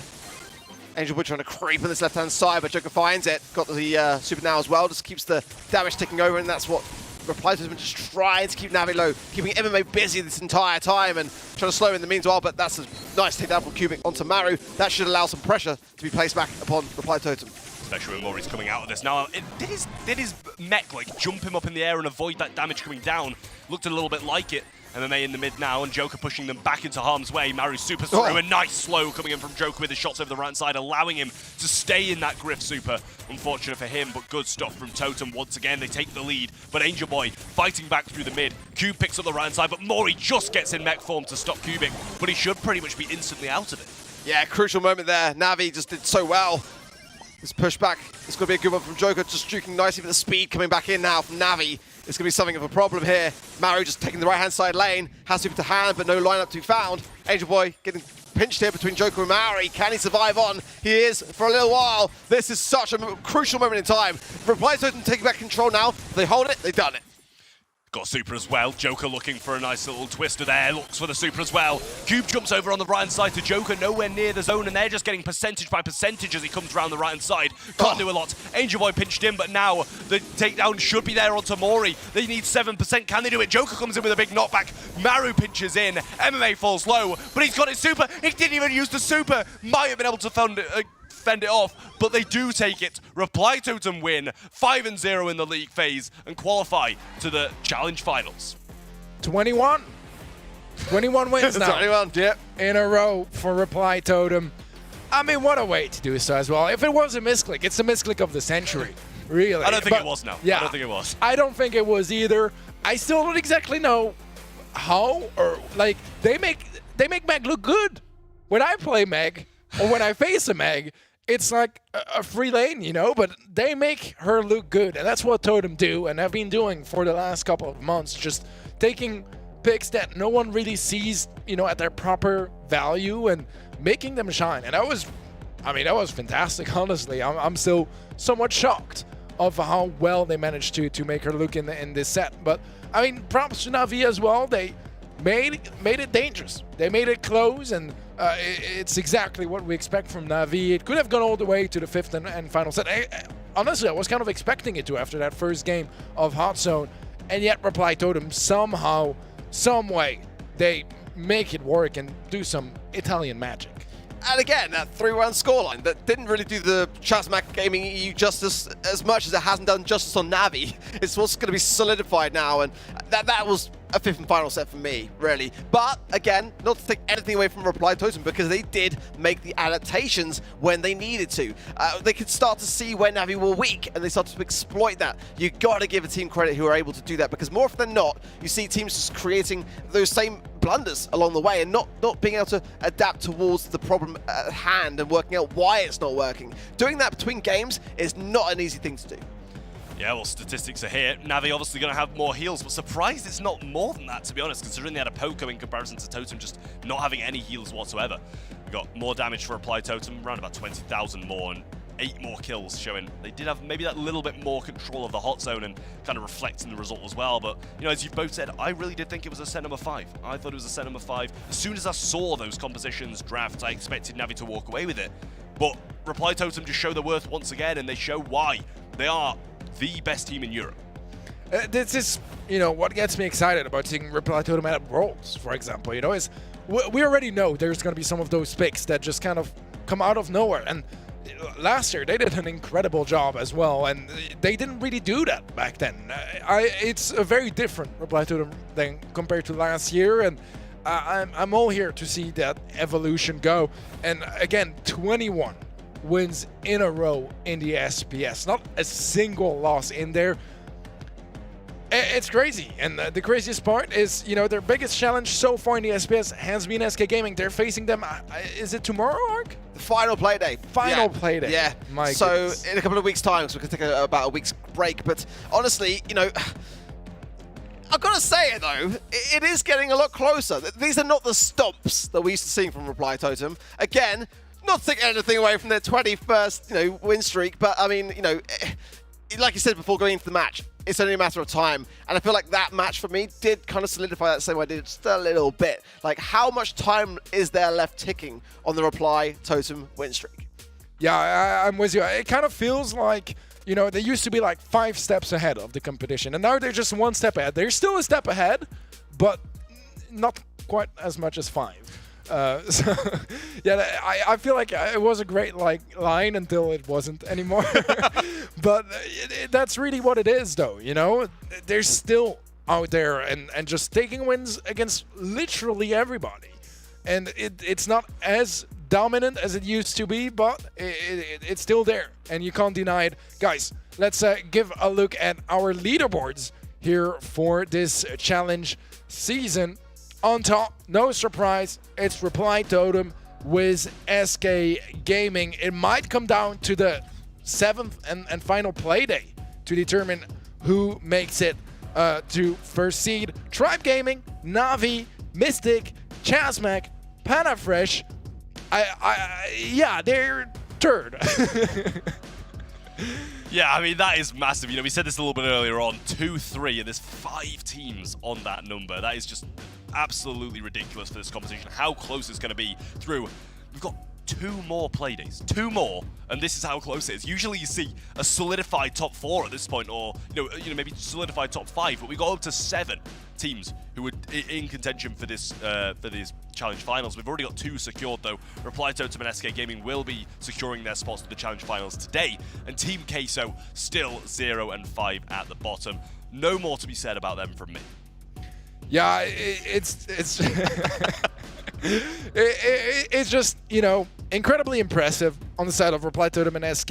It does kind of feel like, you know, whereas last season, Tribe Gaming, SK and Reply Totem, they were all kind of, you know, fighting for that #1 spot. This time around, Tribe, they're really in the middle of the pack, and they're not quite standing out near. I mean, they're not standing out. That's the thing. They used to be the team that stands out. They're not quite there right now. So it's going to make things incredibly competitive for those 2 final spots. 5 teams battling for it. And, I mean, they're going to be battling again in just 2 days. Let's check the schedule for match day number 6. We are going to be having Chasmac versus Tribe Gaming EU for our opening match. Reply Totem against Team Queso, SK Gaming versus Navi, and last but not least, or maybe last and least, I'm just kidding, Panna Fresh versus Mystic Esports. I mean, Ark, which matchups here really, you know, tinkle your eye? Reply Totem versus Team Queso. I can see Trevor wanted to say it. No, I'm kidding. That's going to be a tough day for Queso, I think, all things considered. I am actually now very curious to see how this Chasmac Gaming EU versus Tribe Game is going to go. I mean, you know, I wouldn't have said it if today had gone the way that we all expected it to go, but now I think that Chasmac have got a pretty decent chance if the Tribe that we saw today come forward and show up to that game. I mean, SK and Navi I think is always going to be an absolute banger, but you know, just considering how many teams I've got that 2 to 3 on the leaderboard, I mean, it's now just going to be so exciting to see how it develops. And I tell you what, I'm glad that I'm on the casting desk, because I would not like to be in the league ops when it comes to the next challenge days. I just would not want to be the person responsible for having to work out all those ties. Yeah, there's going to be a lot of math involved, and also just, yeah, checking those head-to-heads. And I think that next play day, and even for the last one, it might be a very big deal to actually figure out, you know, exactly who won against who and how that all works out in the end. But we wouldn't be here if it weren't for Snapdragon Elite Gaming. They're making everything you guys have watched today and for the previous 4 match days possible by supporting us here and bringing us all together again to celebrate Brawl Esports in the best and highest level competition in the region. So a massive shout out to them for making literally all of this possible. Yeah, I mean, that is gonna be it for today, guys. A couple final thoughts maybe from Trav? I mean, I've loved the way that it's shaping up, and you know, the next week is even shaping up to be even better. You know, through that schedule, we saw 4 of the 2 and 3 teams are going to be facing each other. So we've got two people who are going to be rising up and 2 people who are going to be falling off quite substantially. So it is a massive, massive game day coming up next. And obviously, on top of that, thank you to everybody in the background, you two as well, for casting alongside me today. It's been an absolute pleasure as always.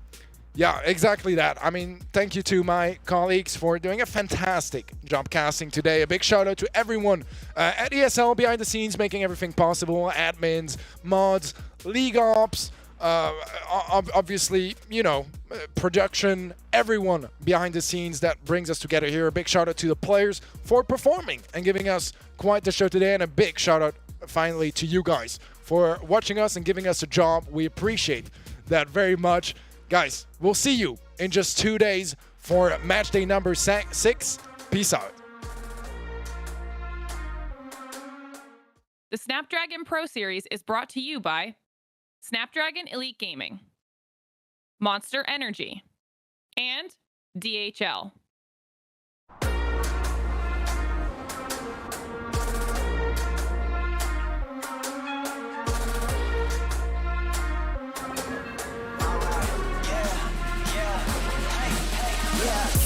Won't stop going till a player on top know it. Rooftop, penthouse suite. If you really want it, gotta own it. Fight through it, we was at the lowest. Blood, sweat, tears, the components. Riding all year, now's the moment. We are not friends, we are opponents. Yeah, I'm coming for mine. Yeah, I'm making a play, the game on the line. Yeah, I've been on the grind. Yeah, I jump in the spot, I made it my time. Yeah, look in the sky. Yeah, the stars align, no shade to shine. Can't stop it already. Emotional work and devotion. We put in this time. Look, you won't stop.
They don't want it with me.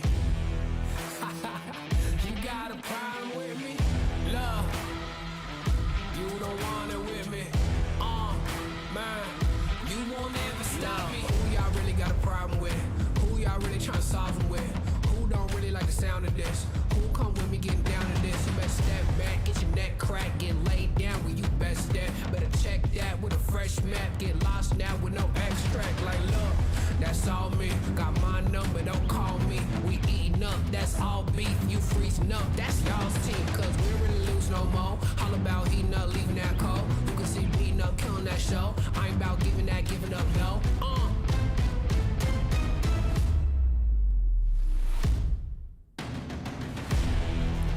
Nah, cause they don't want it with me. Look, you got a problem with me. Look, cause y'all don't want it with me. If you start a fire with me, then you never gonna stop me. Sound the alarm. We about to go on. You getting it wrong. Time to go on.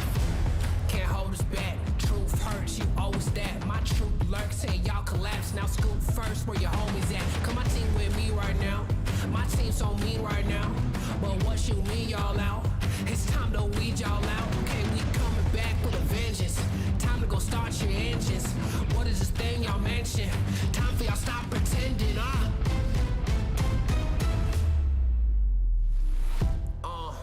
Nah, y'all can't do that. Where your crew at? Y'all can't do that. Nah, where your crew at? Love, man, cause now you alone. Yeah, get out of my zone. Man, cause now you alone. Love, get out of my zone.